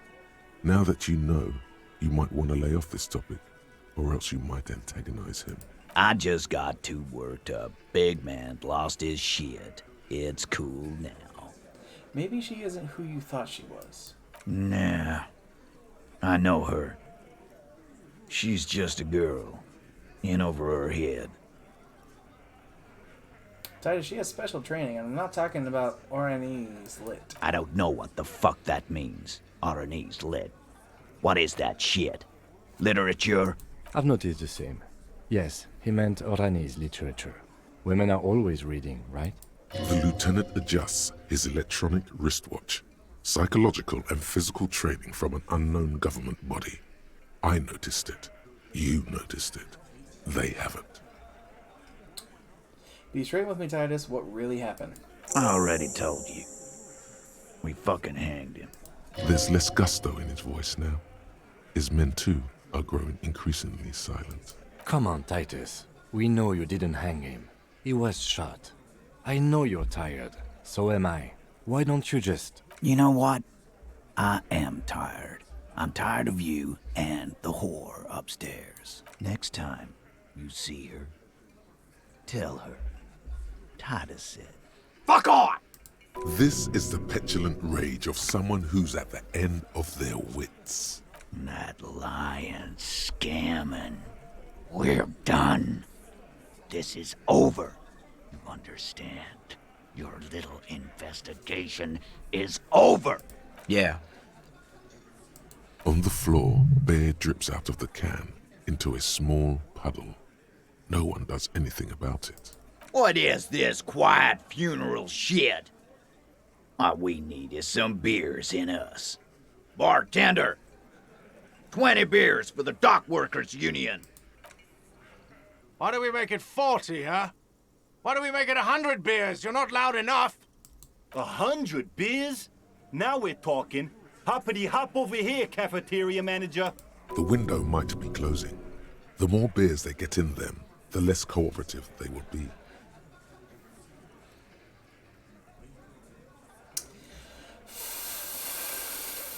Fuck, I'm gonna take off for now. Oh, our rhetoric sucks. Our rhetoric is gonna fuck us. We're on a time limit now. We have something lowering our rhetoric. It's our hat. Okay, we can take off a hat. Let's see here. Is there anything else I can do? Well, our rhetoric is now at least a 1. Or maybe. Yeah, it's a 1. And we were already at 28%. And these go up in increments of about... I don't know.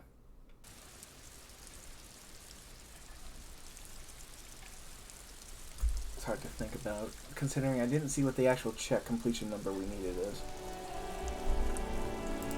A 0 is a 28% chance, A single increase to that is going to be something significant. And I can come over here, and I can buy a pack of cigarettes, and that pack of cigarettes is going to get me one step closer. However, it's also going to get me one step closer to death. Oh, yes. Yellow roses and all. Those weren't the flowers. We're left for Classier. Interesting. A colourful display. Again, I'm obliged to inform you that both alcohol and cigarettes damage your health. Here you go, mister. Thank you. Okay. Cigarettes here. I don't know if I have anything that increases my rhetoric.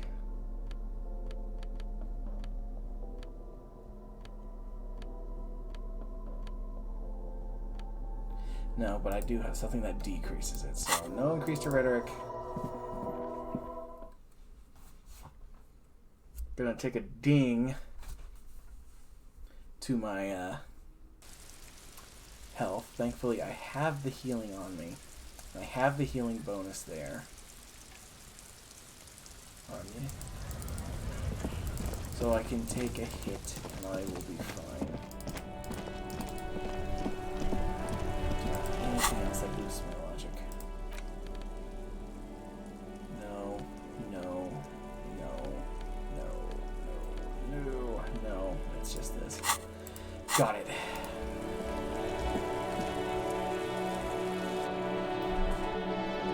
Nervous about it.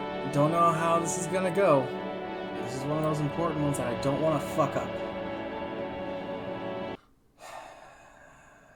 At least I'll have somewhere to go after this. I have something I can do.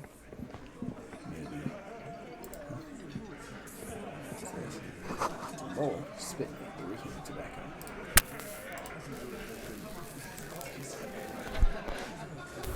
Alright, sir. It's you again. You're right, it is. What is it? This is as good of a chance as it's going to get. It requires a 16. We have a 1, 2, 3, 4, 5, 6, 7 plus bonus. So 9. Meaning we need 7 or greater out of 2 dice. Which isn't bad. It's really not bad. Let's go! Damn it! Nausea is playing them like a fiddle. Tell them how bad they got played, and they'll tell you the truth. There are many ways to go about it. All of them really good.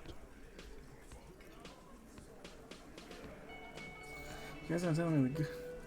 Telling me the good when they are. Those are the other guys. My shit is solid gold. You can trust me.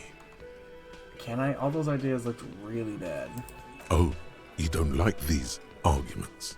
Let's see you. Why is Goldmouth mean to him? Something is wrong. It doesn't look like he's succeeding.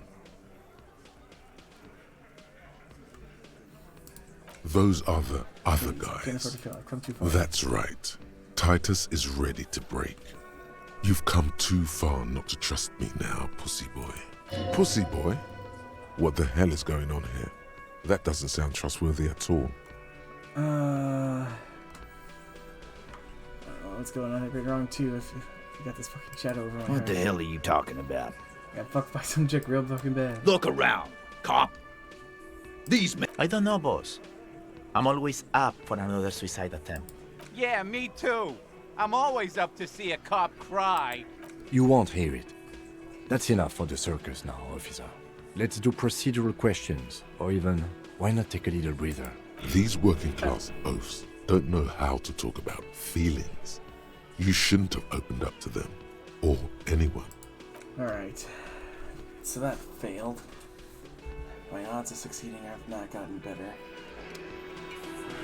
How close am I to leveling up? Not very close. Well...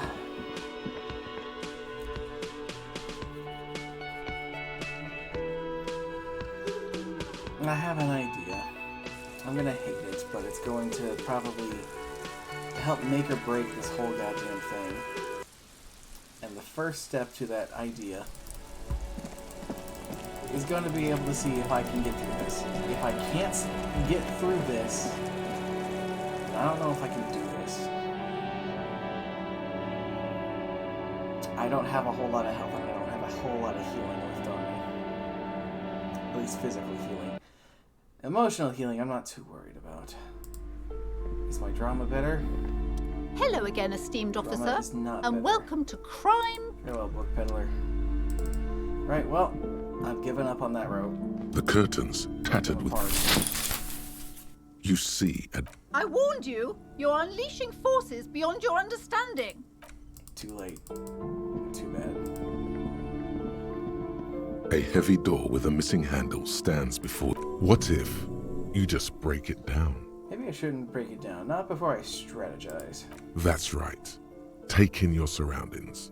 You need to have a solid ground and a proper posture if you want to succeed. Check your posture. Steady breathing.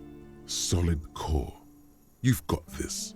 With one shoulder forward, you're ready to smash into the door like a battering ram. Check your surroundings. The room is dimly lit and littered with old barbershop rubbish. But the path to the door is clear. What about the door? It's made of a solid block of wood, but it has stood there for ages. The hinges are old and coated with a carmine layer of rust. It should be doable. Well, I have something I can help with that at least. Nope, not that one. Physical instrument. Here we go. And that'll help with my physical instrument as well. Now, I would have to fuck up badly to not A succeed. heavy door with a missing handle stands before Oh, it's you, pain threshold. covered in Oops. dozens, if not hundreds, of little oddly shaped Good odds. trinkets Success. and charms. It appears to be locked.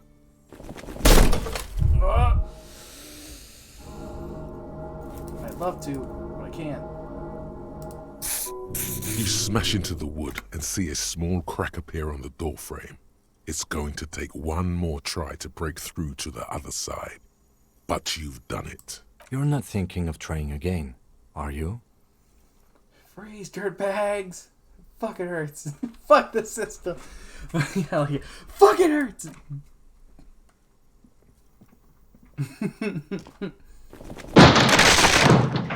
I did it. I broke through the door.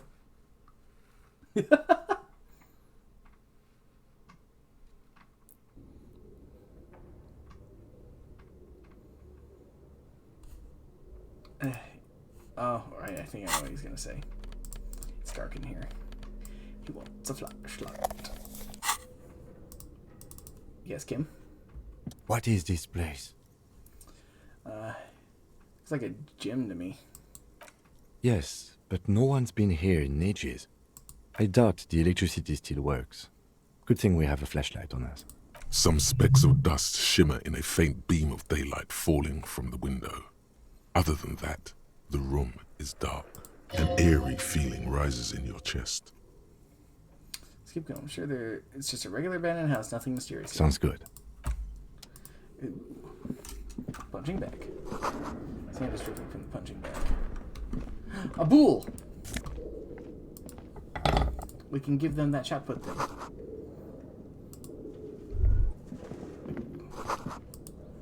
Well, not all bars, they look unsafe. Smells like leather and sweat. A barbell lies on the floor. The color has worn off its weight plates. It's 60 kilograms. Your triceps hum at the sight of these weights. Show the world what kind of beast it's dealing with. Lift them There are no collars on the barbell. This is a safety hazard. Why does it feel so familiar? Well, let's try it. Yeah!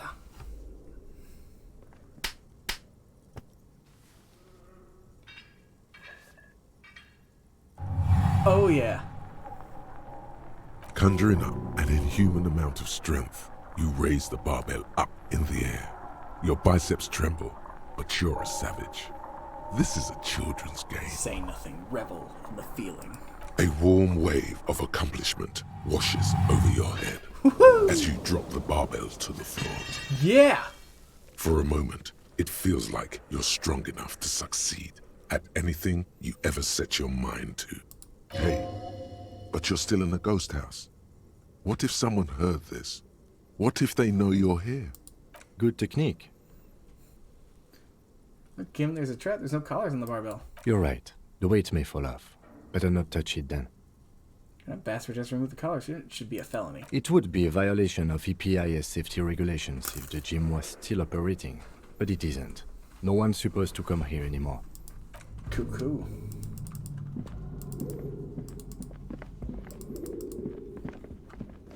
Right. Always blocked by old window panes and debris. A lot of window panes. Hello? Wild animal stare you in the dark, stuffed and mounted. With this. Large demijohn full of strange liquid. What the hell's a demijohn? Airship rotors covered in spider webs. They remind you of blades. That's a mannequin. Need a mannequin torso. Strange yellow color. $3. Yeah. Blue velvet, soft to the touch. Moth bitten. Another cat coat. $1.50. Yeah. I can afford health. Maybe this isn't game over yet. Skis with the substrate printed on them and laminated top layer. Still road blades bearing a slipstream logo. A production schedule filament. Interesting. Is this Emma's atelier? Hold on. Yeah. This might be Emma's atelier. What is this? Your flashlight slides over an old green chalkboard covered in scribbles, sketches, and schemes like some ancient cave mural. Some of the writing has faded with age, but you can still make out sections here and there. Photos and drawings have been pinned to the board. Alright. Very strange. Scribbled across a notebook. Developers of the most advanced RPG in the universe. Sure. That's the guy. That's the game creators basically just being like putting themselves on airs or just taunting and flaunting what they've got. Ooh, what's this? $2. Easy. Howls from coal chute above. Coal chute. Wasn't there a coal thing way above us? No, that's a different building. Big ass bear. You see a terrifying ice bear with a strange compartment in its belly.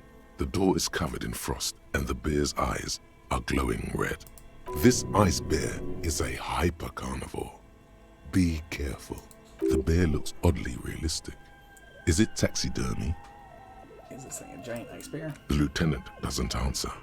His eyes are glued to the animal. A sharp slice of light shines out from its mysterious belly door. A gust of freezing cold air rushes to greet you. You hear a low grumble as the bear regulates itself. This is the inside of a refrigerator. The lieutenant takes a peek inside. His hand has found the holster of his gun. Look inside the refrigerator. The shelves are empty. All you see are crumpled ice cream wrappers with the brand name, Revachol Ice City. A handwritten note has been attached to the door. The fridge is huge. Take the note from the door. You pocket the note and the little fridge magnets keeping it on the door. I'm one of the ice cream wrappers. A friendly cartoon bear smiles back at you from a glossy cellophane wrapper. It looks nothing like the fridge. The paper still smells of vanilla and chocolate. What's a giant bear-shaped fridge doing in an abandoned cellar in the first place? Good question. It looks like an ice cream fridge. Lieutenant reaches for one of the wrappers, studies it in the light. Somewhere in the past, it's summer. 5-year-old Fifette lets go of her mother's hand, change jingling in her pockets as she hops towards the ice cream stand right across the plaza. Shake from the sudden cold sensation. As she makes her way to the market stall, the girl starts crying. A ferocious ice bear is guarding the fridge, its paws raised to ward off any potential customers. Her mother rushes to soothe her, but Fifette doesn't want ice cream anymore. She just wants to go home. The ice bear stares at them as they leave the plaza. A gust of wind flies one of the wrappers right past the sobbing girl. They tried to sell ice cream from this hyper carnivore? I know. What an unfortunate marketing choice. What is even worse, the bear is still costing them money to this day. The fridge buzzes with energy. The electricity bill on this thing must be catastrophic. Let's close the door and leave. Hello? Coal chute? A thick layer of coal dust covers the furnace, coloring it pitch black. Looks like this furnace has a face, and it's a face of agony. Kim, what is this thing? Is it a furnace? Looks like it. Looks like an old central furnace used to heat the building. It's connected to the chimney. He opens the door and gingerly peeks inside. No one has used it in ages. No signs of any recent fire. Only dead rats. Look inside the furnace. It's dark and grimy here. In the darkness you can hear chatter. It's coming from above. A voice or several voices talking to each other. Near the smoke chamber, upstairs. The echo is so prominent, it's impossible to discern what the voices are saying or what's producing them. What are you doing? I'm not sure, Kim, but I think I can hear someone talking upstairs. Wait, really? You should investigate, see if someone's upstairs. Smear your hands with coal. A lush layer of coal now covers your skin, sinking into the wrinkles. Your hands look ancient. You feel the spirit of Ramut Karzai, ancient hero of Grad, pulsing through you. All that's left is to cover your face in war paint. Hadramat Krazai, smear your cheeks black with coal. 3 dangerous stripes appear onto your cheeks, telling stories of your wild soul. What are you doing? I am the reincarnation of an ancient Illimarian warrior. Please wipe your face clean, officer. Don't wipe it.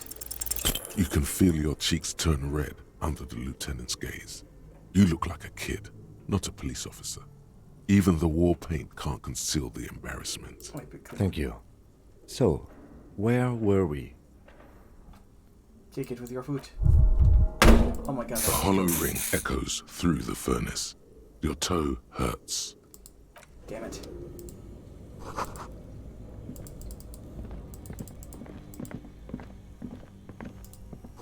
Ancient ice cream maker, defrosted and unplugged. Flashlight casts a strange shadow. There's a hidden doorway here. Oh ho.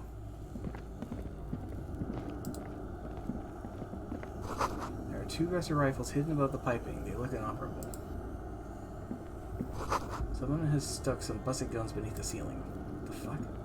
A few bricks have fallen off, revealing a compartment behind the wall. It's too dark to see in. Where are we? Seems like an old bunker from the revolutionary period.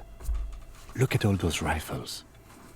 Must be an old weapons cache. Looks like there's a hole in the wall. There is, yes. And there also appears to be something inside the hole. Interesting. Do you want to take a look? Okay, I do. Your hand reaches deep into darkness and spiderwebs. Rummaging around, you find rusty rifles hidden away. Rifles, Kim. Are these any good? Inspect them. Most of them are rusty and inoperable, like the rest. But one catches your eye. A bolt-action model with a fine wood stock, in better cosmetic order than the others. This one looks nice. That's a rare sight. Seems to no longer be functional, but still a beautiful thing in its own way. Could it be the murder weapon we're looking for? It's the same type of weapon, yes, a breech loader. An interesting coincidence that we should find something so similar. But I'm afraid our search for the real murder weapon must continue. What does this mean, a rifle here? It means there are firearms, albeit inoperable, still lying around in Martinez. It's an interesting coincidence, I would say. Might come in useful in the future. He likes this find. Well, that gives me an idea. Let's interact with the bullet again. The bullet is still safely sealed away in a plastic bag bearing the RCMs, a rifle, Revolutionary period. Your bullet looks to be an old 4.46mm from the surplus left over from the turn of the century. Probably an antique or a retrofitted antique. Make? The 4.46 caliber was widely used with the Belmargrave rifle, a Revacholian manufacturer. The BM dominated the battlefields of the Insulindian theater of the anti-centennial revolution 50 years ago. Incidentally, you have just such a rifle with you, the dusty old thing you found hidden in the basement below the commercial area. It's unusable, sadly. If it were, the bullet would probably fit the chamber. Is anyone still making these rifles? No, but Zeliger, a major firearm manufacturer, ended up with a surplus after the war. So there are still a lot of these old military rifles floating around, usually broken. The quality was appalling. Who uses Bell McGraw rifles these days? Antiques enthusiasts, guerrilla fighters in distant countries, a few lucky jamrock bangers. You're looking for the same thing you found in that hidden weapons cache, only in working order. What are you thinking? I think I might know where this came from. Okay. And? The shot probably came from a Bell McGraw rifle. An antique. That makes sense. There can't be many breech-loading rifles floating around in Martinez, or anywhere in Ravachol, really. That's probably a good thing. I have to hand it to the monarchs. It's quite admirable that they took the advice of criminologists last century and banned the use of breech-loaders in peacetime. Some new RCM recruits get impatient with their muzzle-loaders once they've trained with military-grade weapons, but they realize it's worth it in the end. Makes you consider every shot. I like it. Imagine if everyone, cops, citizens, had access to firearms that could shoot multiple rounds without pausing to reload. After the first shot, the second, third, and so on come much easier. But back to the investigation. So we're looking for an antique enthusiast. Could be the victim mixed up with the foreigner and guerrilla fighters. Have well-armed jamrock ringers started crossing over to Martinez. Yes, something mysterious is afoot with the antique bullet type. Mysterious? Okay. Either way, we'll know when we find the gun. Alright. Very useful. What's up with this? The note is written with a blue pencil on a piece of lined office paper. The kitchen magnets have left spots on its surface. Does it say anything interesting? This is tangential at best, but the lieutenant's detective instinct is still active. Read the note. Someone has scribbled, S. I can't believe the off-site copy is still here. The illiterate ginger kid keeps stealing stuff from the studio, so I had to hide it somewhere safe. You'll find the filament memory with the off-site copy in the frozen ice cream maker. Please take it home, ASAP. It's important. I'd do it myself if I lived in a civilized place with a freezer. Take care, Suliswaf. I don't know. I assume it's somewhere close to the Ice Bear fridge. Huh. I think I know what that is, actually. From past things. But I have to be careful. I have no more healing. So I think it's this. Let's click save. Frozen ice cream maker, it's still running. This orange machine is buzzing like an old submarine. It has a hand-cranked ice cream churner on top and an electric freezer that appears to be frozen shut. Well, why don't we turn it off? 2 cables are plugged into the breaker box. The red one leads to the Ice Bear fridge and the black one to the ice cream maker nearby. Unplug the black one. Something close to you dies with a soft electric purr. Why did you do that? I don't know. I unplugged it. I do things without reason. The lieutenant raises his brows. I have an idea. And this is from kind of a past separate playthrough set of things. This orange machine is dead still. It has a hand-cranked ice cream churner and an electric freezer. The ice around it slowly melting. Turn the ice cream. Turning the crank feels oddly satisfying, like stirring your childhood dreams. It's all gone now. You'll never become a poet or an entrepreneur. What better to assuage the creeping sense of failure than some frozen fat and sugar? Well, I don't really have anything much bigger than a crowbar. What are my odds without the crowbar? This orange machine is dead still. It has. You slip your fingers under the... If you want to try again, then... Damn it. Maybe I'll have to try again later when it's not as hot. Hey! That's a great find. Would have been nicer to have earlier, but hey, it's something. Alright, well, my goal was to try and finish a second day, like do a day every stream on this, but I'm tired, I got food to make, and I gotta prepare for tomorrow. So I suppose I will have to try this again later. We'll pick up where we left off. Maybe we'll be able to untangle all the lies. But until then, I hope everybody stays safe, stays hydrated, and remembers to wash their hands. I'll see you guys tomorrow. Have a good night. Bye-bye.